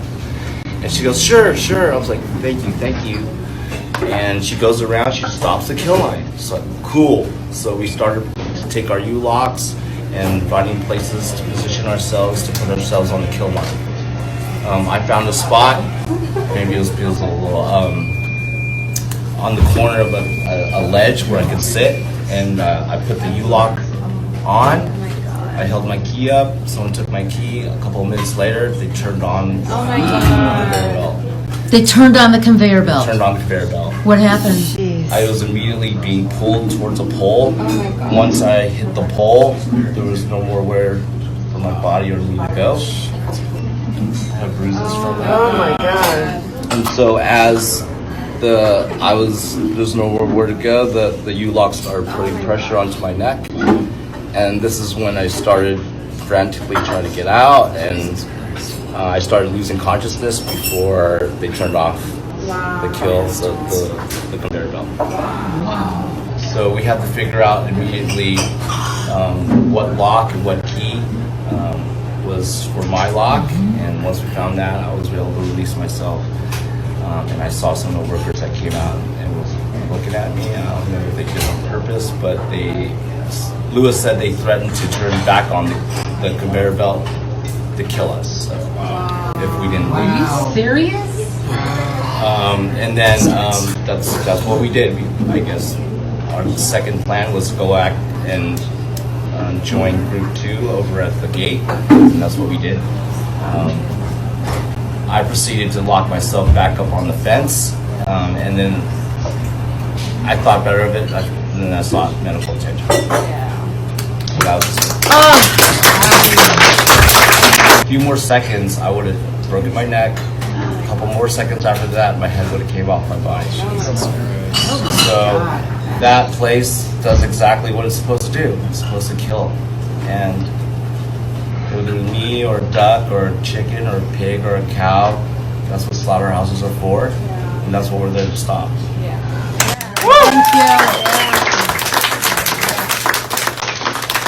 We are at the Sonoma County Courthouse and Jail where dozens of our friends are being held. We just had court and they're all going to get out, which is the best news, but also right over here we can see dogs who are trapped inside this hot car. There is one window slightly down, but there's no airflow, and the sheriffs are on the way to help them because it's a really hot day. You can see how he was just panting, and there's no water that we can see. There's this other dog here. I don't know if you can see both of them, but I thought I would do a live stream because it's pretty ironic that right after we were just in the courthouse for our friends who are animal rescuers and who are drawing attention to animal abuse at factory farms and trying to ask the authorities to come there to help those animals, we see two animals here who need help, and the sheriffs are on their way to come help them. You can see one officer behind me who's waiting for the rest of these officers to arrive. You can see John pouring some water on the hood of the car to try to cool it down because this is a dark top that's heating up and holding in a lot of heat. Some more sheriffs are arriving.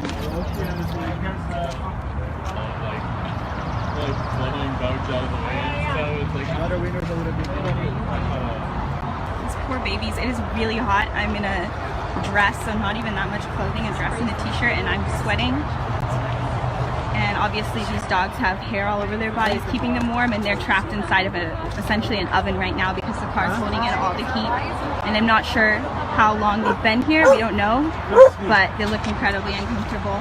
And you can see them panting as well with their mouths open. We're gonna get out. How long have you I don't know if these dogs are gonna get out. It's been like 15 minutes. Yeah. It's 15 minutes. Way too long already. Super. Do any of you guys happen to have any leashes, ropes, anything like that if we need to? I have a leash that's. Yeah. No, I have. Hey, hold this. I have. That a would leash. be amazing. I have a leash for my bunnies. We got a bunny leash. Don't worry, folks. It works for everybody. Yes. Okay. Yes. Cassie comes prepared. Thank you, We have Jonah. straps on this bag if we need to. I throw everything in my bag. It's a mom bag. One to Sheriff 2. It's Mark something out here. No, I think it's all done. But Annie got it all. Yeah. No, not Yeah. yet. I have lots of things in my purse that you never know when you're. Do you want me to try? Different that I use for my bunnies, so we'll see if we're able to do anything. That's what the officer asked for, which makes it sound like he does want to do something to get these dogs out of here. Yeah.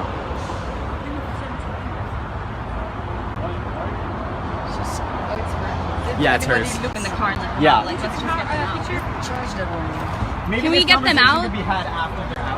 Okay, that makes sense. Thanks. Yeah, if you could just wait over there. Thank you.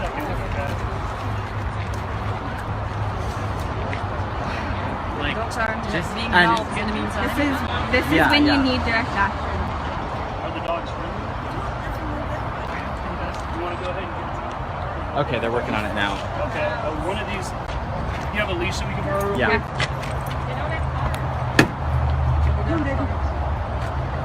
Put the car there. There's a car coming. Oh, such a cool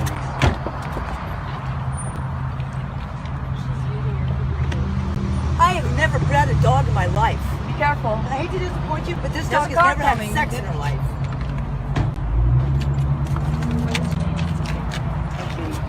So whomever said that, they need to correct themselves. You think I'm kidding you, lady? Hey, stop. Hey, How dare you sit there and badmouth me? I love my dogs. Hi, Dan. Will you tell him what I first animal lover is? I'm doing okay. You need to get a piece of paper. 17 fucking minutes.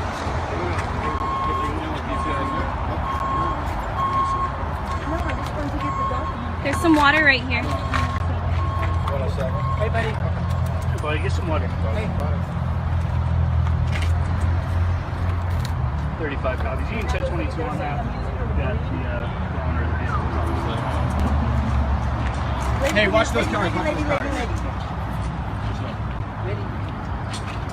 Do you have a phone number for the guys? Mark's number? You mind grabbing the phone, getting Vinny called? Go ahead.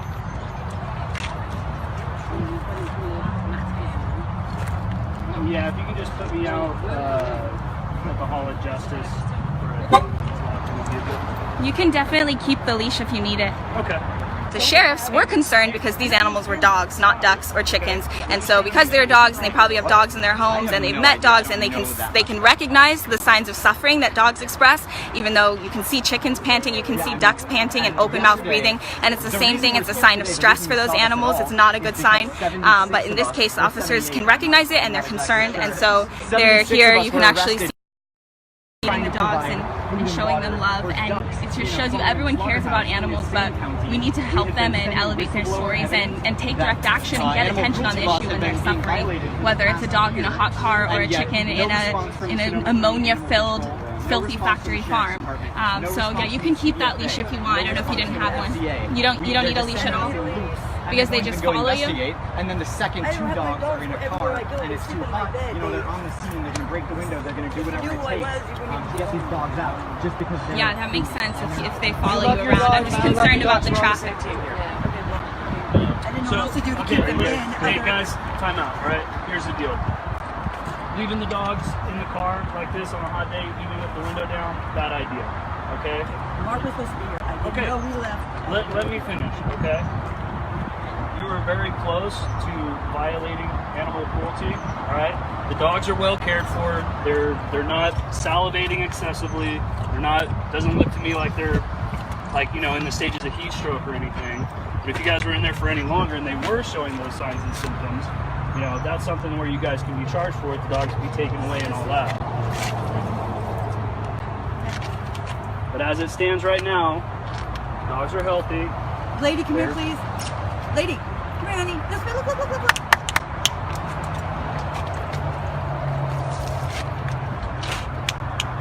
Lady, come here, honey.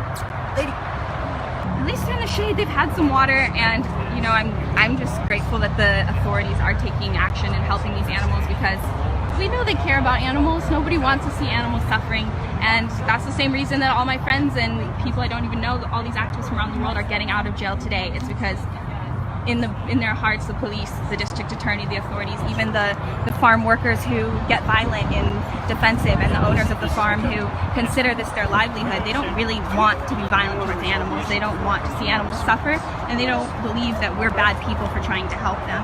And that is what our justice system should be doing, is keeping them safe and protected from any kind of abuse, whether it's individual abuse or systemic abuse at a farm or a place of violence.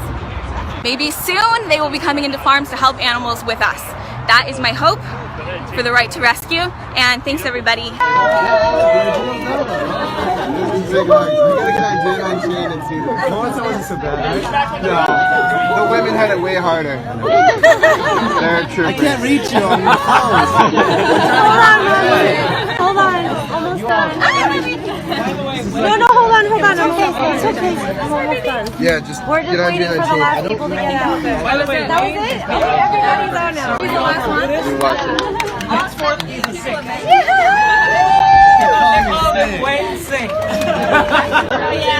This is Democracy Now! I'm Amy Goodman with Nermeen Sheikh. We end today's show in Northern California, where nearly 100 animal rights activists are free today after being arrested for carrying out a rescue mission and protest at Reichhardt Duck Farm in Petaluma, which they accuse of animal torture.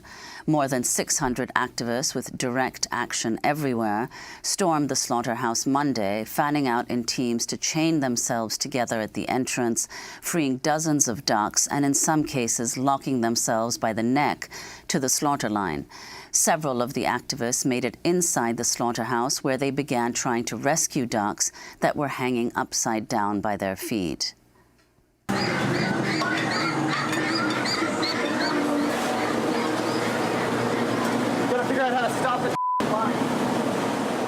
Inside the slaughterhouse, the activists began using U-locks on their own necks, locking themselves to the metal duck slaughtering production line.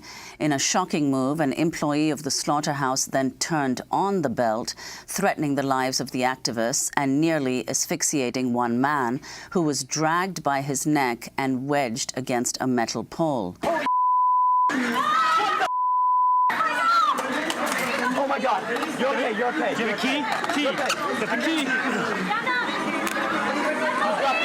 What number is this lock? What number is this lock? This is 8, not 7. That's not 7. It's 8. The activist, Thomas Chang, was taken away by ambulance and treated for nerve damage and severe pain. He's since been released from the hospital. Police, armed with riot gear, arrested 98 activists who participated in the action. Despite numerous complaints, authorities have yet to investigate the Petaluma factory and slaughterhouse. Activists, however, have been repeatedly arrested, with many facing multiple felony charges and, if convicted, decades in prison.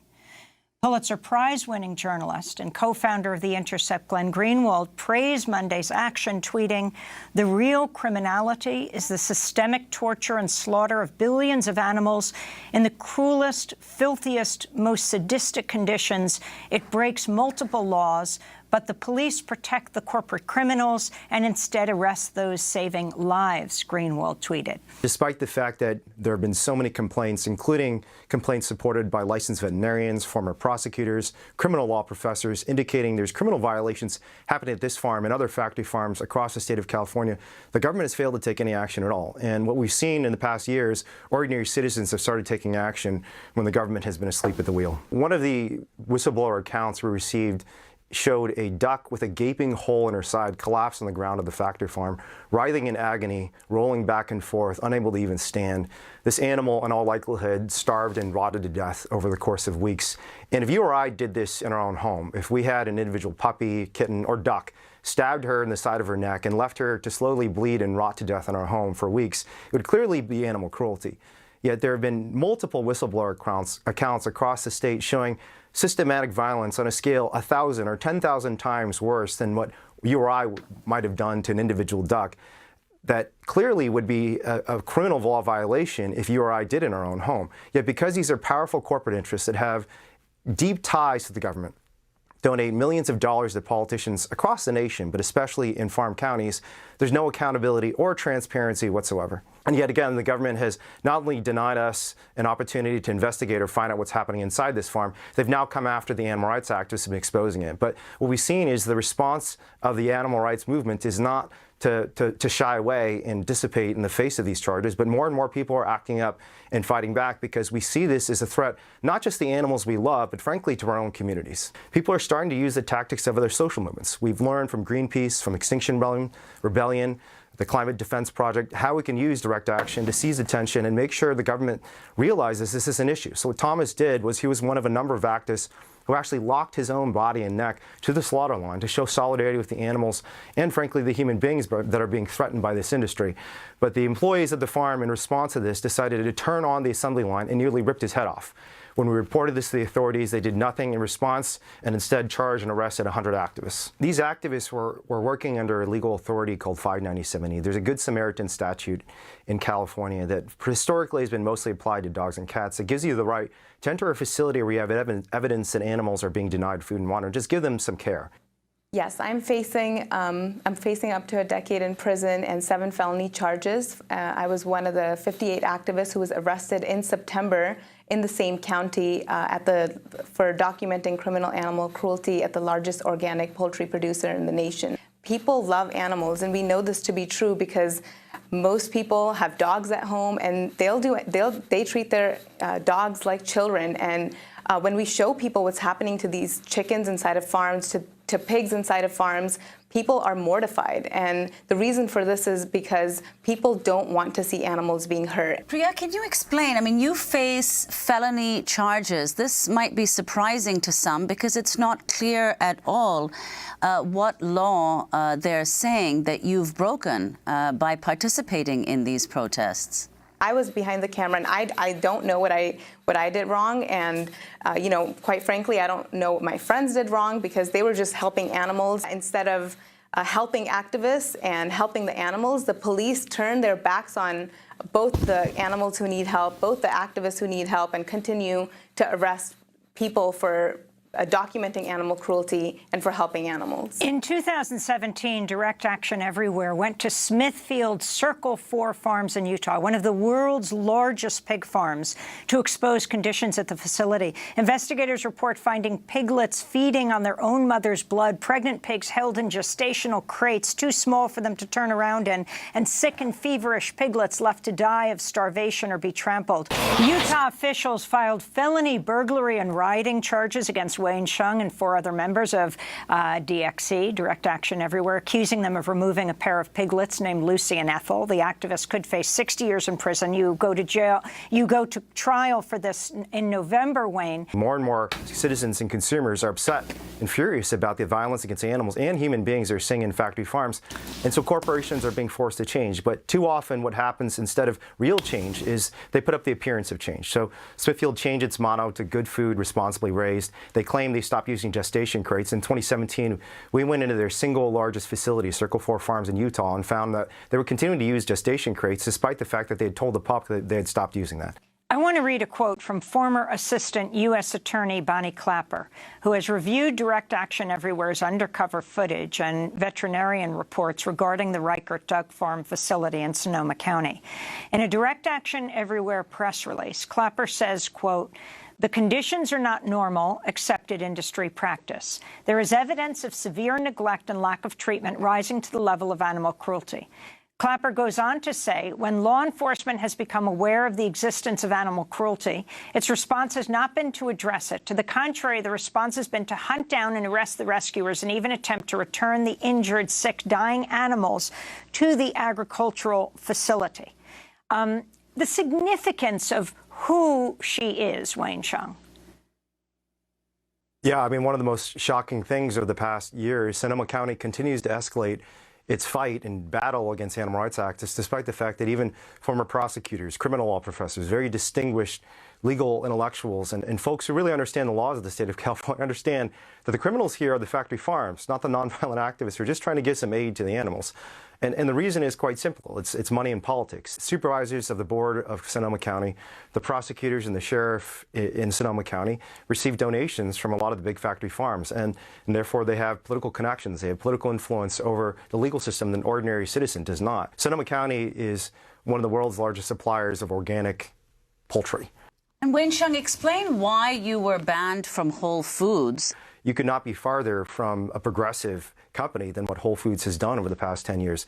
This is a company that has systematically deceived the public, greenwashed the meat industry. This is a company that has systematically deceived consumers who believe they're supporting animal welfare by buying their meat, their eggs, and their milk. Yet when we actually investigate and look behind closed doors about what's actually happening to the animals, to the workers, to the planet, at the farms where Whole Foods is supplying its meat products, they're using exactly the same factory farms as everyone else. And I think what's important here is that consumers need to have the right to know. Frankly, citizens need to have the right to know what's actually happening. In a well-functioning democracy, we can't actually make good decisions if we don't have true and accurate information. What we've done is we've tried to point out to the company, we've gone to the CEO, we've gone to upper management, we've gone into stores to try and point out to consumers and the company that there are systematic fraudulent practices happening in the marketing of meat products. But instead of responding and starting a dialogue about our findings, which have been reported on in the Wall Street Journal, the New York Times, the Washington Post, the biggest newspapers in the world, law professors and investigators have looked at our documents and our evidence and basically said this is legitimate stuff. But instead of responding and starting a dialogue, the company has tried to crush us. They've sued us, they've prosecuted us, they've basically done everything they can to destroy this movement that is just trying to point out the company's violations of its own standards and values. Who is working in these plants? How are they treated? The workers in these facilities we've seen are usually workers who are paid minimum wage. They have no other options of getting jobs anywhere else. There are stories of workers getting trapped and killed in machineries, getting severely injured. No one deserves to be killed inside of a slaughterhouse, but also these places don't need to exist. No one should have to earn a living where they have to slit someone's throat and be subjected to so much violence. And we know that these workers do themselves suffer severe trauma from having to work in these conditions, these facilities. And I personally have spoken to slaughterhouse workers. Wayne has talked to people who have worked in farms, and we know that that most of these people, if they had a choice to do something else, that they would take it. And that's why we target the entire industry of animal agriculture, as opposed to these workers who we know in many cases, don't have any other options but to be working a minimum wage job inside of a slaughterhouse, killing 2,000 animals every single day. The issue of undocumented immigrants who are working in these plants, and also whistleblowers within the plants. So many of these folks are folks who have no privilege whatsoever, have had no educational or economic opportunities in their lives. They're undocumented, so maybe they can't get a job anywhere else. And when they try and unionize and fight back for themselves, frankly, not just for the animals, they're viciously crushed as well. Smithfield, Reichard Duck Farm, Petaluma Poultry, all of them have faced class action litigation regarding the abuse of workers and their efforts to try and prevent these workers from unionizing. And there's a clear connection between the abuse of the animals and the workers. In both these cases, they're treating living creatures, living beings, as mere commodities. They don't see these individuals, whether it's the workers or animals, as living creatures who deserve respect and have some intrinsic value. Something I don't think people understand around the United States are what are called ag-gag laws. Can you explain what they are? Ag-gag laws are laws that prevent ordinary people, and especially activists, from going and even documenting, taking a photograph in these farms, in these slaughterhouses. And the reason that these ag-gag laws exist is not to protect animals, not to protect anyone but the industry. We want to challenge these unconstitutional laws, which are preventing ordinary people, preventing the public from knowing what's happening inside of these facilities, so that companies like Whole Foods and these other and Smithfield can lie about their practices. Meanwhile, consumers think that they're consuming so-called humane products. The ag-gag laws, when you point out that a factory farm is subjecting an animal to unnecessary suffering, can put you in prison for merely taking a photograph, for exposing the animal cruelty that's happening inside these facilities. Frankly, many activists are particularly excited to go to the states and the counties where ag-gag laws have been passed, because we want to bring this fight into court. Well, we want to thank you both very much for being with us. Priya Sahani and Wayne Shung, co-founders of Direct Action Everywhere, or DXE. They both face prison time, years in prison, for their animal rights activism. I'm Amy Goodman with Nermeen Sheikh. Thanks so much for joining us. Can actually move the needle. My name is Priya Sahani. I have inside Amazon's chicken farms where animals are criminally abused, and I'm asking you today to stop Amazon doing animal abuse. You're the first to put on this planet. You can help the animals. Do you have a response to that? I wasn't quite prepped for that. Meet in Berkeley. Yeah, yeah, yeah. Make it preserved, please. Yeah, yeah, yeah. We know it's working. Yeah, yeah, yeah. We are here with Mr. Matt Johnson. Did the Animal Liberation Conference inspire you? Oh my God, super inspiring to see the people come together from around the world every year. It's more people, you know, not only traveling here from around the world, but we had 79 people who put themselves on the line and were voluntarily arrested in an attempt to help animals. And so, I mean, you see every aspect of it is growing every year. More people are showing up, more people are risking their freedom, the media presence, the social media presence, and it's really a microcosm of the global movement that's rising for animals. We're here with Kitty Jones. After the conference, people go back and do amazing stuff. Like they learn so many important skills here. Like I know like DXC Mexico is like doing open rescues. Here in the Berkeley area, we get about 100 dedicated activists. Now, what would happen if we had 1,000 activists living here? We'd be unstoppable. I mean, we're already unstoppable. We go to slaughterhouses, we lock it down. We like we fill up the entire courtroom to support the fur ban, stuff like that. But if we were like times 10, like there's like the industry's got nothing. 1,000 like non-violent, completely dedicated to animal liberation and peace and love activists, like what are you gonna do? Doing protests, doing outreach, rescuing animals, and we need pressuring that too. politicians, changing laws. What would happen if we had, instead of 100, 1,000 activists? Oh man, living here. Yeah, I mean the power that is just an incredible amount of movement power that we could really dictate the agenda politically and socially in a place like Berkeley. I mean, you know, to use a current example of what that could look like. I mean, we're on the brink of passing this fur ban in the state of California, and you think about that for a second. The state of California has in the neighborhood of 40 million people, and the amount of people who've been active on the fur ban, as much as you know we're really excited about this mobilized community we have, it's a speck of dust relative to the number of people in California. So I mean, about how many people? I mean hundreds of people total. You know, in the hundreds in various capacities, making phone calls and sending emails, showing up, but certainly less than 1,000 people out of 40 million, and we're bringing this you know, industry that's tens of billions of dollars a year to its knees, and it's not even just about California. You know, this is about the snowball effect. So it's, I mean, as much as it is as powerful as it is to get fur out of California, the snowballing effect where other people see, oh, this is what California's doing now. New York City, like I have to think there's probably not a city in the country that has more fur coats than New York City, and they're considering a fur ban, and that just shows you the transformational power of what we do here. Is it's awesome that it's happening here, but spreading it everywhere. And again, it's just a small handful of people. So I mean, if you say, you know, we have 10 times as many people, then we're talking about banning meat. Then we're talking about some truly transformational change for animals. Yeah, because if you get a bunch of hardcore activists in one small concentrated area, we can have larger protests more frequently.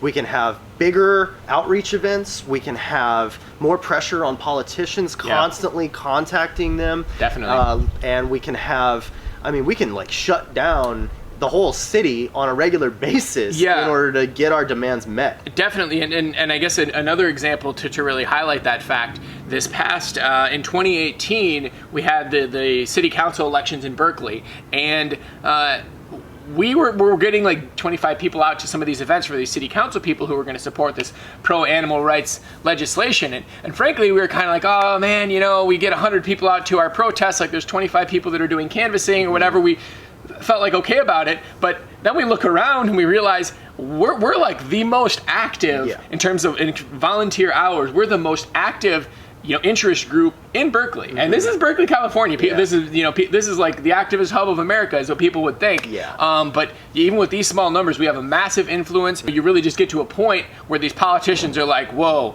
they got lots of people. They're serious. We ain't gonna mess with them. Tell us what you want us to do, because I don't want to get on your bad side. Exactly. I've been organizing the meetups for a while now, and they're hosted at the Berkeley Animal Rights Center every Saturday, 11 a.m. And I love the meetups because it's really important to have a space like every week where we all get together, because we're all so busy in our lives, and like if we only see each other at protests, like we're not able to like bond, you know? So the idea is like every week we socialize, we talk, we hang out, we hear updates from the community, because so much is happening, it's hard to keep up. And there's about like 50 people come to that every week? Yeah, it's between like 40 to 60 people, sometimes 80 people are there. And we always have a vegan brunch, and we talk about what happened last week, like here's the things you need to know that happened in like a court case or a rescue or something like that. And then the Circles is a project that I just started like last year. And because our community has grown so much, we're not able to all connect with each other like we used to be. Like we used to all know everyone in DXC, but now it's too big. So the Circles are like small groups of activists that meet up. Like we host one here every every Sunday.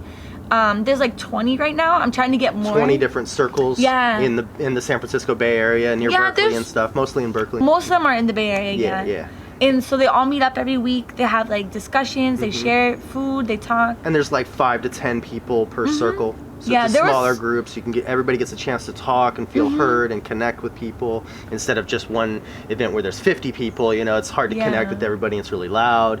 But yeah. Yeah, the goal is for each person to be able to open up and share. Yesterday there was 12 people, and like we still went around and each person talked about like what was the best part of their week, like what was not good for them last week, and like it's just a chance to talk about things that otherwise you wouldn't talk about with your friends, you know? And we have a lot of different circles, like there's the DXE music circle, there's a Spanish speaking circle that you host.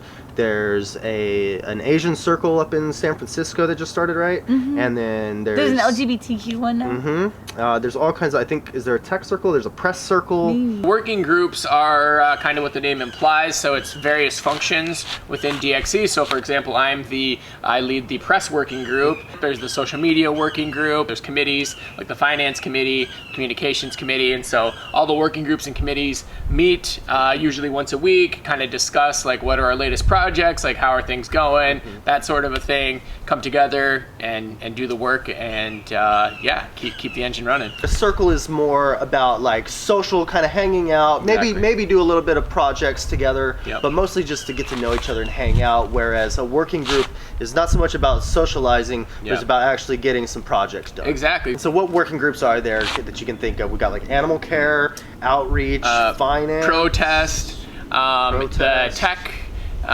press, social media. We also have Bay Area Animal Save here and Anonymous for the Voiceless, so there's lots of different forms of activism that people can do here. We have the animal care working group, we have the sustain working group, we have the recruit working group. Protest, outreach. Yeah, so in sustain we focus on circles and meetups, and then animal care they focus on getting people to sanctuaries. Cool. Do you like living in an activist house with a bunch of friends? Yeah, I can't imagine living anywhere else. I lived in an activist house before this one too. And there's something so special about every day just being with people who have like the same ideas, the same mission, the same goals as you. And just like coming out in the kitchen, there's all your friends who like are there to support you, who want to talk to you about their plans, or like want to talk about like animal rights or like a situation they had or a struggle. And everybody's on the same page, you know, and it's really special, you know. Some people live with people who aren't supportive or live with their parents or whatever reason, and that is just so unhealthy for you because your home is supposed to be a place where you feel really safe to express yourself and to be who you are. So if animal rights is like a huge part of your identity like it is for me, it's so important to live with people who see that and agree with that, you know?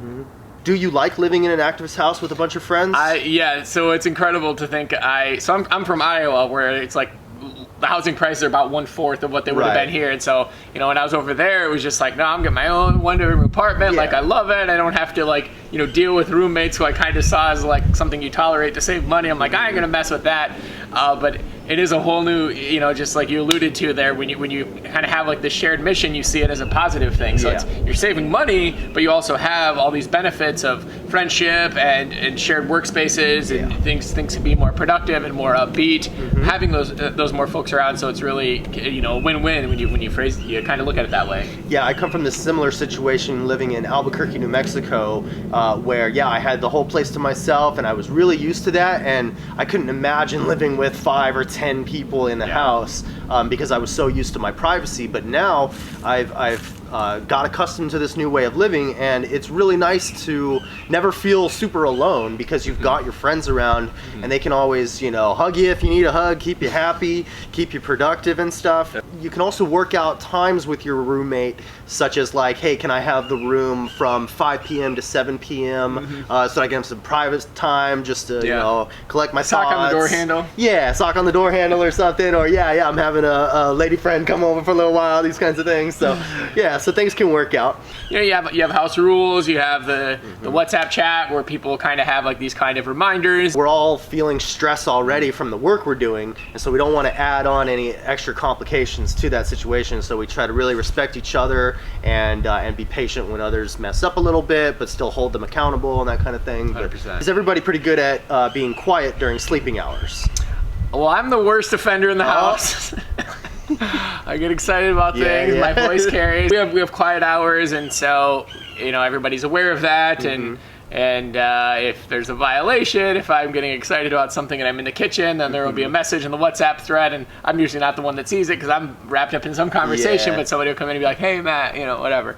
Yeah, one thing I do is I bought a little noise machine. Oh yeah, I have one too. Yeah, those are really helpful. It just sounds like a fan going, like just just like white noise that you can fall asleep to, and it covers the sound of anybody else in the room who's like, you know, moving around in their bed or snoring, or somebody in the hallway walking around. You just can't hear it. And if things get really bad, I just put in some earplugs, go back to sleep, and it's fine. And the thing is too is your body. I mean, that's all very good, but then your body also adjusts. When we first moved in, we all agreed like we're gonna assign chores every day. We're gonna agree to all of these things, and that's just really important to just all know what to expect from each other and like hold each other accountable, but in a loving way, of course. Just remind each other like, hey, we agree we're not gonna leave dishes out. So every morning a list of chores go out, and they're super easy, like take out the trash, or like you put away the dishes, or I wash the dishes, like whatever it is. And it's just really helpful because it gets everybody to do it. People are busy, people are activists, some people have full-time jobs. So now we have a thing where like if you don't do your chore by the end of the day and someone else does it, you have to pay them $10, which is a lot of money for like a 30-second chore. Yeah. Like, after we started doing the $10, I think everyone started doing their chores. Nice. Sometimes we get ahead of ourselves with having fun, but because we all love each other and care about each other, like I know when I remind people, I'm like, yo, it's like 11, and like quiet time's 10, like people are like, oh shit, and then they get quiet. So. Yeah, and we try to be forgiving if somebody messes up, right? Yeah.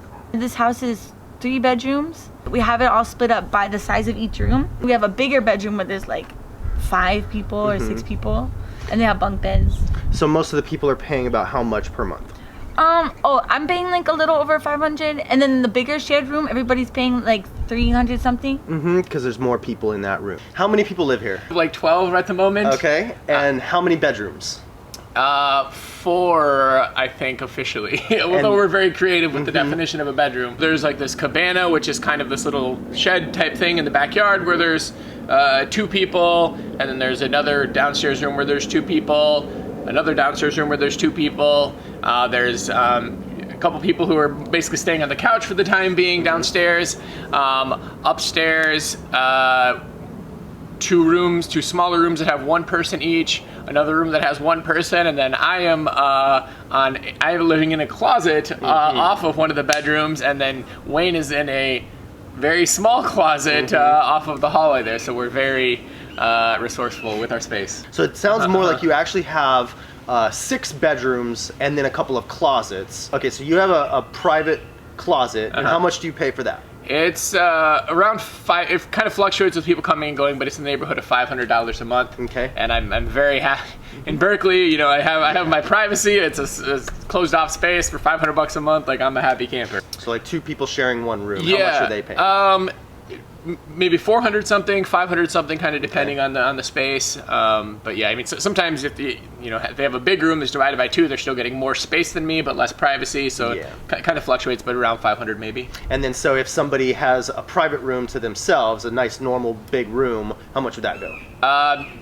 Probably in a house like this with this many people, like 700 to like 1,000 neighborhood. Cool. Yeah, so rent is definitely expensive in Berkeley, but we have these activist houses, fill them full of crazy vegans, and the rent goes way down. There you go. The people who live in a shared room, do they ever have time, like private time in the room by themselves, like while the other roommate is out of the house at work or something like this? Yeah, I mean, communication is huge. Having the right house culture. You know, we have house meetings usually once a month, and we have like our own house like WhatsApp chat where it's just very good communication. Like we're all team players. I mean, my closet, Priya or somebody, during the day they want to take a nap, like they go sleep in there because like their room is going to have all sorts of traffic and noise during the day. You have the right attitude and the right culture, it goes a long ways. What do some other activists do for work in the area? That's a Bay Area. Tech is a big thing, so if you happen to have that skill set or want to learn that skill set, those folks do really well for themselves, which really enables them to do a lot of activism. We have folks that work at vegan restaurants. There's a lot of them around, so that's really cool. We have some folks who are retired, which is good that we, for one thing, have that kind of diversity in our community, and it frees up people's time to really commit themselves to this work. So yeah, I mean, a lot of job opportunities out here for sure. And some people are college students, and they're living off of the loans and everything, and so they don't really need to work. They're just doing school a lot. Minimum wage here in Berkeley is $15 per hour. Same in San Francisco, $15 per hour. Now, where I come from in Albuquerque, New Mexico, minimum wage is $7.50 per hour, and that's the federal minimum wage. So here, the minimum wage is twice as much. So Now, granted, the housing is like 4 times as expensive, so it actually doesn't really equal out unless you live in an activist house like this. So like where I had my own place in Albuquerque and I was paying $500 a month, I still pay $500 a month here, but I'm living in an activist house and I share my room with one other person, but she's usually at work. I usually have the place to myself.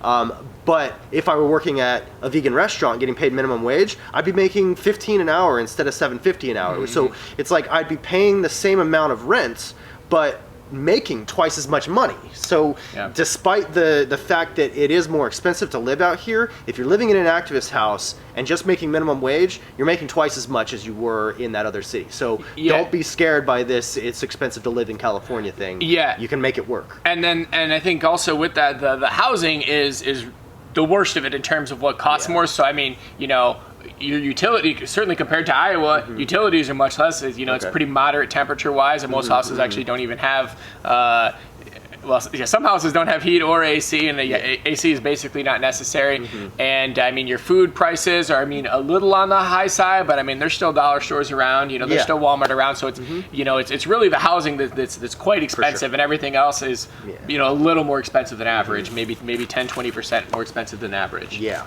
And another option is for some people to live in their vans, or, you know, like that's what I did for 3 years. I lived in my SUV, you know, I just put the seats down and put a mattress back there, and it was cozy, you know, and you can reach out to me if you want advice on how to do that, and find safe places to park. And then you can use the Berkeley Animal Rights Center as your main hangout spot. Or, you know, go to parks or hang out at a friend's house, these kinds of things, and get a gym membership for like 10 or 20 bucks a month to go take your showers and stuff.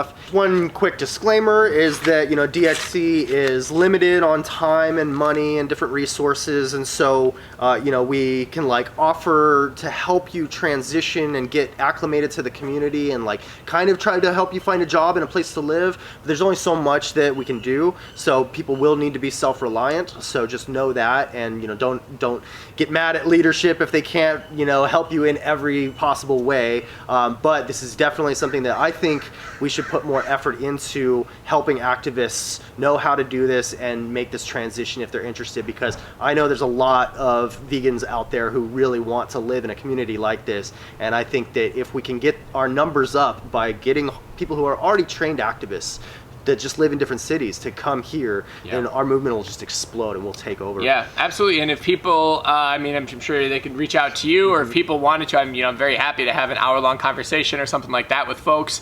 My email is matt@directactioneverywhere.com. It's a great use of my time, so don't feel like you're burdening me, you know, with something like an hour-long conversation. I'm very happy to do that, but yeah, not a massive amount of time or money or that sort of a thing from DXC, but we'll definitely help you out where we can. And you can also check out the website movetoberkeley.com. Great resource there for information about housing opportunities and employment opportunities, and just general information about what DXC is up to in this area. We all have way more power than we tend to give ourselves credit. If you take a few people out and like arrest them on like these bogus charges for like saving lives, like so many more people will step up. You know, and we're not scared of the repression, because that's what these industries want. They're trying to scare us from doing activism, from speaking up for the animals, and they can't, because there's just more and more of us every day who are coming to our senses, being like, wait, what are we doing to animals, and why am I not helping them? You know, so everybody should join the movement. Hell yeah. If we had 1,000 activists living here, do you think we could ban meat in Berkeley by 2025? Yeah, Berkeley's not that big. Right. There's and only if we like banned 100,000 meat people here, it would be huge for the rest of the country, even the world. Like, there's no city like that. Yeah, it would set a huge precedent. If everybody's heard that there's now a vegan city in the United States. I think a lot of people would flock to this area for one, but also it would just empower people in other cities to realize what you can accomplish if you get a lot of activists in the same area and keep up the work. I think it's really important for us to dream big. And like, we had enough people here. Like, I thought that was kind of absurd when I first heard the idea. I was like, we can't ban meat. But if we had that many people, and like, people are working on it, like, we're gonna do it. Yeah, it's inevitable anyway. Yeah, we could shut down the streets, like completely halt business, and the city won't be able to function because of our protests. And so they would have to bow to our demands. You could put it that way. Yeah, I guess. Last question is, should animal rights activists move to Berkeley? Yes. No hesitation. Yes. Thanks, Kitty. If we had 1,000 activists living here, could we ban meat in Berkeley by 2025? Oh man, absolutely we could. Ban meat in Berkeley is not only something we can do, I think it's very much inevitable. I mean, you look around, I mean, there's polling data out there that you know, people don't really support what's happening to animals. It's this unconscious thing that they just kind of go along with because it's ever around them. But, you know, 47% of people say they want to ban slaughterhouses. 49% of people want to ban factory farming. Vast majority of people say they don't support animal cruelty. So when you have real conversations with real people, they don't want to be a part of this. They're hungry for change. Yeah. And so the shift is very much on. Yeah, let's make it happen, 2025. Yeah, it's all about that people power and strength in numbers. And I think that the culture is changing, you know, with the rise of plant-based meats. People are less defensive about going vegan and joining the movement because they're like, yeah, I had this vegan burger the other day and it was delicious. You know, because they are against animal cruelty, and if they could have the same thing without killing animals, they would. And if somebody starts trying to ban slaughterhouses, they'll get on board with it so long as they know there's another option. But a lot of people are actually like really ready to jump into animal rights. They just need a little push. So. Exactly. So finally, should animal rights activists move to Berkeley? Absolutely. If you want to get your hands in animal rights activism, if you want to be on the street making it happen, yeah, I think that, I mean, the science and the history of it is very clear that concentration rather than dispersion is the fastest way for us to get from here to where we want to be. Yeah, because I think that animal rights activists feel very lonely. You know, we call it the lonely vegan syndrome. If you're just isolated out, like I was a lonely vegan for 5 years in Albuquerque without a whole lot of support or any activist groups to get involved with, and so I didn't feel empowered. But I would feel much more empowered living in a city that had a bunch of hardcore activists that were, you know, because I would just be like, everybody's getting stuff done, you know, this feels great, we're gonna win. Yeah. So yeah, I just think that everybody should do this if they can. If you can.